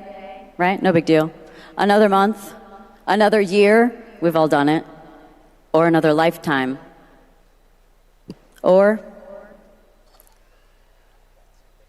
are you going to pray for the strength to get through whatever comes at you and say yes right now? Thank you guys so much. I appreciate it. God bless. Merry Christmas.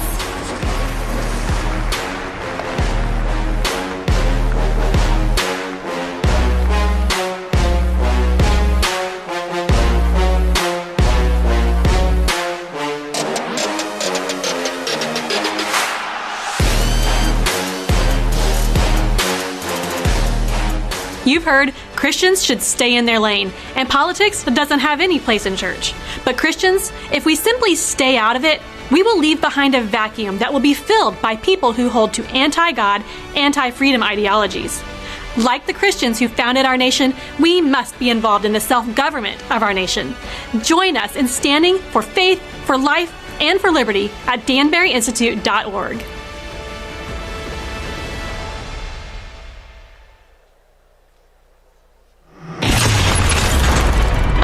Our entire society falls apart if we do not know the difference between men and women and sanction the permanent and irreversible harm and sterilization of children. What they're selling is not compassion, it's fear. We are in a battle for reality itself, and we must fight like it, because this war on woke, it has not yet been won. And the good news is that we are winning.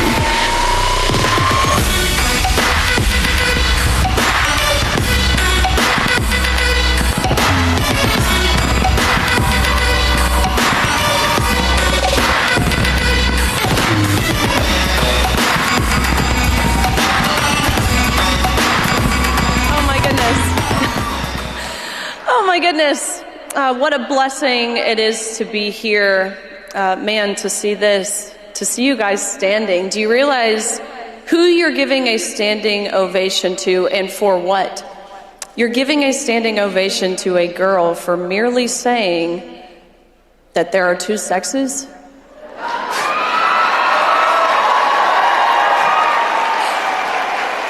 That you can't change your sex? That each sex is deserving of equal opportunity, of privacy, and of safety? What an insane world we live in where that is considered brave or courageous.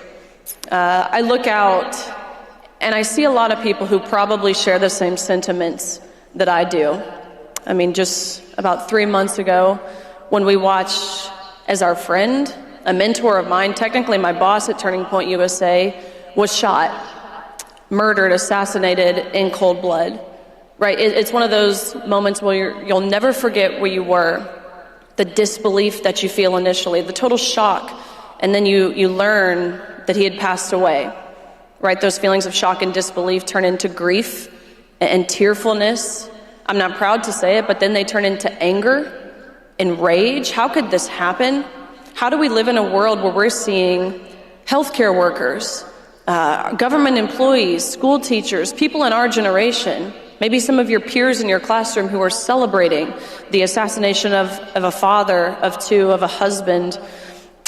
Maybe some of you were at the memorial service, which I will say that was one of the most beautiful displays that I have ever seen, to see so many people, publicly elected officials, proclaim the name of Christ, where thousands in the stadium were watching and millions online.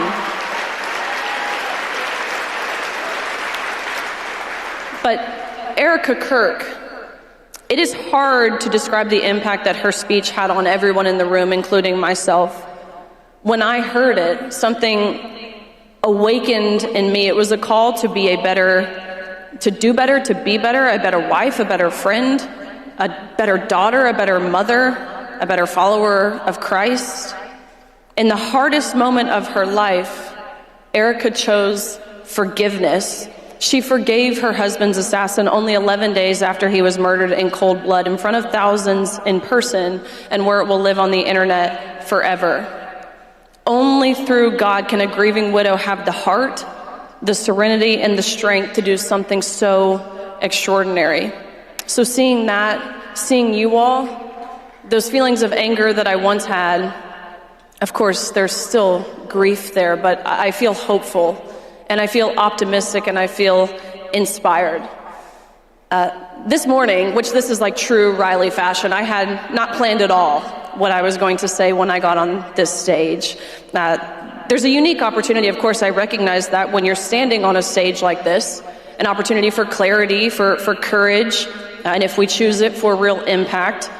I thought about some of the things that I could mention, some of the wins that we've seen surrounding gender ideology and parental rights and the safeguarding of children under the 47th President of the United States, President Donald J. Trump. I thought about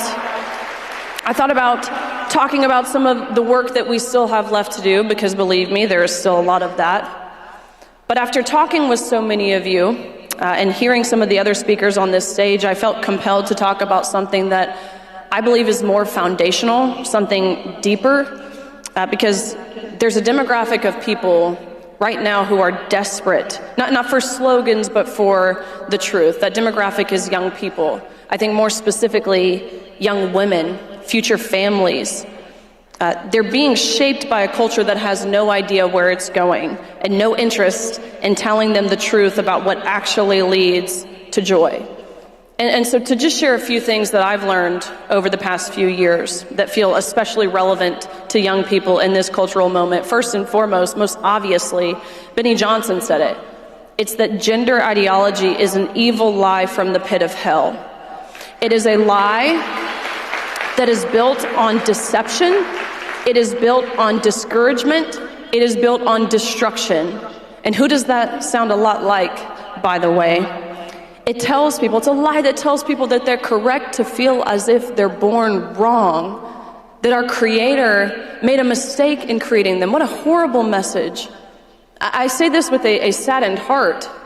It is tragic that the suicide rate amongst this community is so high, but it's no surprise when we're telling people they're correct to feel as if they're born wrong. That's a horrible message. We should be telling people, children or adults for that matter, that they're born intentionally and uniquely in God's perfect image, and how amazing is it that we have a Creator who doesn't make mistakes.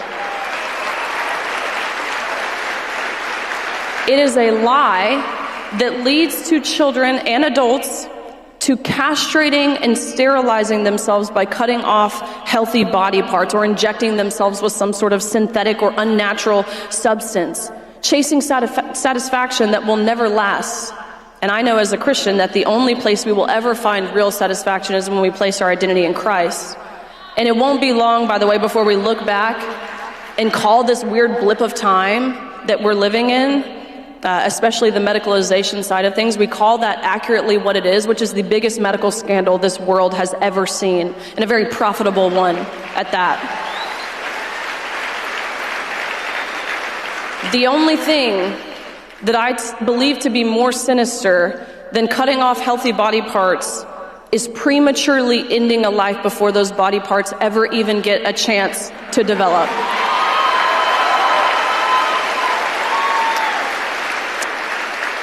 If you didn't know, my husband and I, we welcomed a beautiful baby girl into this world just a few weeks ago. Her name is Margot. She is the light of my life and the best thing that I have ever done, bar none.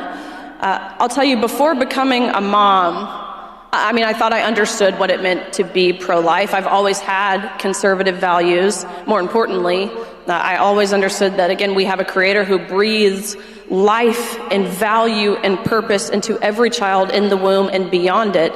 I understood the arguments that pro-lifers made, of course, intellectually. I believed it morally. I could argue it politically. But becoming a mother, which it's still surreal to be able to call myself that, it changed everything. Hearing her heartbeat at that first appointment that you go to, the 8-week appointment, then going to the 20-week anatomy scan and hearing the words, "It's a girl," going through the magical transformative labor and delivery process. Of course, her being here, it proved to me that life, it's no longer theoretical. It was no longer a debate. It wasn't about policy or politics anymore. She's a human being. Small, yes. Dependent, yes. Fragile, yes. But infinitely valuable, placed directly in my care. Motherhood has made me radically pro-life. It has made the thought, the idea, the practice of abortion hurt, like deeply and viscerally. And I think it's because when you experience that kind of love, I know the parents in the room know this, when you experience that kind of love, you understand something that our culture works really, really hard to deny. Life is not disposable. Dependence is not a flaw, and vulnerability is not something to be eliminated. It is something to be protected.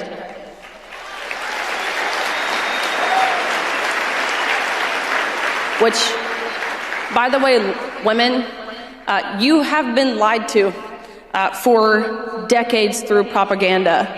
To be very, very clear, transgenderism, sexual liberation, and abortion have nothing to do with women's rights. Calling these movements feminism is not only inaccurate, but it's dangerous, it's destructive. Feminism promised empowerment, but you know what it delivered? It delivered emptiness. It sold women the lie that children are burdens, that family is a limitation, and that fulfillment comes from self-centered autonomy rather than self-giving love. Charlie's message, one that he said often on campuses, on his show, right? Get married, have babies, have as many as you can, and as early in your married life as you can. It was so powerful, and it's something that resonated deeply and personally with me, but beyond that, not just because it was what some people would call provocative or outdated or offensive. I believe it was effective because he lived it. It was clear to him that family was the happiest and most meaningful part of his life. And so for clarity, am I saying that every single woman should have children? No, I'm not. I believe it's the most rewarding thing, the most fulfilling thing that we can do as women, so long as you're able, but no one is forcing you into it. Although I will say President Trump is making it easier for families to thrive. He is the most pro-life president in history.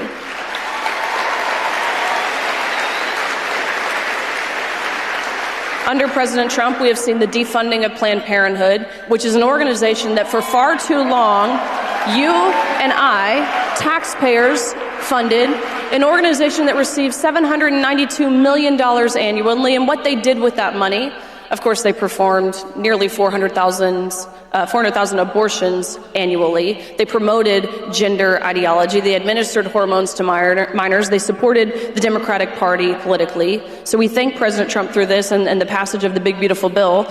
We've seen President Trump work to implement economic and tax policies that benefits parents. We've seen the new Trump savings accounts for children. But he recognized that being pro-life, it means more than protecting life inside the womb. It means building a culture that supports women before, during, and after motherhood. Again, President Trump is doing that, and Charlie Kirk did that. He knew that. After Charlie's death, even before Charlie's death, we've seen online voices who would go on to call him everything under the sun, one of those things being a misogynist. That accusation, of course, it's false. Honestly, it's lazy.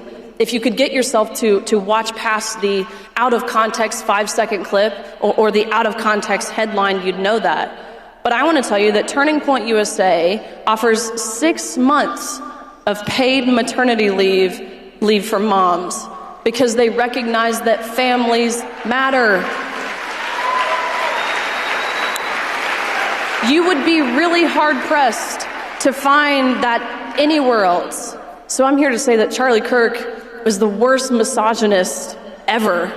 These are the same lies, again, that are told about President Trump, right? They call him a misogynist, yet he has done more to protect women's safety, first and foremost by shutting the border, by the way, to protect women's privacy, to protect our rights to equal opportunity. Again, he's done more on that regard than any president, certainly in modern history.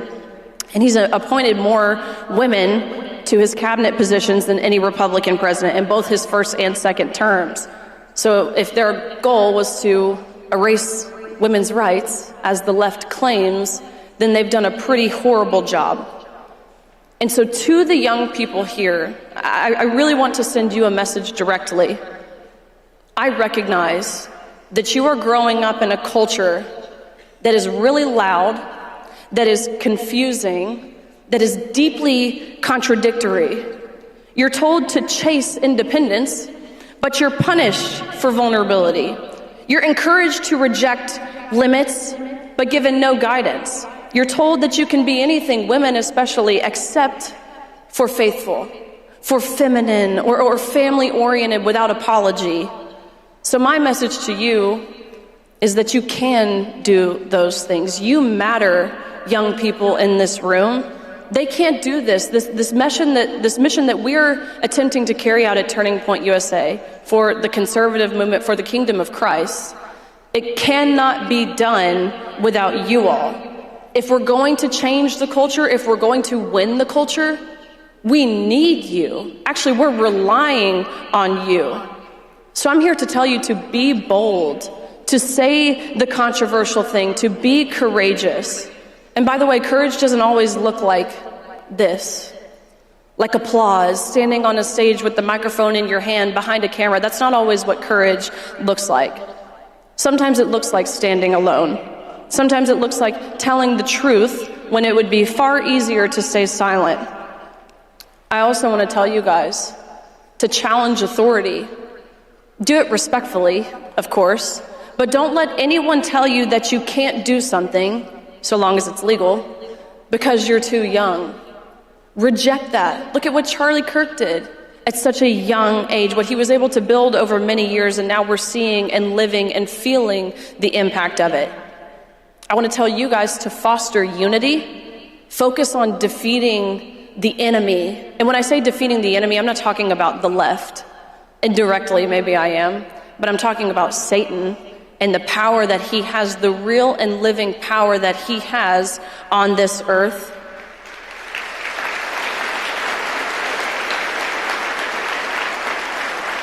And I want to encourage you guys to live a life like Charlie did. He was very clear about the things that mattered in life, right? Get married, have children, build a legacy, pass down your values, pursue the eternal, and to seek true joy. That was his mission. And that mission has now become his legacy, and it's our responsibility to carry it forward. And so when I look out and I see this, again, so many young faces, when I hold our daughter, I see a future worth protecting, a world worth fighting for, a reason to stand firm when it's easier to fold. One day, our little baby, Margot, she will grow up, she will learn who her mom is. And if there's one thing that I hope she learns from watching me, the fight that I've been fighting, we've collectively been fighting, I hope she learns this. First and foremost, that being a woman is not a weakness. It doesn't make you inferior. Really, it's a beautiful thing.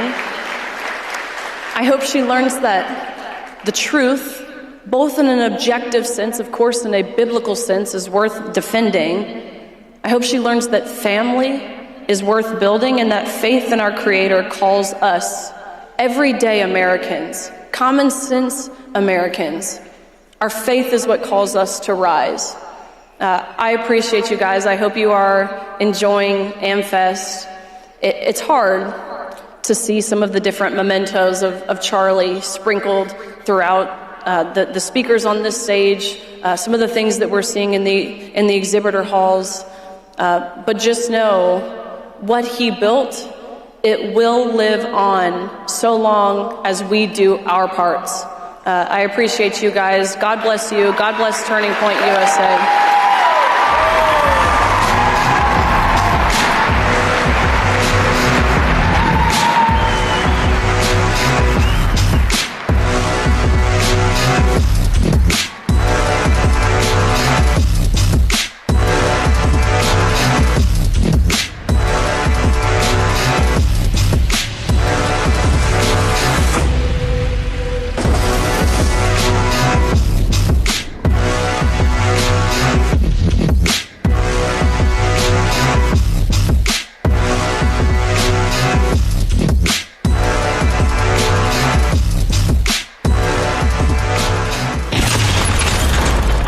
do this job because it was convenient. In fact, it's quite the opposite. It's incredibly hard.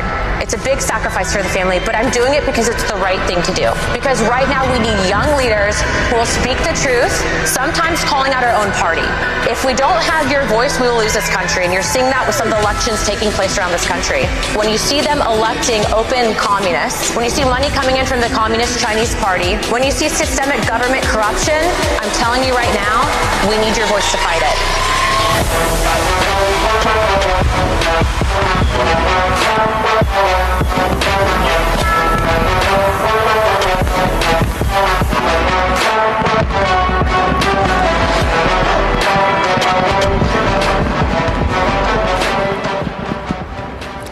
Can you guys hear me, Arizona? I actually did not expect to get as emotional as I did hitting this stage. So it is so heartfelt and heartwarming to see so many young people on this stage. As Michael Knowles had pointed out, this was Charlie's last event that he had planned prior to the assassination. And as some of you might know, I am one of the few members of Congress that had the privilege of serving alongside Charlie Kirk on those famous college campus tours. Some of you might have seen the photo. It was me, Charlie Kirk, a fold-out table, 4 GoPros. He was wearing a hat that said ICE, and we had a sign that said there are only 2 genders. Which still holds true today.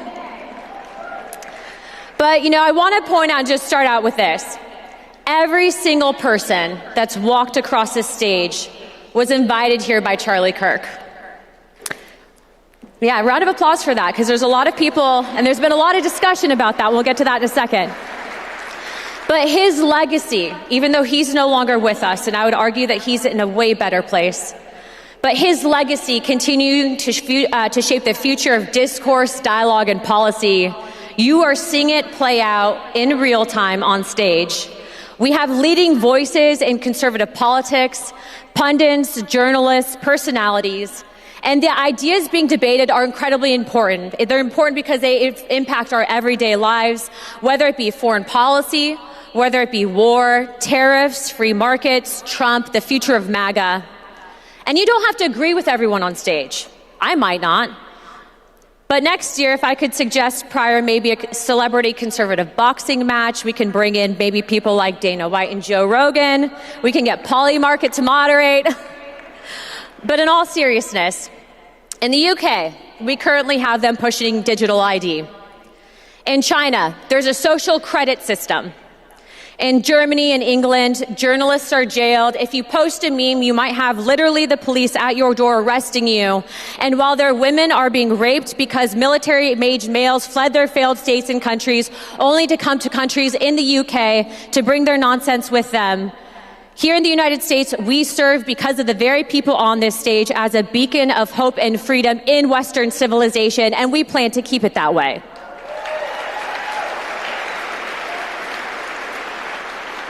And if I could just warn you that currently in the Senate, we have Elizabeth Warren, who's been pushing to allow digital ID in the United States of America.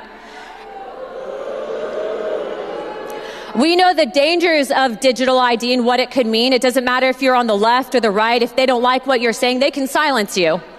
And yet, we just had Speaker Johnson, of which I'm very proud to say, that he has committed to going to literal war with the Senate if they do not codify in the appropriations process a permanent ban in digital ID. And that is exactly what we need to maintain freedom in this country.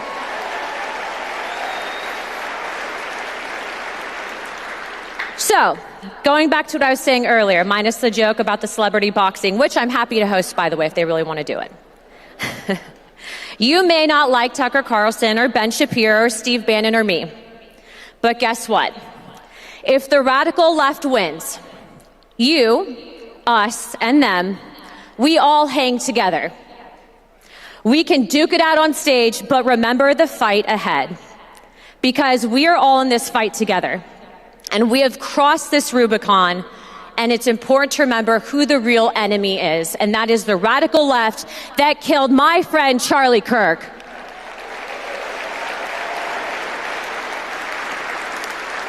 But it doesn't mean in Congress that we can't address the very issues being debated on stage. And I've thought long and hard about this. See, in my first term in office when I was elected, they tell you a few things. They say never vote against a rule, which is a procedural piece of legislation that allows the big bills to come to the floor. And if you don't like what's in the bill, let's say they put a poison pill in there. For example, in the National Defense Authorization Act, putting in FISA that allowed the unconstitutional surveillance of the American people. If you vote that down, they say don't do that. You won't be added onto your committees. That's actually what happened to me. They kept me on off of House Armed Services because of that. And they also tell you never vote against your own party. Well, within the first year of being elected to Congress, I'm proud to report that I did both. You're welcome. But the very issues being debated on the stage, again, foreign policy, tariffs, whether we're going to be codifying President Trump's executive orders, foreign aid, all of it, it is all tied to one core issue. And I want to be very specific about this issue because I've, again, thought about this. I see how it works in Washington. My first term in office, they tell you those two rules, and then you see that people are getting the special interest money from big pharmaceutical companies or the military-industrial complexes only to vote and sell at the American people. And I promise you, the odds are stacked against us up there, only to turn around to see that they are individually stock trading and engage in insider trading, which is illegal for a majority of Americans and benefiting at the expense of the American people, and it has to stop. Not yesterday, not tomorrow, it has to stop right now.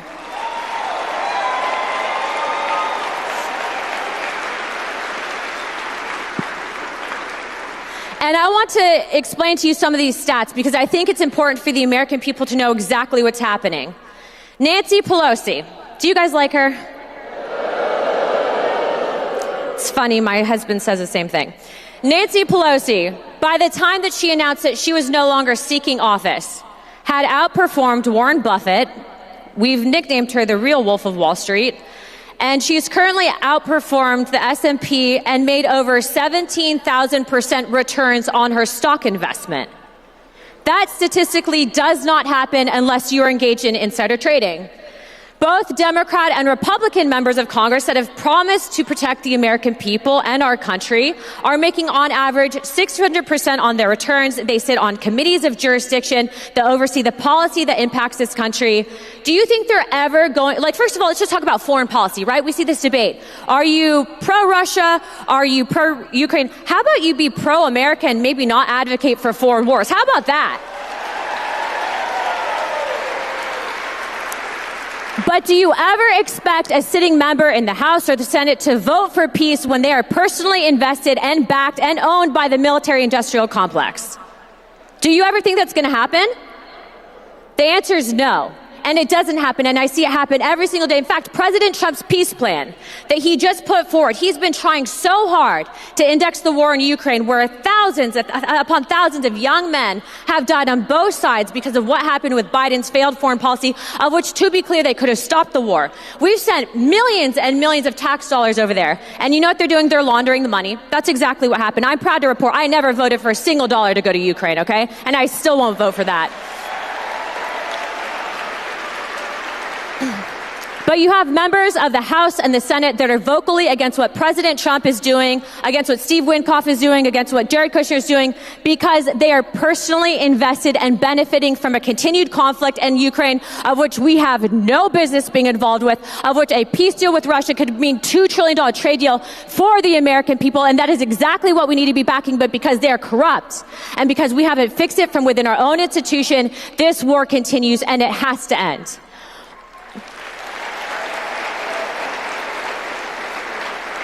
What about codifying President Trump's executive orders to cap prescription pricing? People are talking about affordability. President Trump's doing all the heavy tackling and blocking, and yet Congress is so slow to follow through. Why is that? Well, maybe it's because a majority of members of Congress have over $100 million personally invested in their individual stock portfolios within the pharmaceutical companies. Do you ever think they would vote to cap the prescription pricing that would benefit the American people? And the answer is no. And so that is why, after seeing all of this nonsense play out for years, I finally saw, I think it was on that website, Unusual Whales, and I saw my own colleague, a Republican colleague, making a multi-trillion-dollar trade. It was in violation, insider trading, to be exact. And I looked at Tim Burchett, who's a representative from Tennessee. He's actually a really good guy. Yeah, we love Tim Burchett. And I'm literally sitting on the steps of the Capitol. I said, we have to stop this. This cannot continue. And so we did a discharge petition, and I have reached across the aisle, and I have gotten people that you wouldn't believe to sign on to this discharge petition because they understand the problems of this. Well, I'm proud to report that I met with Speaker Johnson at 1 o'clock on Thursday.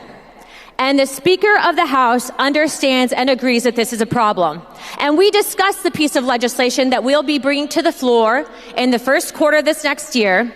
And after it came out, because Democrats reported that Hakeem Jeffrey, the leader of the Democrat Party, is actively working to block the ban on insider trading, that we will be securing the deal in the House Republican majority to ban insider trading for members of Congress from ever happening again in the United States of America. Thank you.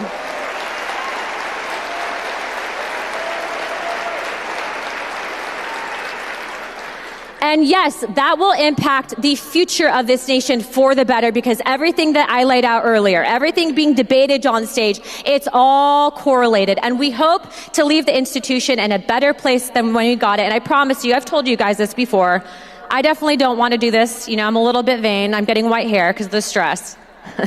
You guys are supposed to back me up on that one. I guess not. I have to talk to my stylist.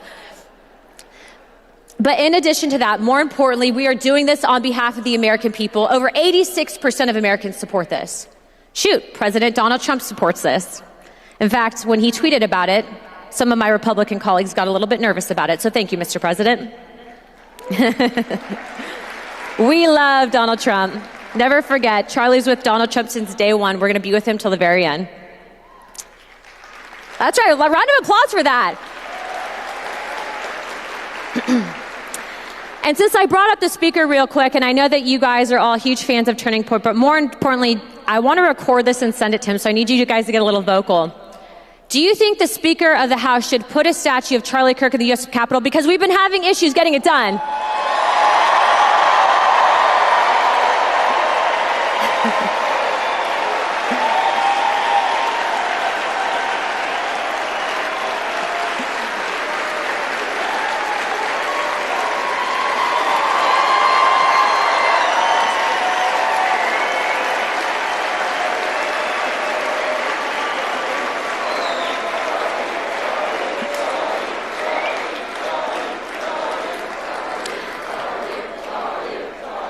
I want you to know I'm sending him that, but when he speaks tomorrow, you need to do the exact same thing. I swear you better do it. Mike, you know I'm playing with you, but we're really serious about that. But there is a fight ahead. That fight is reforming the Congress in itself, so it represents, and it's represented by people like you and me, not people from Wall Street, and definitely not people from K Street. It means the candidates in the midterms matter. I've actually, I typically, politics especially because it's so nasty, but you have to get involved in these Republican primaries, especially when there's open seats. And so I know Turning Point Action has made endorsements in some of these races. I personally endorsed Joe Mitchell in Iowa, Jesse Elbin in Wisconsin. I'm looking at a Texas 19th seat with Tom Sells about endorsing there. But I want to be very specific about what we need candidates to understand, because look, there's also these cases of we have candidates, the far left that's running. I was actually talking to a moderate Democrat, and the moderate Democrats, the ones that still believe in this country, and yes, there's very few of them left in the House of Representatives. One of them said, you know, Anna, if you think some of the people in office are bad now, wait till you see who they're recruiting for the midterm elections. Charlie had this unique gift of foresight. And I remember debating, being on college campuses and being at debates with him, and then hearing him also tell his supporters and donors, he would say, you know, socialism's real, and these kids are embracing it, and you'll see it in Congress one day, and he's right, and we're seeing it every single day. And I'm living through what he had predicted to be the future of this country. We're going to get into what he predicted also the fight ahead would be, because we're going to be recruiting you guys to help directly with that. But we need candidates that we're recruiting and endorsing and that will win these elections, because look, if these guys win again, we're going to revert right back to whatever Biden was, plus Obama, plus Soros, plus everything in between, and it's going to be bad news for all of us. But I need candidates that we're endorsing and candidates that are winning to understand a few things. First one, trans terrorism is real. It murdered Charlie Kirk. Tyler Robinson is a trans terrorist that murdered Charlie Kirk because he was speaking the truth, and it needs to be called out and condemned for exactly what it is. Thank you.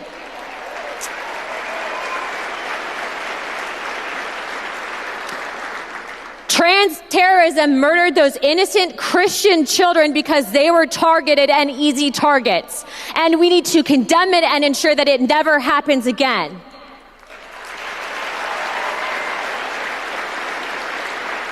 And by the way, if you think giving a child hormones and cutting off their genitals is humane or loving, you are a sick and twisted person, and you do not deserve to be a parent.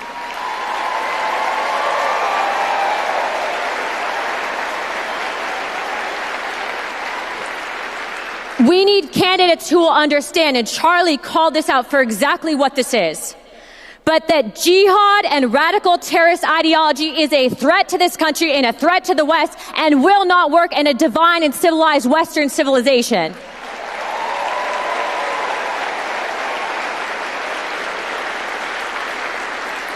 You cannot allow in literal terrorists on the watch list and release them into the United States just like the Biden administration did, and not expect bad things to happen. Look no further at what just happened in Australia. Look no further at what just happened with our amazing National Guards members. Rest in peace to the beautiful soul that was murdered as a result of failed policy and allowing these awful people into this country. Terrorists are not our friends, to include narco-terrorists.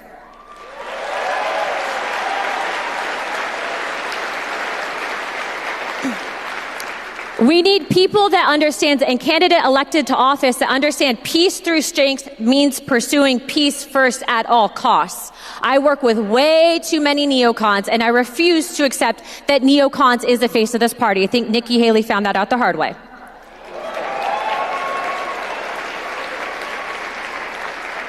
And don't worry, Lindsey Graham, we know you got the endorsement, but you're fair game next time. I think that was a pretty fair joke. I heard some of you laugh at it. I also want candidates that will vote down legislation that doesn't contain a permanent ban on central bank digital currencies, because again, in places like the EU, the UK, and China, that is where they are all going. Their citizens are oppressed, and candidates that will take a stand and understand that freedom is not a government-given right. It is a God-given right. That is a big difference.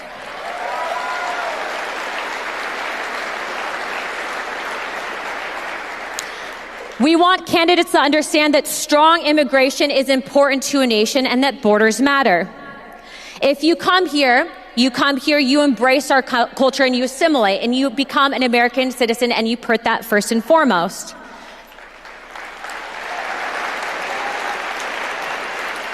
But that also means that if you are here as a citizen, that you contribute to society and you do not become a permanent member of the welfare state.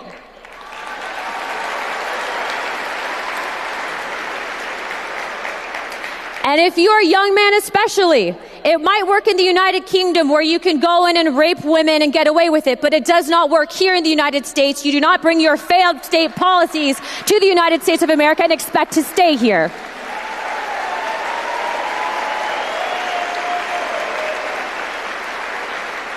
And lastly, I want candidates that will embrace fellow politicians from around the world who believe in the sovereignty of their nations and the inalienable rights of their citizens, their people, and understand that technocracy and globalism is not the way.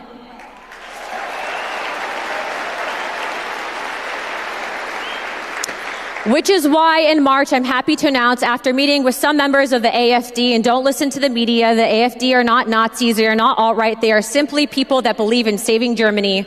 But not just them, members from around the world, whether it's South America, the European Union, Australia, and even South Africa, that we will have an alliance conference of sovereign nations in Washington, D.C., where we will be bringing in hopefully hundreds of members from these countries, because Davos think tanks and the World Economic Forum think the Great Reset is a good idea, and it's not. It's creepy, and they can keep their bug-eating dystopian freak show politics to themselves. We don't want it.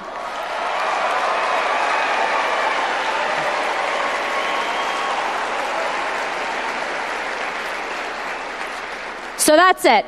That's the plan, and that's the fight ahead. So yeah, duke it out on stage. We'll watch the clips, but pad up, because right now we're jumping right back into the fight.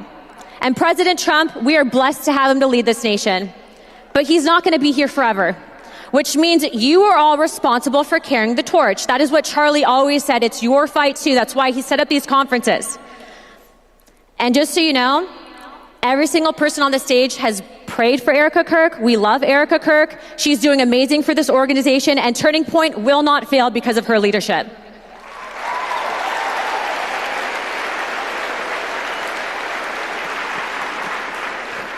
So, God bless you all. Don't let this opportunity or experience go to waste. God bless the great United States of America, and also JD Vance 2028.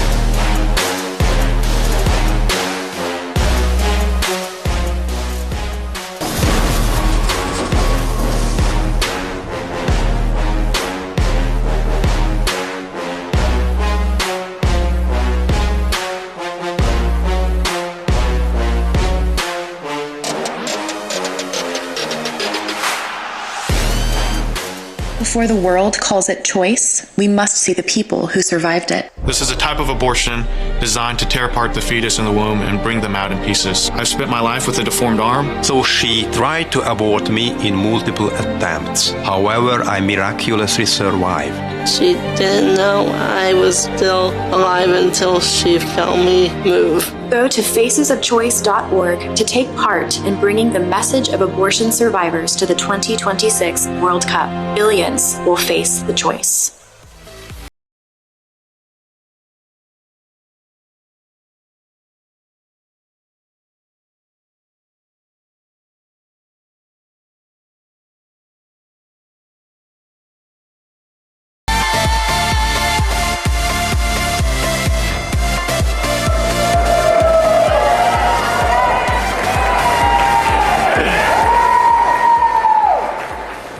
Don't we love our students? Students?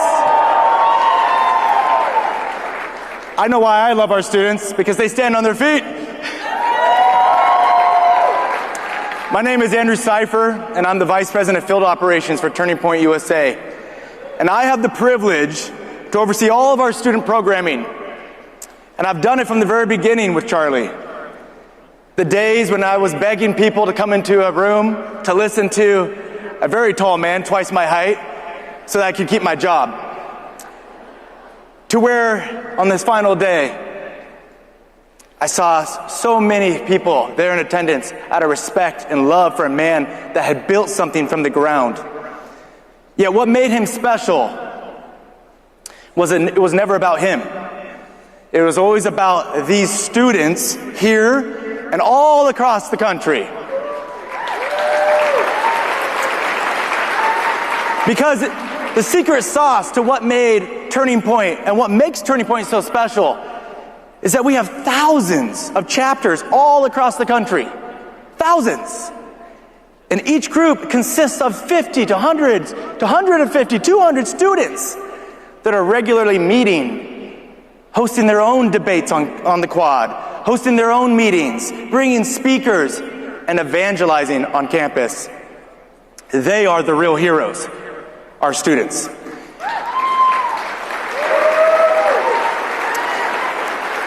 And for that,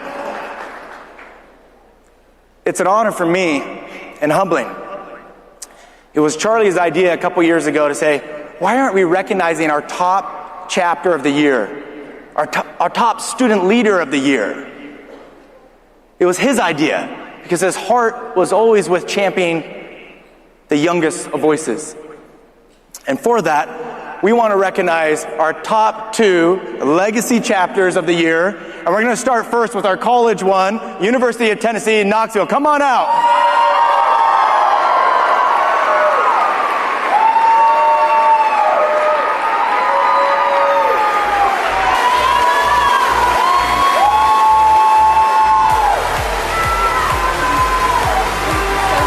Very welcome. Congrats. Thank you so much.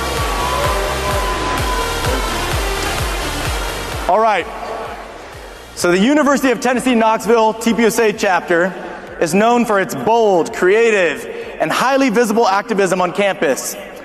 Fueled by momentum of last spring's Charlie Kirk Prove Me Wrong tour stop, the chapter entered the fall semester energized and unified around the mission. After September 10th, UTK did not slow down. Instead, they transformed loss into resolve.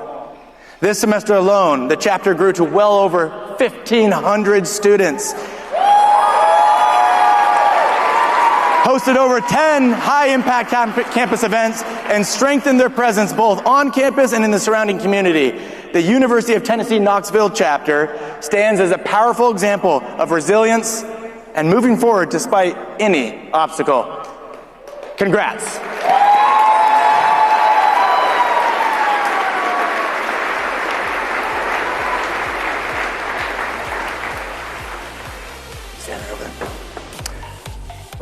All right, our next chapter is our best Club America chapter in the country. Welcome, Western Albemarle High School from Virginia.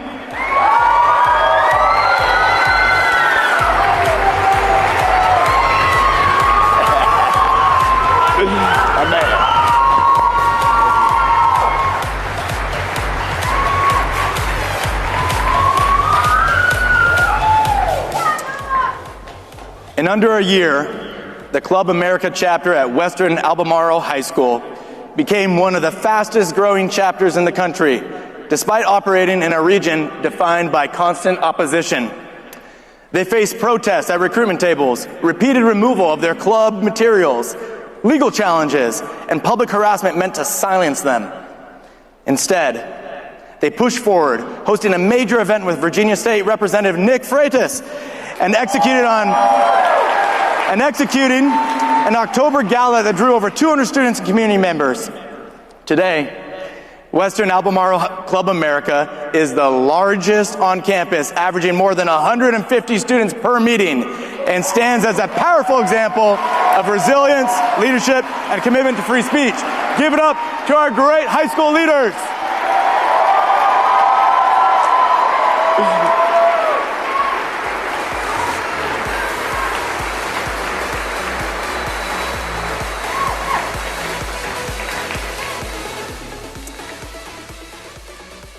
This next award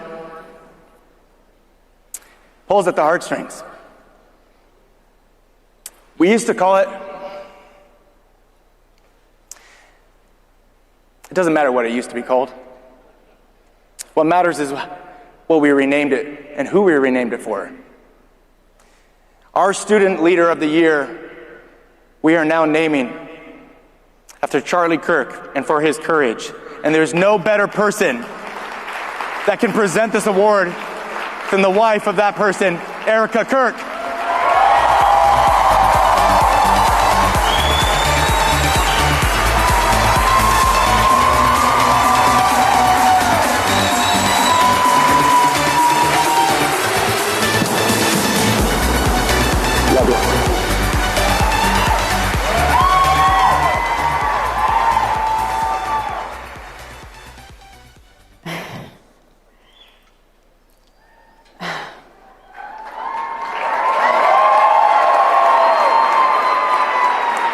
Charlie loved the students more than anything. That's what Turning Point USA is all about. It's what it's always been about. And so he's so proud of you guys and all of you that are starting chapters. And I want to start off with the first Charlie Kirk Courage Award to Caleb Chilcutt from Utah Valley University.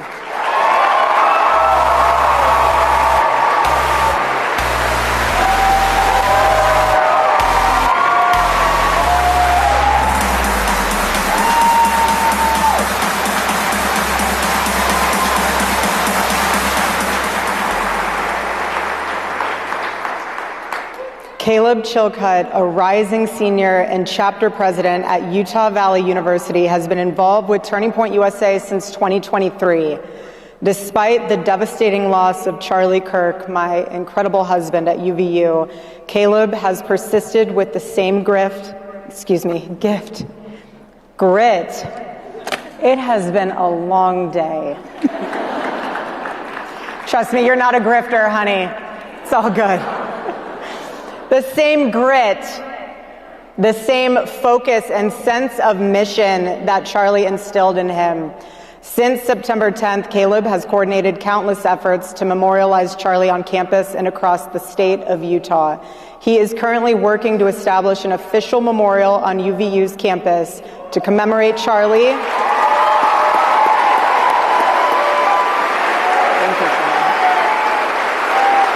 And celebrate his life in the very place he was murdered. Caleb stands as a testament to resilience, continuing to table, debate, and dream big, guided by the mission Charlie Kirk ignited in him. God bless you.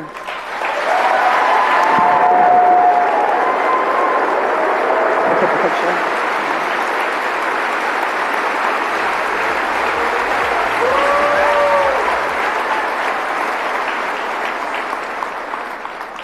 Our next award goes to Paxton Holder.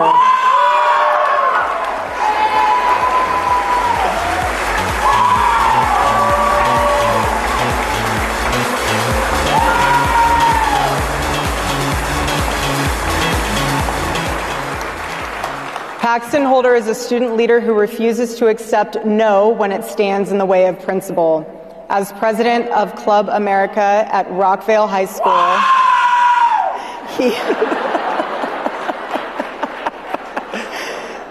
he has faced constant pushback from administrators and students, yet built one of the strongest chapters in the region.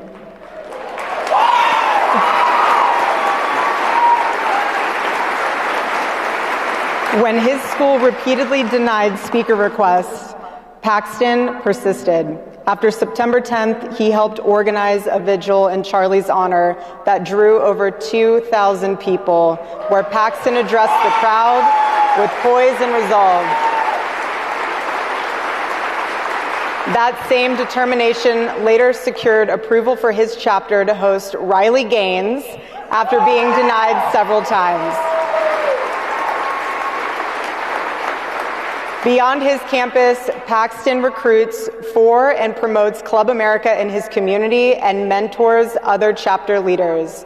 Paxton exemplifies courageous, persistent, and selfless student leadership. God bless you. Thank you. Thank you so much, Rachel.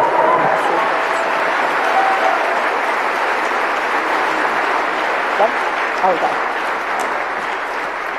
You want to take one, all of us together? Okay. Oh, I'm so proud of you guys.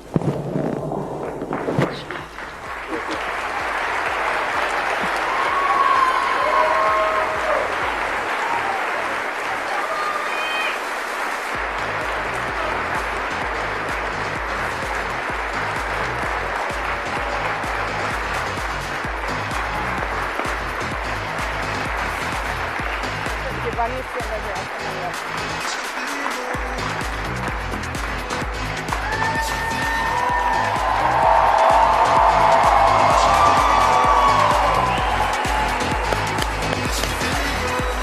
Thank you, guys. It's been a long day.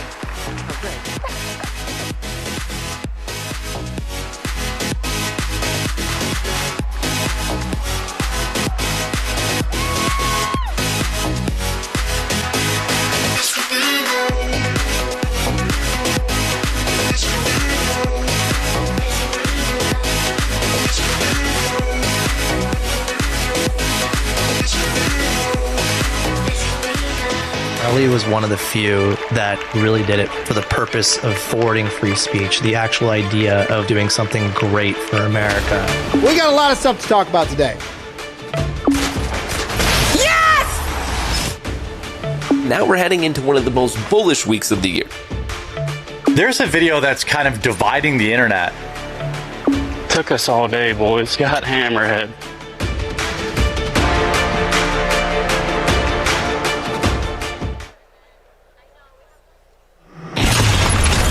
One of the things that, to me, is the most difficult thing in my entire career is becoming a top producer. Because the moment you become a top producer, you become susceptible to thinking you have the life. You guys all in a room, man, you're running out of time. You're in a space that is so frothy with opportunity, it's unbelievable.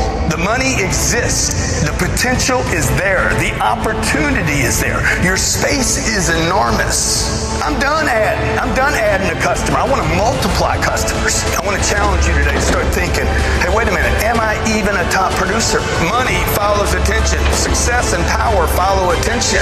Because if you're going to be a leader, if you're going to be a real leader, if you're going to be at the top of the food chain kind of leader, people aren't going to like you. Ladies and gentlemen, Grant Cardone.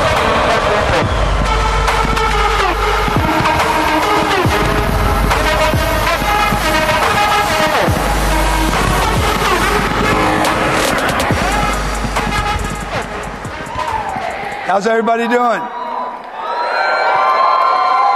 Come on, how's everybody doing? All right. Okay, I have a few notes for you. First of all, Charlie Kirk was a personal friend of mine, and I can count all my friends on one hand. Highly recommend that, by the way. Don't get two hands of friends, it's too many. If you get a few in your lifetime, you'll be lucky. Charlie was a guy that I met, I don't know, a couple years ago, and he interviewed me, and we were talking about finance and money and family and faith. And Charlie absolutely believed that those three things were vital for you and your family to put together. So I'm not going to be talking any politics here for the next 14 minutes or so. I'm going to talk to you about money. Money. That's right, that nasty, nasty word. Because then you have to confront why you don't have it.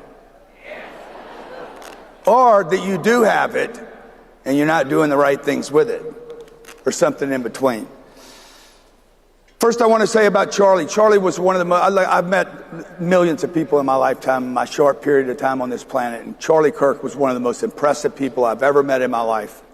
And it took like 10 seconds to know that. And he was also one of the most intelligent, genuine people and most compassionate people that I've ever met. When we met, Charlie and I were talking about, he asked me how I made it. I was raised by a single mom. When I see Erica and knowing their kids have lost their dad, I know what it was like when I lost my dad at 10 years old. The entire family unit completely changed. When we should have been feeling grief, my mom was feeling fear. The family was scrambling. 5 kids knew something had changed drastically. No one could explain it. And a week later, my mother had to confront finances. Charlie put his family in a place where they didn't have to figure that out the next week. Certainly, Turning Point will have to. Your local community will have to. If you guys want this conservative movement to continue to grow and expand, you will have to figure out your finances. Because the other side has. They just print money when they want it. So I want to talk to you about wealth, okay? And again, when Charlie and I talked about this, Charlie was fascinated. He was so curious. He was constantly curious. And the one thing that I've done in my life that have been beneficial to me is I find people that are successful, and I try to study the superpowers that they have, and see if I can emulate or bring some of those in. Charlie's curiosity about money was fantastic. It was phenomenal. Also, his understanding of things like real estate investing, passive income, earned income, depreciation, tax write-offs. He actually knew, he knew the difference, and he knew what position as the leader of his family that he had to put his family into in order for him and them and Turning Point USA and all the things he was involved in to continue to grow. And one thing that we agreed on was that wealth was not about getting rich. It was not about material things. It wasn't about stuff, cars or planes. It was about, if you look it up in the dictionary, it was about being well. In fact, if you go back, I don't know, 700 years ago, you looked up the word wealth, it said W-E-A-L, well. You were well. You were healthy. Today, if you talk about wealth, people are like, oh, you're bragging. It's wrong. Okay, they're trying to talk you out of what should be yours, just like they try to talk you out of your property. Yeah, true story. My home in Malibu was one of the homes that was damaged. 18 homes in a row were burnt to the ground. The fires get to my house. The firemen were my friends because they read my book or books. And I called them up. I'm like, bro, if you guys can give me a hand, I appreciate just, stretching that thing over one more time. And they fought all night. 18 homes were lost. My home was saved.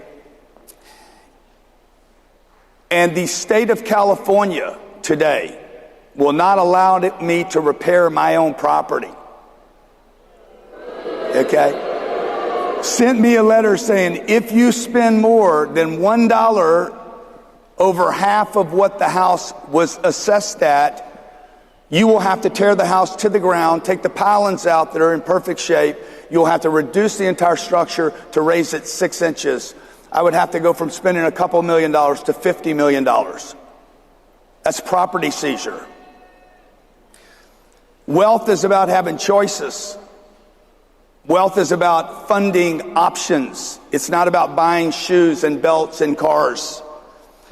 Wealth is not about being rich, it's about choices. My family and I, we homeschool.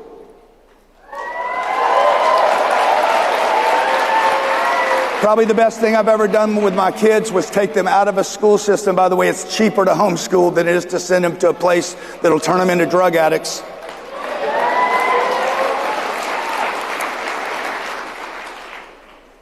Money allows us to live by our moral code and not be stuck in California.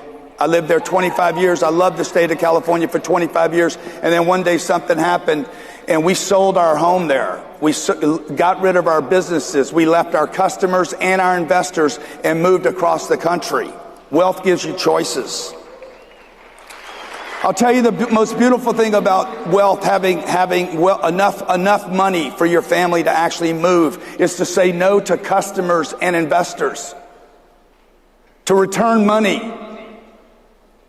You're a roofer, you're HVAC, you're a masseuse, you got a customer that is never happy. Here's your money back. Please take me off your phone. I don't want to do business with you again. That's freedom, folks. When I supported Donald Trump for 3 years, the last 3 years, and before that, when I went to a MAGA event and spoke there, I lost tens of millions of dollars in customers. I lost millions of dollars of investors. I happily returned the money. Said, thank you, please. Identify yourself as an idiot. So a couple things I want to leave you with about this thing. Anyone in this room can create as much wealth as you want to, okay? I grew up in a single family. My dad passed when I was 10. I had a drug problem for 10 years. I was broke at 25. I owed the government $40,000. My reputation and name had completely been destroyed in the marketplace I was in. And at 25 years old, for all the young people in the room, okay? You're not priced out. You have so many opportunities today. No matter what you have done or how many mistakes you have made, put your head down and focus.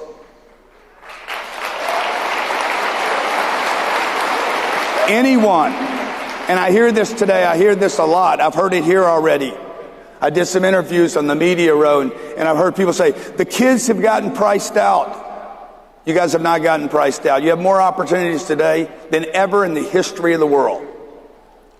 Okay, I would rather have more opportunities today. Look, Jake Paul made $90 million last night, and his IQ's not 91.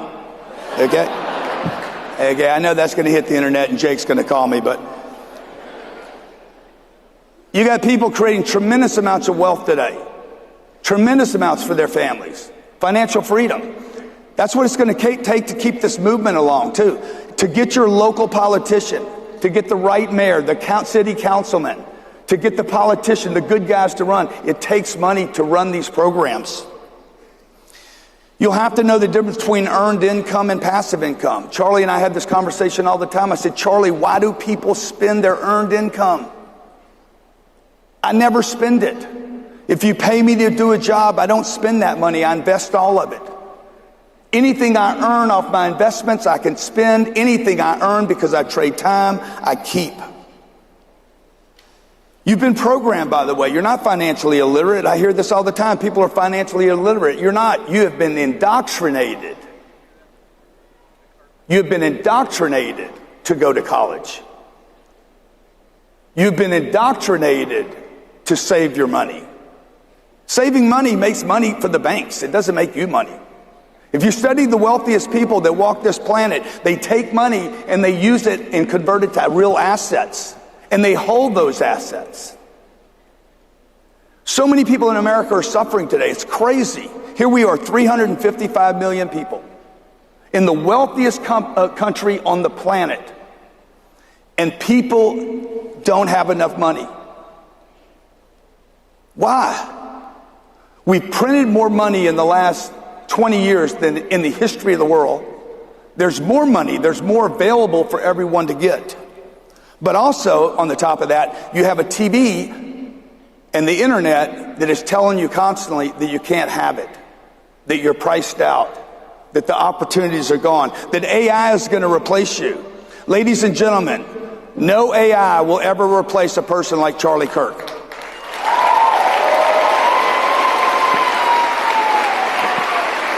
I refuse to consider the concept that AI could replace me. I am the father of 2 children. I spend time with them. AI cannot do that. Okay? I have one beautiful wife. By the way, wives are like investments. You only need one of them. One good life. One good life. You got to have one good wife. Okay? You get one good wife. You don't need 100 investments. We've been indoctrinated by the Vanguards and the State Streets and the Blackstones that you need hundreds of investments, when in truth, if you study the wealthy, the people that are free to move, the people that actually make a difference because they have money, because they have choices, they have 1 or 2 investments. Steve Jobs had 2 when he died.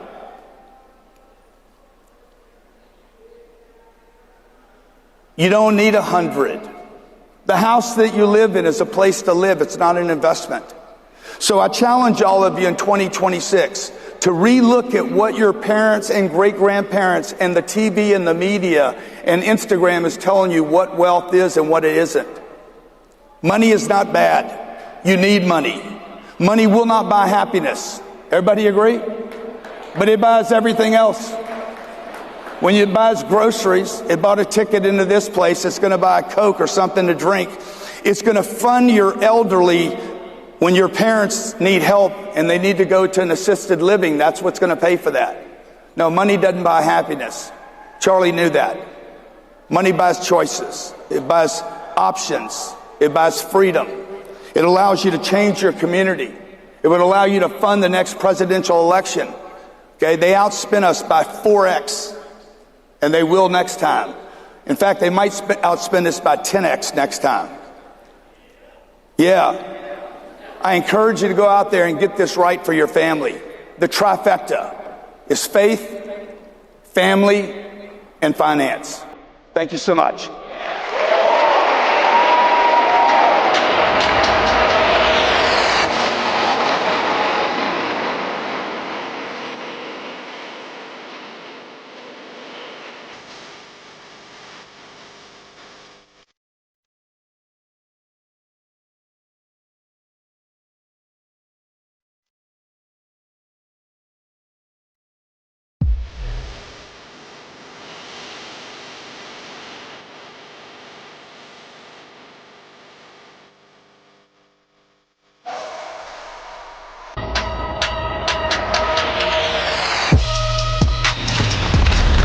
Aloha! I am proud to stand here before you today. We're not going anywhere. We're here to fight for you and to fight for the red, white, and blue that's behind you. We can't do this alone. It will take all of us who love our country and who deeply cherish our freedoms to stand united in this fight. Every single day that we wake up with breath in our bodies, we are blessed with the opportunity to take advantage and make the very most of that day. Today is the day for us to stand up for all that we believe in, stand up for each other, stand up for our country, stand up for our freedom and a future that truly realizes the vision that our founders had for this great country. Please welcome Director Tulsi Gabbard.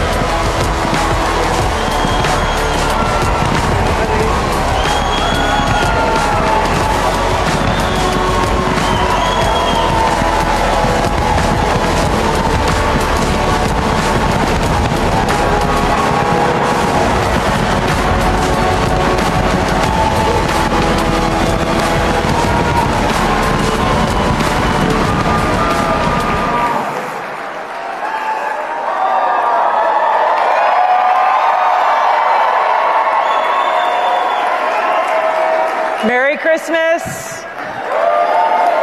I couldn't hear you in the back. Merry Christmas. You know, I'm a little bit emotional walking out here because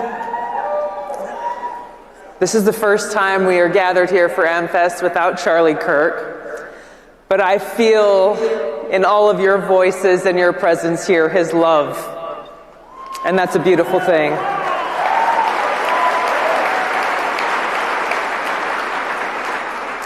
You know, at all the different TPUSA events that I have been through and to over the years, you know, Charlie was often the one who would, greet me at the door. We would go and kind of huddle in a corner backstage and start talking about, oh, hey, what's going on? What are you working on? What are you working on? And how do we tackle the biggest challenges that we face in this country, with Charlie always incredibly focused and full of energy, and not just looking around, okay, what's the next thing, but here's the 5, 10, 15, and 20-year plan that we really have to keep at the forefront of all that we're doing.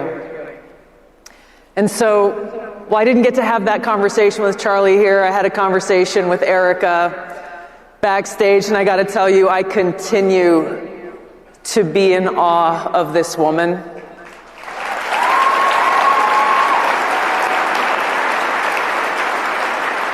I cannot imagine what she's been through, what she is going through. I'm in awe of and grateful for her kindness and her strength and how she has opened up her heart during the toughest of times to the world, and how she continues to exhibit the kind of courage and strength that you and I know can only come from God.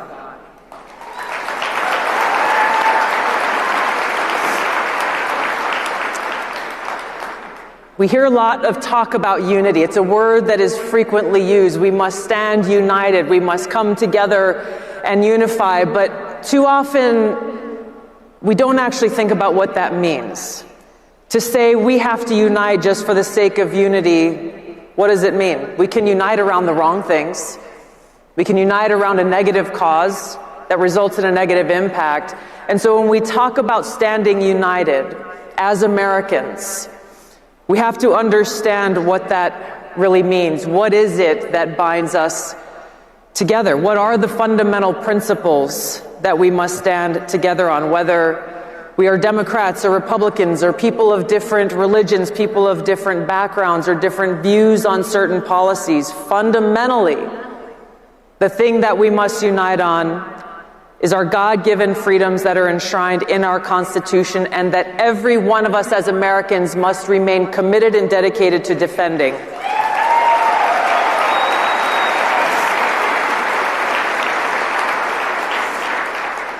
That is our foundation.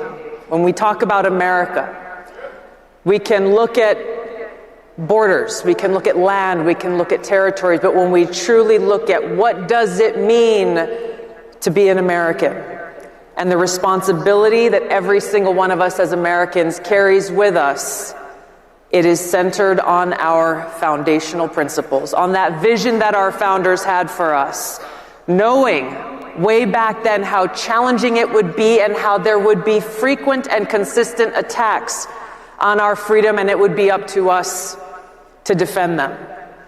And that's exactly where we are today.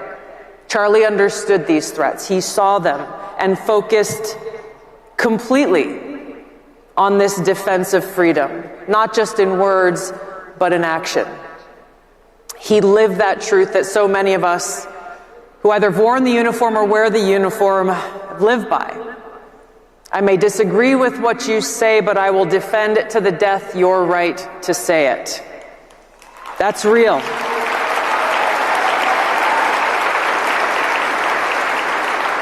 And Charlie lived and died by that principle, that no matter how offensive or horrible or disgusting someone's speech is, no matter how much we disagree with it, it's up to us to stand up and protect and defend their right to say it. And to stand as Charlie did and defeat that weak or dark speech, that ideology, with a superior ideology that's focused on freedom.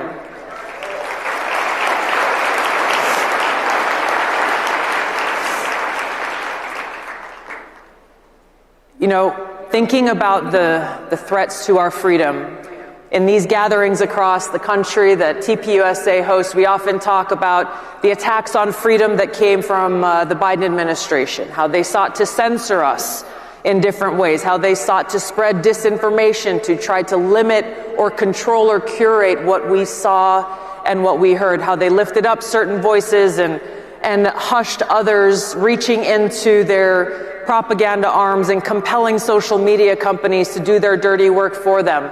But there is a threat to our freedom that is not often talked about enough. And it is the greatest near and long-term threat to both our freedom and our security, and that is the threat of Islamist ideology.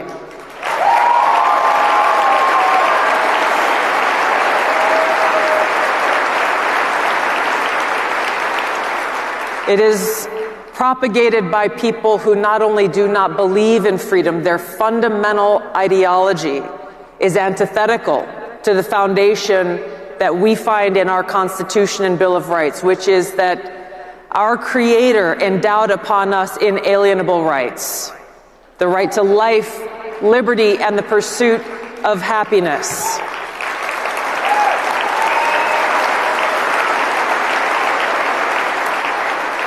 Now, Charlie focused on this quite a bit. He talked about it in ways that very few others did because he understood this direct threat to freedom. When we look back to the attack on 9/11 that happened 24 years ago now, it changed so many of our lives, where thousands of Americans were killed by Islamist jihadis who attacked us on that day. And we were confronted with the reality of the lengths that they will go to try to attack the foundations of who we are as a country. It was a day that changed my life, probably like some of you in the room. It's what motivated me to enlist in the Army, to go out and to fight and to defend and to defend our freedom and defeat those who are attacking us.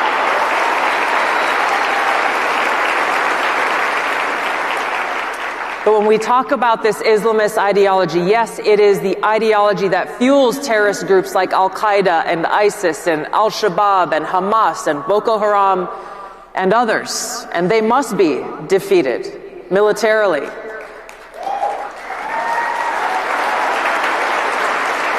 As they continue to actively plot and try to attack us. They are a threat to our security and our safety, but this Islamist ideology is a direct threat to our freedom because at its core, it is a political ideology that seeks to create a global caliphate that governs us here in America, threatening Western civilization, governance by Sharia law, governance by what they are calling their Islamic principles.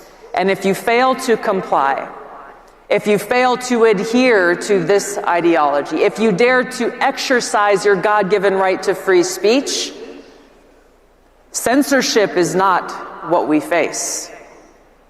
They will use violence or any means they deem as necessary to silence us. If we don't take action to identify this threat, to define it, to call it out for what it is, and take action to defeat it, then we will find ourselves in a place where many European countries and countries like Australia have found themselves. Countries where you can get arrested for praying silently on the street corner, as has happened in the UK. Countries where you can be arrested for putting up a social media post that someone finds offensive somewhere. The threats from this Islamist ideology come in many forms. As we approach Christmas right now in Germany, they are canceling Christmas markets because of this threat. In places like Dearborn, Michigan, and Minneapolis, Minnesota, Islamist clerics are openly pushing this Islamist ideology, trying to recruit and radicalize young people. Earlier this year, there was a conference that was held representing organizations like the Council on American Islamic Relations, also known as CARE, which issued a call to action to use American legal and political systems to implement Sharia law. This is already underway in places. Like Houston. This is not something that may possibly happen. It is already happening here within our borders. Paterson, New Jersey is proud to call themselves the first Muslim city. They are working to implement in their own governments these Islamic principles that are forced on people through the use of laws or violence. The bottom line is this: when we talk about the threat of Islamism, this political ideology, there is no such thing as individual freedom or liberty. As Charlie said over and over again, it is fundamentally incompatible with our nation's foundation of freedom.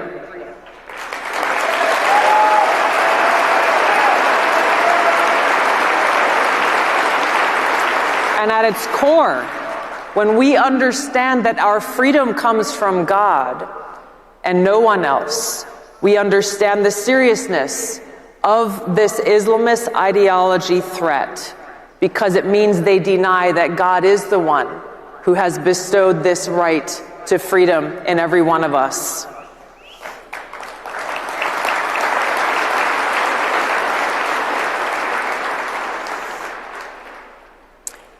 So what do? We as Americans have to stand proudly for freedom and understand that a free society cannot survive if it refuses to defend itself. We don't preserve freedom of speech by canceling it. We preserve free speech by exercising it, by using more of it, encouraging more speech. We protect our Constitution by ensuring loyalty to the Constitution. We protect our democratic republic by ensuring that we, the people, elect leaders who not only believe in American values, but actually live them. Leaders who are committed to ensuring that we have a government of, by, and for the people, and leaders who most importantly put freedom and the interests and well-being of the American people first in every single decision that they make.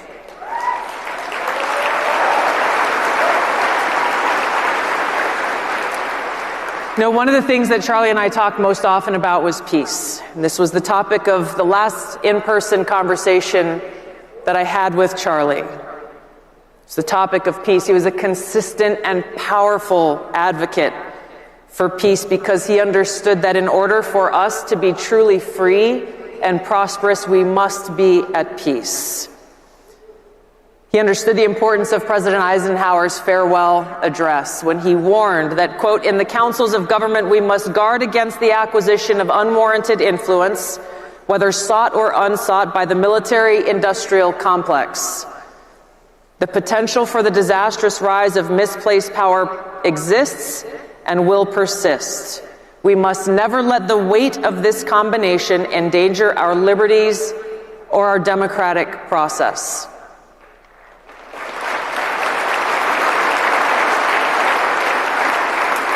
That warning rings as true today as it did back then when he said it as a retired general who led during wartime and as a president and commander-in-chief of the United States. He understood then, as we do now, that too often we, the American people, are told we must choose between liberty or security. And which side often wins out in that proposition? Liberty loses. And the warmongers claim that they are doing what they are doing for the sake of our security. It's a lie. Eisenhower issued this warning because he understood the power of the influence of the military-industrial complex and how those who seek to keep us in a persistent state of war deny the heavy cost that it takes in human lives, in taxpayer dollars, and in the erosion of our liberties, wars that have nothing to do with ensuring our security or our liberty.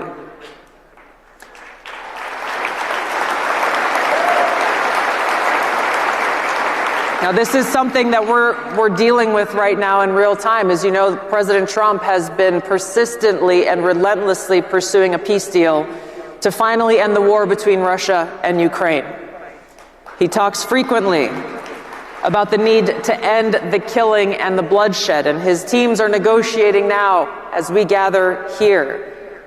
But what I've seen over these months is that every time they make progress and they move closer and closer to that hope for peace, the warmongers in the deep state step up and try to do everything they can to stop them. Predictably, they use the same old tactics that they've always used. The deep state within the intelligence community weaponizes intelligence to try to undermine progress. They leak it to their friends in the mainstream propaganda media to try to spread this and push a false narrative.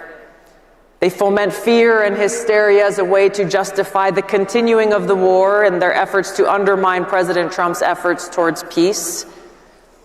And do so specifically in this case in order to try to pull the U.S. military into a direct conflict with Russia, which is ultimately what the EU and NATO want.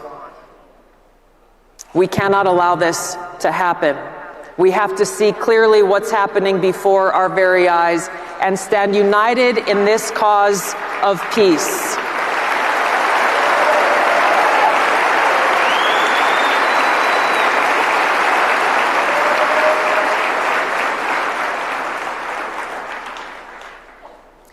I've served in the Army now for almost 22 years. I'm grateful to serve. Thank you. I've deployed twice to the Middle East and once to East Africa as part of a joint special operations task force to go after Al-Qaeda in Somalia.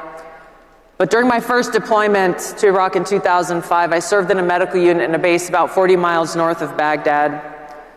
And shortly after arriving there, I was walking around our camp, trying to familiarize myself with the place, when I was stopped in my tracks by a sign that someone had put up at the gate where most of our security patrols went in and out of every single day.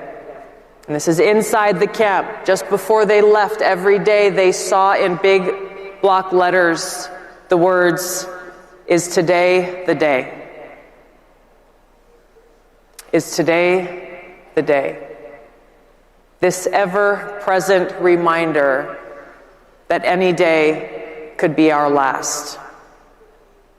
This was true. in the height of the war in Iraq, in the middle of a war zone. For some of my friends, for too many of my friends, their time came. They made that ultimate sacrifice. And it was hard.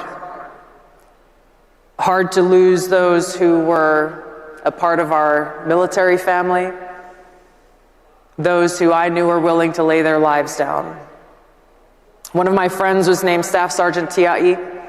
He was just a few days away from being able to go home to American Samoa and to see his wife and his kids. They were making plans for what they would do during his 2 weeks of R&R. And he was killed when a roadside bomb exploded underneath his vehicle as they were approaching their return to base. I really struggled with his death. We weren't very close, but he was part of our family. And I prayed a lot. I asked God for clarity and for strength and for understanding and peace, and taking shelter in God's love and having faith in Him was where I found that peace. Is today the day?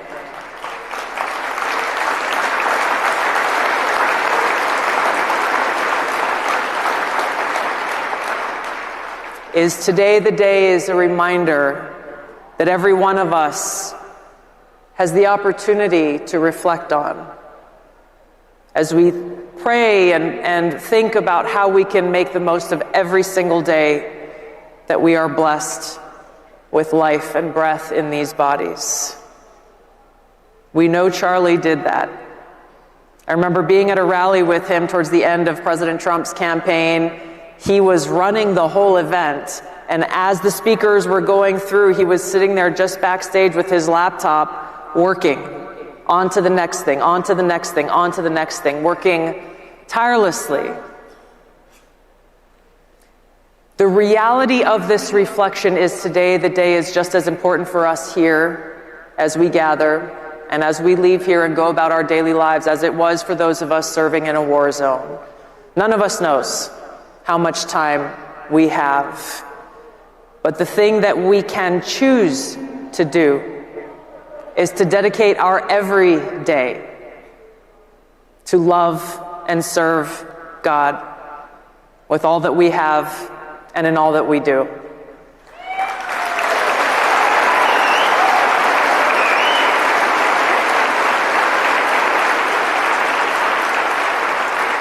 This is the secret to living a truly successful life and being truly happy in that life. So as we approach Christmas now, we have the opportunity to celebrate Jesus Christ and what He told all of us to do.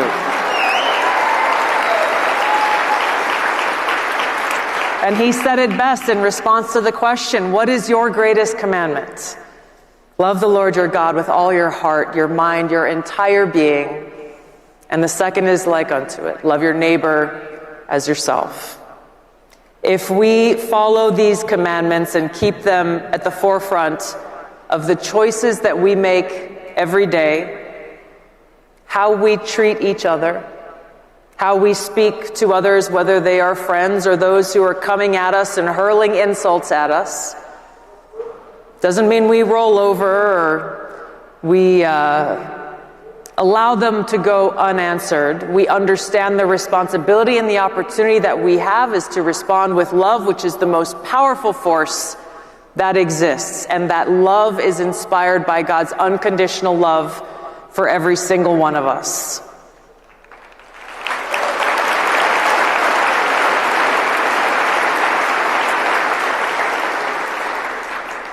Is today the day? Yes, today is the day when we choose to stand together, united, with hope in our hearts that comes from the light of God's love shining through our lives and in our work.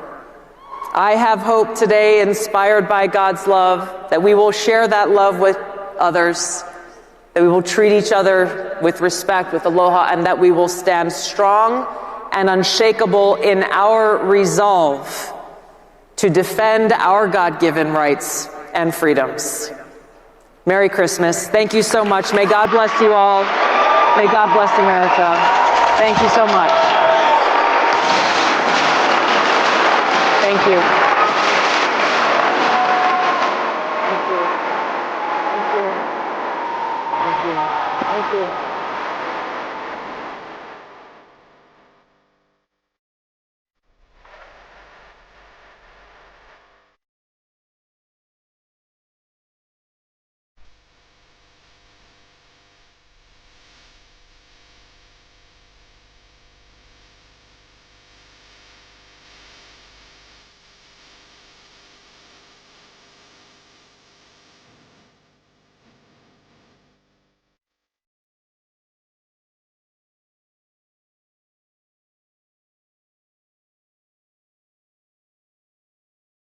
Our nation is standing up for American workers, restoring the pride of making products here at home. That's what we do every day. We're America's beverage companies, making American products with American workers in America's hometowns. We deliver brands that have been enjoyed for generations. Beverages shared in factory break rooms and at family barbecues. Enjoyed on special occasions and in everyday moments. We're proud to be part of the fabric of our communities, creating good-paying jobs, the kind that require only a strong work ethic. Jobs making it possible to raise a family, put down roots, and build a future. We're proud of what our dedicated workers deliver for the nation, because we believe in the promise of America and the people who make it great. Welcome to Jesse Waters Prime Time. This is the way forward.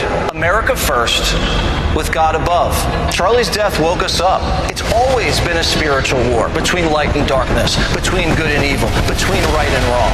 And we will defend our interests. White-collar communism won't cut it. These snobs don't want to help people. They just want to hurt Trump, blow up the border, and deprogram the deplorables in flyover country.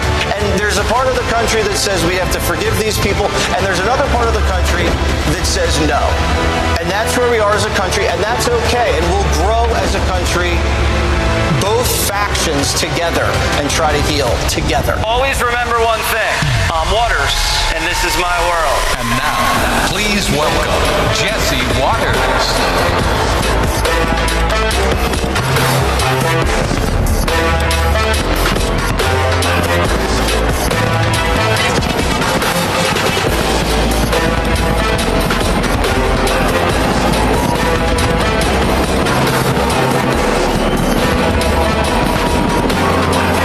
Thank you.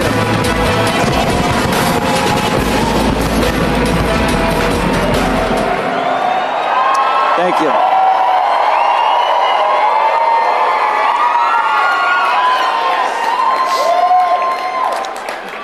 It's nice to be able to speak to you guys without being interrupted by Jessica Tarloff.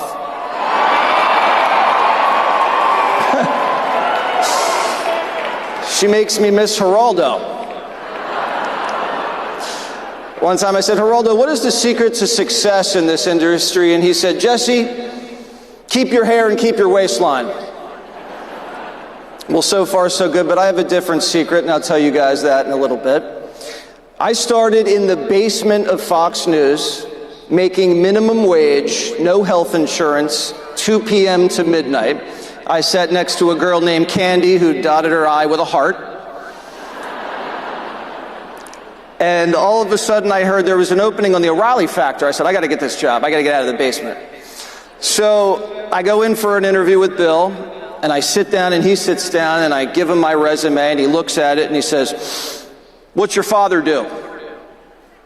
And I told him what my dad did, and then he looks down and he's silent for a long time. And I think he forgets I'm there. And then I said, Bill, I just read your latest book. It was amazing.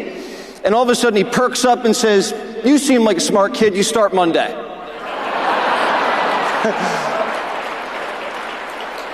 So he hired me, and then he almost fired me. We had these pitch meetings in the newsroom where we all circle around as producers and we pitch Bill's stories we think will make good TV segments. And these producers are just getting swatted down like flies. Bill's calling us idiots. It comes to me, I bomb, and the producer brings me up to his office afterwards and says, Bill doesn't think you're articulate enough to make it in television. You have 2 weeks to turn it around or you're fired. I mean, it's like telling Jordan he can't dunk.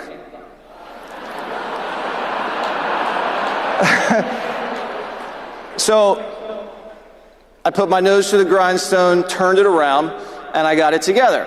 And Bill said, Jesse, you're bothering everybody in the pod. We're going to have to send you out to the streets to bother other people.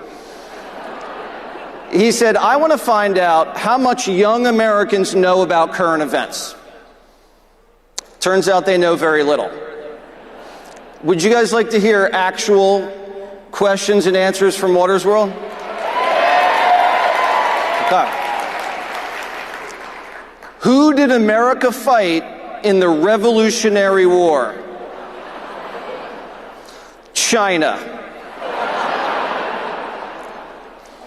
Who won the Civil War? France. Who did America fight in the Vietnam War? Not a trick question. South Korea. What was the ship that the Pilgrims sailed over to America on?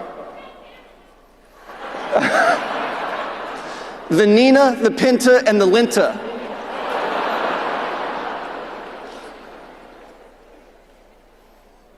Name one state that borders Canada.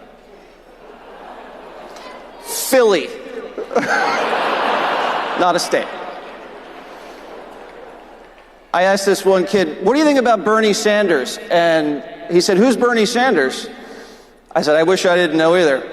And I said, he's the senator from Vermont. He said, what's Vermont? My all-time favorite. What do you think of the Ebola virus? It's nice. So it's funny, but it's sad because these people are oblivious and politicians and corporations can hoodwink and bamboozle us. And this is kind of the stage that was set for me in the summer of 2015. And Hillary and Jeb were supposed to fix things. The two most boring politicians in America. Until Donald Trump came down the escalator.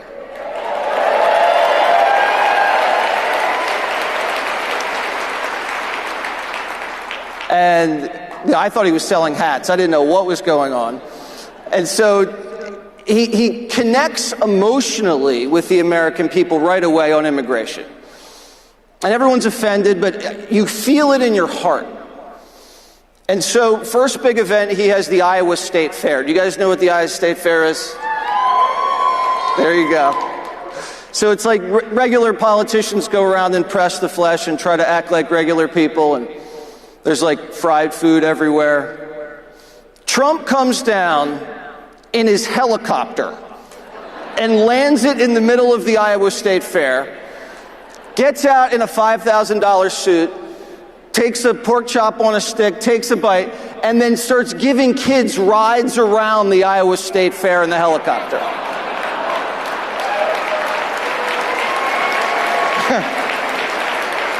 So right away he like wins.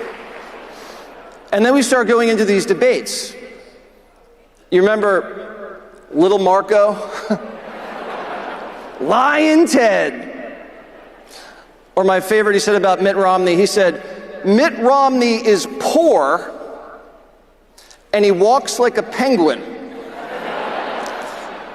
And we're watching this at Fox and we were like, we had no idea. We had never seen anything like this before. Just like middle school ridicule. And it was working. But he was connecting. And he wins the nomination and goes through the summer. And I think there's like this event right around 9/11, and Hillary's walking to her car, and all of a sudden she's walking, and then she faints. You'd faint too if you were married to Bill. So we're all tied up going into the first debate. Remember that debate? Trump's like, well, if I were president, you'd be in jail. Drops the mic.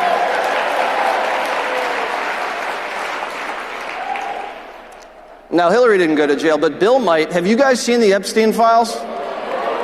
Woo! No bueno. And so Trump cruises, and on election day, Hillary thinks she has it in the bag and falls asleep to get rest for her victory speech that night. She wakes up, and it's a nightmare. Trump has won Florida, North Carolina, and the next thing you know, Pennsylvania, Michigan, Wisconsin, he's president.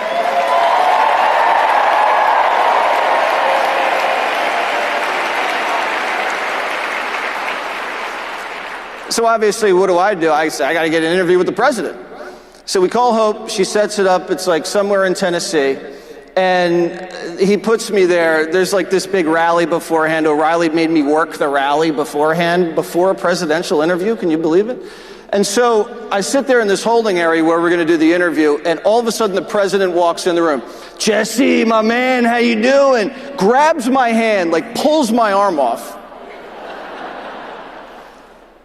He goes right to the mirror, takes a whole thing of hairspray and just goes, shh.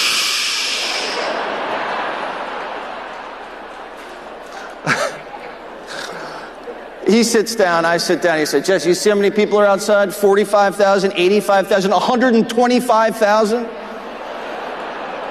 There's a lot of people out there, Mr. President. So we sit down, we wrap the interview, and it's over, and he says, well, we're headed back to D.C. Do you want to ride on Air Force One? And I said, yeah. So next thing you know, I'm like walking up the steps of Air Force One. He puts us in like the business class section. All the fake news is in the back.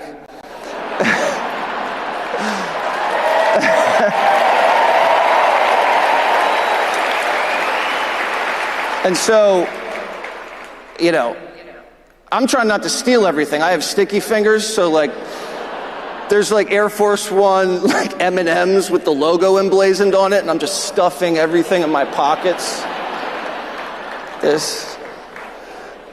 And so all of a sudden Hope says, all right, he's ready for you. And we bring the cameras, we bring it back into like his executive boardroom area of the jet.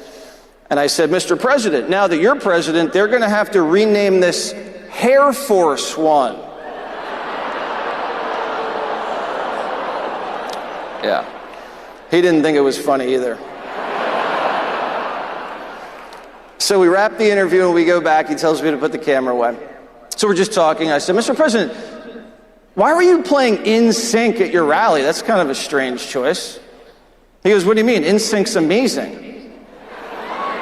I said, really? He goes, yeah, Lance Bass is the man. Lance Bass? He said, yeah, Jesse, I was just at this cocktail party the other day in Manhattan, and there was this model, perfect 10, stunning. And she's next to this like New York Giants linebacker, okay? They're together. And all of a sudden, Lance Bass walks by, and the model leaves the linebacker and chases after Lance Bass. Lance Bass gets tail.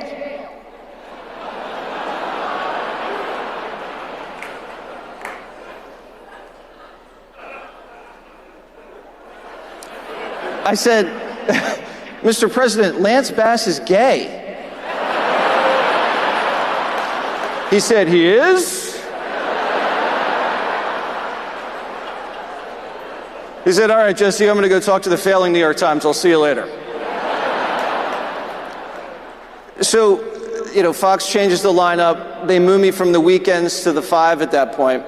And And so the best part about the 5 is the commercial break, because Greg is like crazy. I mean, these are things Greg's actually said. He said, Jesse, you want to know the best way to kill your wife? No, but tell me. Take her hiking. He goes, Jesse, you want to know the best way and the cheapest way to have phone sex? No, tell me. Call Victoria's Secret and ask them to go through the catalog with you. Yeah. I asked Greg if he wanted to play golf a little while back. He said, no, last time I golfed, I got injured. I said, well, what happened?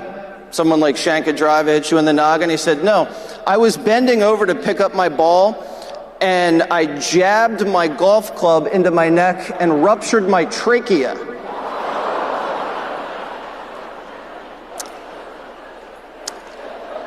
Not the manliest guy, but we love him. Janine Pirro, we miss Janine Pirro.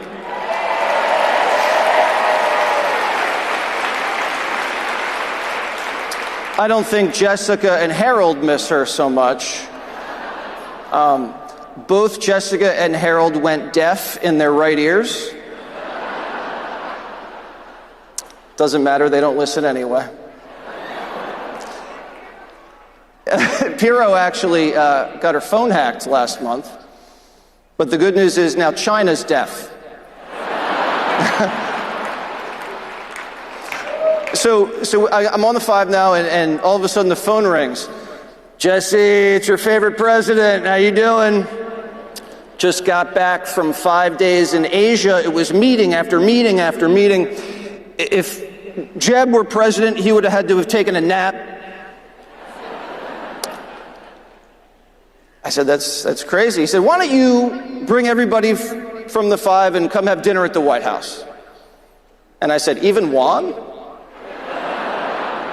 And he paused and he said, what the hell, bring Juan anyway. And so a little while later, we didn't all go. It was me, it was Sebastian Gorka, and Stuart Varney. So we go up and we get to like the second level of the residence, and the president says, you want to go see the Lincoln bedroom? I'm like, sure, I didn't even have to donate anything. And so we go up there, and there's the Gettysburg Address, and like it's encased in glass. And he's standing next to it, and he says, Jesse, some people say my Twitter account is the modern day equivalent of the Gettysburg Address.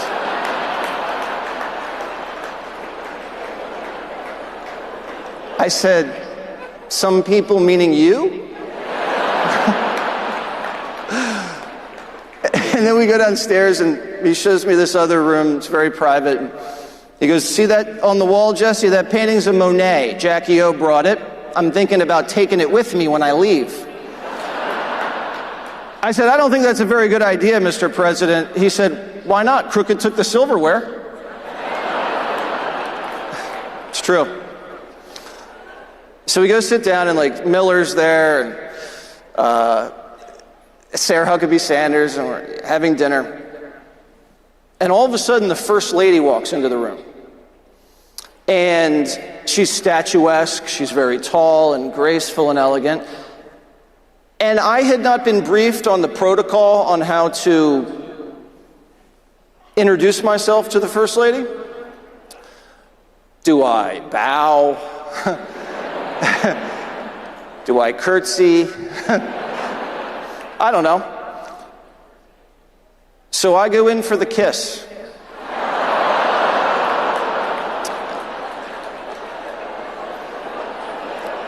So I go, one cheek,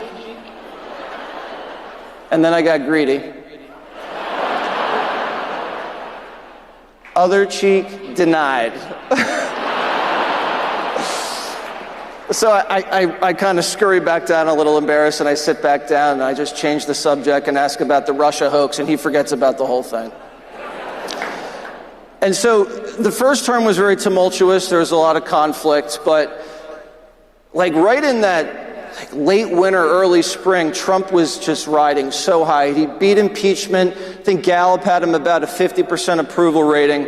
And things were going well until the China virus hit and shuts down everything. Stock markets crashing, Black Lives Matter's tearing the place apart. And I'm quarantining with my wife in Manhattan, and all of a sudden the phone rings. Hello? Hey, it's Hannity. How you doing? I said, what's up, Sean? He goes, the president's not in a great mood. He wants some of his friends to come cheer him up at Camp David. I said, sweet. How are we getting there? He goes, we're going to take my jet. I said, nice, because I don't have a jet. Yet. So the next thing you know, it's like me, Hegseth, our wives, Hannity, Kilmeade, we're all going down there to Maryland to the woods to go see the president at Camp David. So we get there and they have a whole perimeter set up with the Navy. Remember, this is like right at the beginning of COVID. Like no vaccines, like no one knows what it does to you, nothing.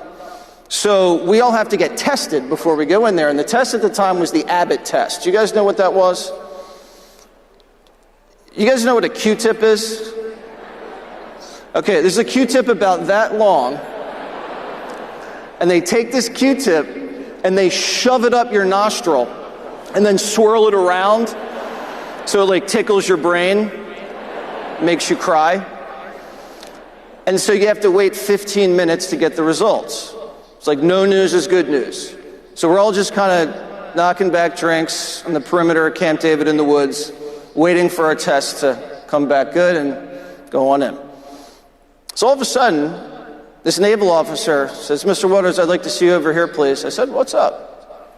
Walk over. He said, Mr. Waters, sorry to inform you, but you've tested positive. I said, positive for what?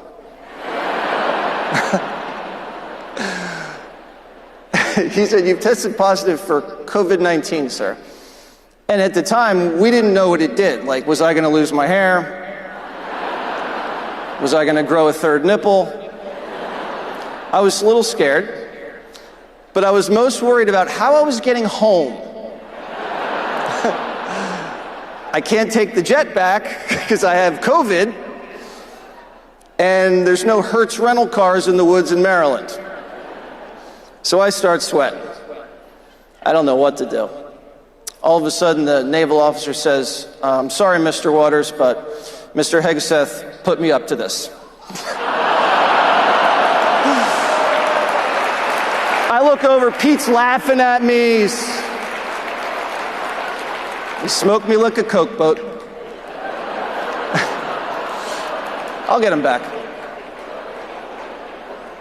And so we all hop in the golf cart and we go into the woods and we meet the chaplain. The chaplain puts us on a golf cart and takes us on a little tour, and he's showing us all the scenes. This is where Bush put in the horseshoe pit.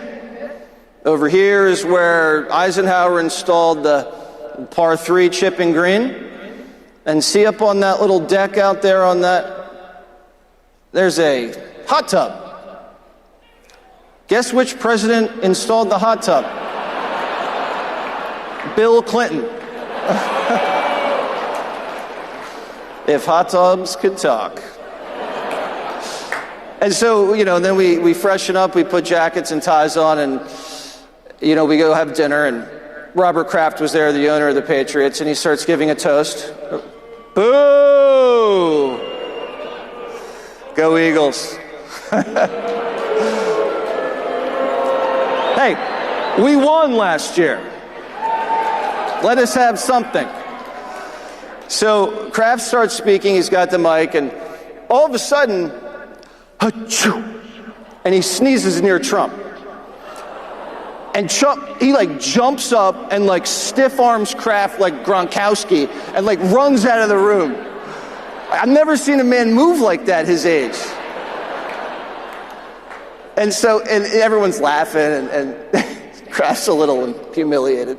But Trump comes back and he grabs the mic and just takes over the speech, and he's like, I tried to set Ivanka up with Tom Brady, and Ivanka's right there with Jared.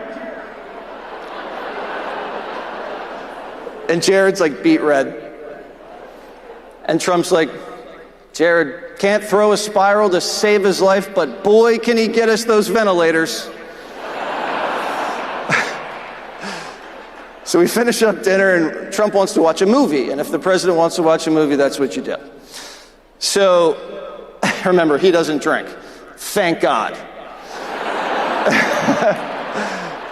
And so we go into like the movie theater area of Camp David, and there's this popcorn machine. Trump just goes right for the popcorn, fills it all up, goes and sits down. And you know those like commercial grade salt canisters? They're like blue with like the white top, like the aluminum little thing you kind of hurt your fingernail when you peel it back, the lip. He sits down, he's got the popcorn like this, and he's got the salt like this. And he's pouring a steady stream of salt forever onto the popcorn. And I'm like, this must be the diet of a very stable genius. So then the lights dim. My wife sits next to him. He's on the corner. I sit next to my wife. And as the lights dim, he leans over to my wife, Emma, and says, "Do you sleep naked?"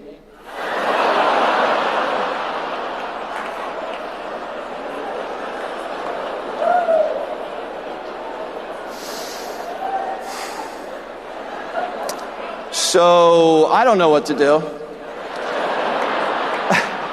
I got to defend my honor here, but there's Secret Service everywhere. And so I said to I said, Emma, what did he just say to you? And she says, oh, he said, is Sleepy Joe going to make it? Do you sleep naked? Is Sleepy Joe going to make it? It's like, thank God.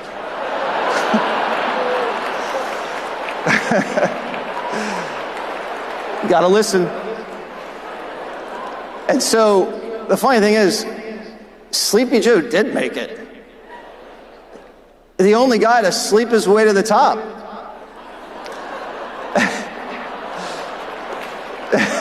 So Biden gets in, and Fox kind of rejiggers the lineup again, and they put me at 7 o'clock. So I start calling people for advice. I'm like, thank you. I'm like, I call O'Reilly. He's like, Jesse, just don't be boring. Okay. I call Bob Costas. Costas says, just stay relaxed. I call Tucker. Tucker just says, don't lose your sense of humor. I call Scaramucci. He says, buy Bitcoin. And I call Britt Hume, and Britt Hume says, Jesse, don't sleep with your assistant. I said, don't worry, my assistant's a guy. Not that there's anything wrong with that. And so, I'm really hustling. It's 7 o'clock show. I'm off the weekends. I got a show at 5. I got a show at 7. I'm trying my hardest. I'm like waking up at 5 a.m. I'm like grinding, working out, in office early, sitting, reading, writing. All of a sudden, I'm shaving one day in the bathroom, and my back goes out. And I'm in agony. I'm like crawling and hoist myself on the bed. And we have to call 911. It's that bad. So the emergency services team comes up, puts me on like a stretcher, get down to the elevator. I'm in the Upper East Side at the time, and they wheel me out of my apartment. I gave them like the thumbs up, like I was an injured quarterback coming off the field. It's like, I'll be back. They put me into the ambulance, and I'm in serious agony. And, I'm just trying to make small talk with the EMT, and I'm like, wow, you must see some crazy stuff, your job. And he goes, yeah, I was just in the Epstein cell. I said, what? He said, yeah, we were the first EMT team on the scene when Epstein killed himself. And it was really weird. I said, well, what do you mean it was really weird? What was weird? And he says, well, when we got to the jail cell, there was like 10 people in the cell. And they were like touching things, and like touching the body and moving the body all around. And I'm like trying to get up. I'm like, I'm going into the office. We're going live. This is like the biggest scoop of my career. And the next thing you know, I'm like wheeled into the emergency room. I don't even get this guy's number. I know. And so, they put me in there, they give me an MRI, and then I see this surgeon like a couple days later, and he said, "What happened to your back?" And I said, "Well, I've been carrying the 5 for years."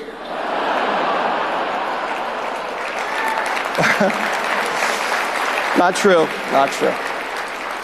And so he said, "No, seriously, like, what's your routine? Like, let me see a picture of your office chair."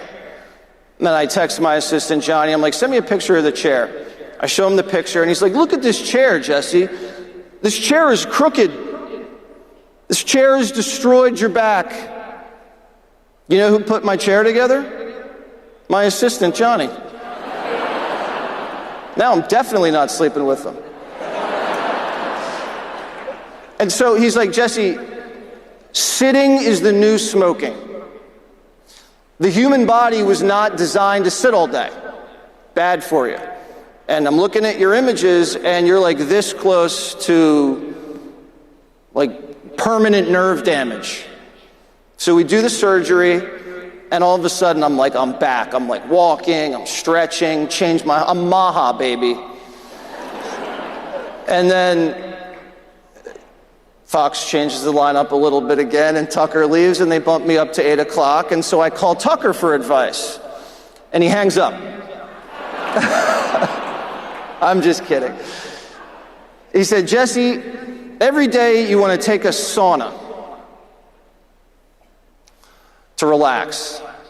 And then he said, "Also, don't read what the media writes about you," which in Tucker's case is very good advice. And so, right around this time, lawfare kicks in, right? Like they raid Mar-a-Lago and rifle through Melania's underwear drawer like a bunch of pervs. And, they indict him in Washington, they indict him in New York. Fannie gets him. And so I saw the president on the golf course right after that, and I said, "Mr. President, my wife saw your mugshot. She says you look fierce." And he goes, "Jesse, let me tell you what happened." I get in there, guy goes, click. I go, "Can I see it?" He says, "No." I go, "Can we do another?" He says, "No." I go, "Uh-oh." So I'm riding back on the jet, and my lawyer shows me a picture of what I look like. First thing I do, I call Melania. And I said, "Baby, I know who's going to do our Christmas card. It's the Fulton County Jail photographer."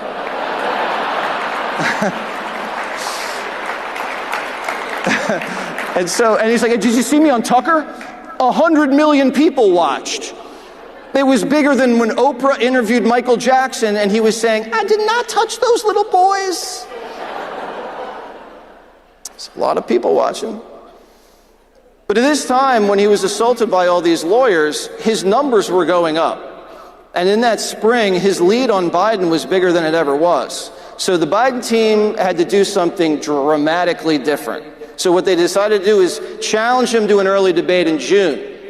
They had to change the trajectory of the race, or some people think his team purposely blew Joe up so they had enough time to swap in another nominee. So Biden, he goes to study at Camp David, and later we found out he just slept the whole week. And then you saw when he walked out onto the debate stage, he was white as a ghost. And what does he say in the first 20 minutes? "We finally beat Medicare." Johnny and I were watching at Fox, our heads hit the ceiling. It's over. White men can jump. And so the coup starts closing in, and he has to pass this big test. They had this big thing on a Friday with NATO. He just had to pass that without screwing up, and he could survive. And he comes to the podium and he said, "I'd now like to introduce Vladimir Putin. I mean Vladimir Zelensky." That's like confusing Maxine Waters with Jesse Waters. No relation. So all of a sudden, the coup is like right around his neck. George Clooney comes in, Barack sent him in, and Nancy and Schumer twist the knife.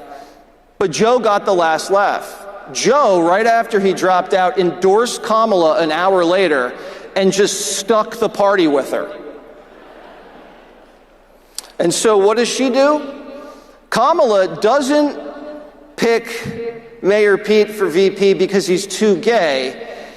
So instead she picks Tampon. Not sure that makes a lot of sense. And so also, like, it was all happened in the same week. Butler, Trump almost dies. And remember, they asked for a drone, denied. They asked for more manpower, denied. This guy's running around with a rangefinder, and they're playing cat and mouse with him, and they let Trump go on stage, which is absolutely crazy. And so the only reason he survived was God.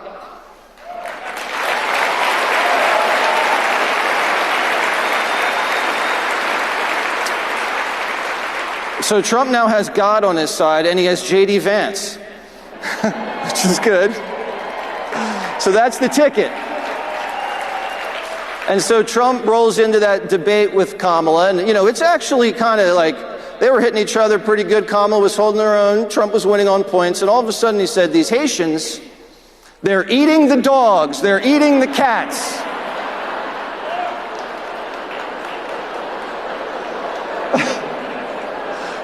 And I'm watching at Fox with like Brett Baer and the Hard News team, and they're like, what just happened? Like, oh my God. And people didn't get it at the time, but like the next day, all everybody was talking about was illegal aliens, Haitians, and they made it a meme. They're eating the dogs, they're eating the cats. Eat the dogs, eat the cats. I thought it was catchy. My mom hates it when I sing that. I'm sorry, Mom. And so, you know how when like punt returners are like taking it to the house and like no one's near them and they start celebrating before they get across the goal line? That's what Trump starts doing. Like he's feeling himself. Like he puts on the McDonald's apron, he puts on the garbage man vest. He's having fun. And then he smokes her in every swing state, and now Donald Trump has been a part of the biggest upset victory of all time, the most controversial election of all time, and the greatest comeback of all time.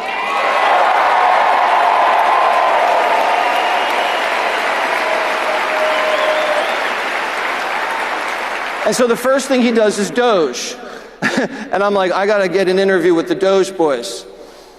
So we go into the Eisenhower building, and like Elon Musk is there with like 40 dudes eating pizza, listening to classic rock. I'm like, whoa. And I introduced myself to Elon and Big Balls. And so Elon, he grabs this like humongous box of Swiss chocolate, and he starts like offering it to me in this very mysterious way. Like he's enticing me with the chocolates. And he's like showing it to me like, do you want some chocolates, Jesse? Just lost my mic. And he's like seducing me with the chocolates. And I'm thinking, like, now I know why this guy's got so many baby mamas.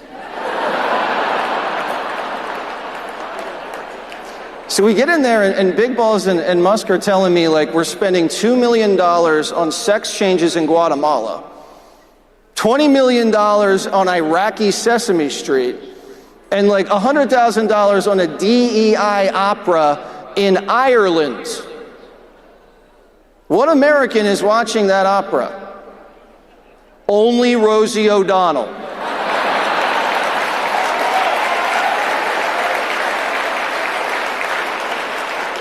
So Musk is a little bit of a tiff with the president, but they patched things up where?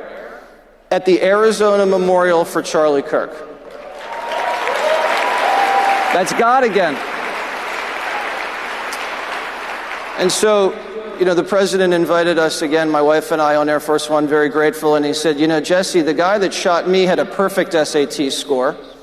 The guy that shot Charlie had straight A's. Smart people hate me. And I'm like, I must be an idiot.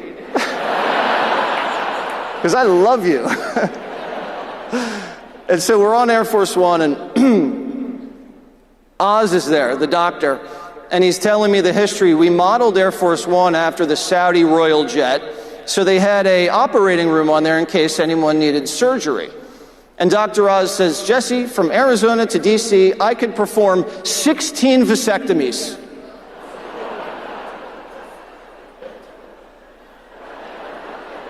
I said, only on Elon?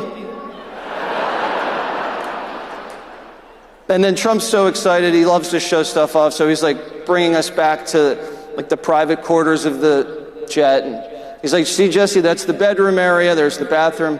I said, Mr. President, did you ever sleep in the bed? He goes, Jesse, I've slept in thousands of beds in my life, but never that one. I said, do you mind if my wife and I sleep with it? And he looks at me and he goes, do it passionately.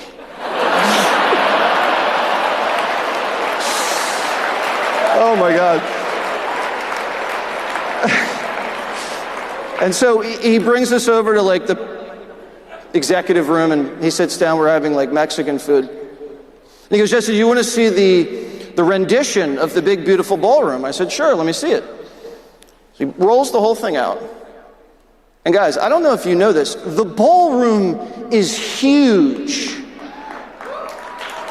Like, I said, Mr. President, the ballroom is 4 times the size of the White House. He said, Jesse, it's a monument. I'm building a monument to myself because no one else will.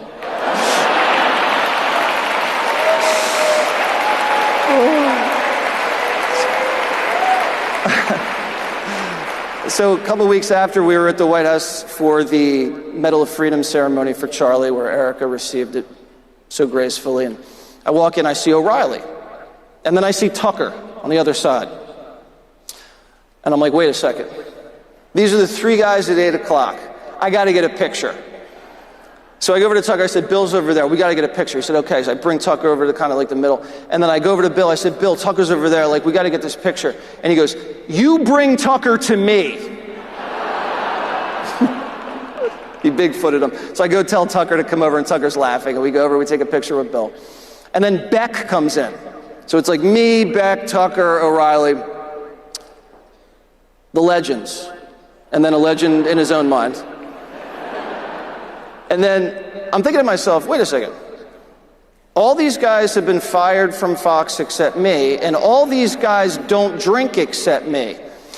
The secret to my success is drinking.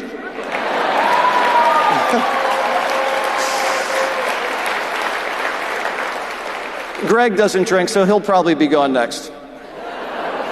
So I only told Erica Kirk this.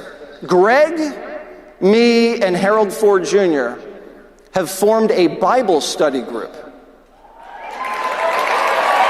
What is going on? Harold's like a black Democrat Baptist. I'm a C&E Christian. I only go to church on Christmas and Easter. Gutfeld's either Jewish or an atheist or Catholic. I don't know what the heck he is. But Charlie's death just it made me want to reconnect with God.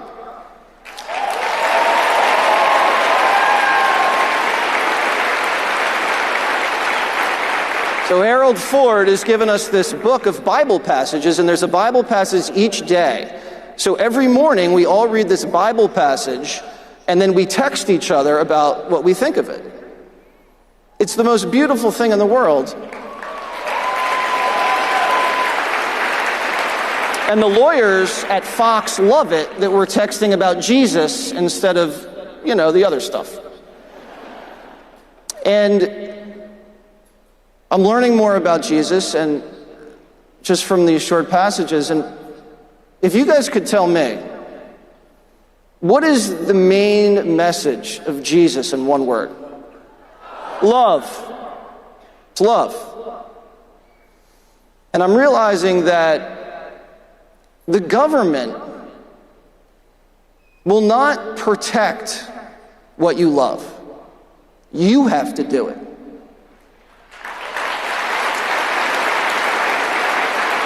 You cannot rely on the government to protect what you love. And so, let's have everybody stand up right now for what they love. Now, if you love your spouse, you love your country, you love your heritage, your people, your faith, your God, your land, your ideas, your beliefs, your history, and you stand up for that, and you have the courage, like Charlie Kirk, to stand up and protect what you love.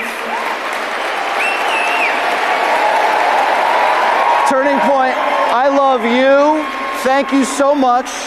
And always remember, I'm Waters, and this is my world.